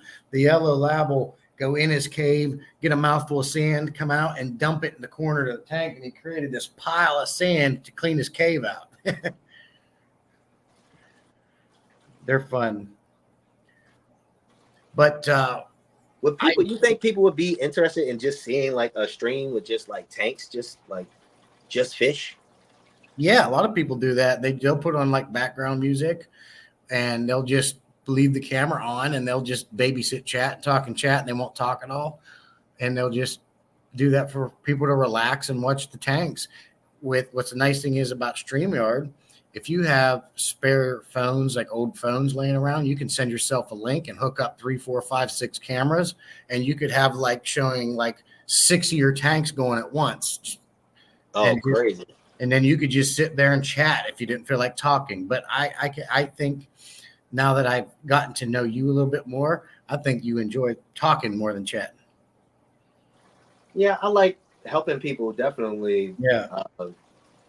I like helping people be great in this, in anything that I'm good at. I want other people to be great at too. Yeah. Well, I'll probably be getting back to you on breeding these tiger barbs because I'd love to get some more. And these right here, I don't have any tiger barbs. Yeah, you gonna get some? These guys, if you ever go to Walmart and you're a Yeah, fish breeder, I got a couple of those. you got to get some of these. You got to Yeah. stock up on these because you never know when you need a good air filter for a fry basket or something like that. Yep. And I also bought aquarium co-ops air stones that you can diffuse for that purpose. Ah, yes, I saw those. And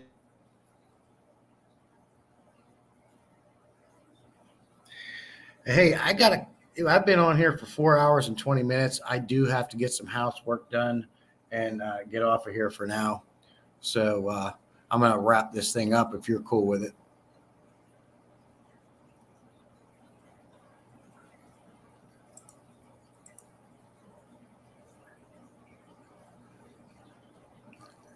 Well, I don't think he heard me.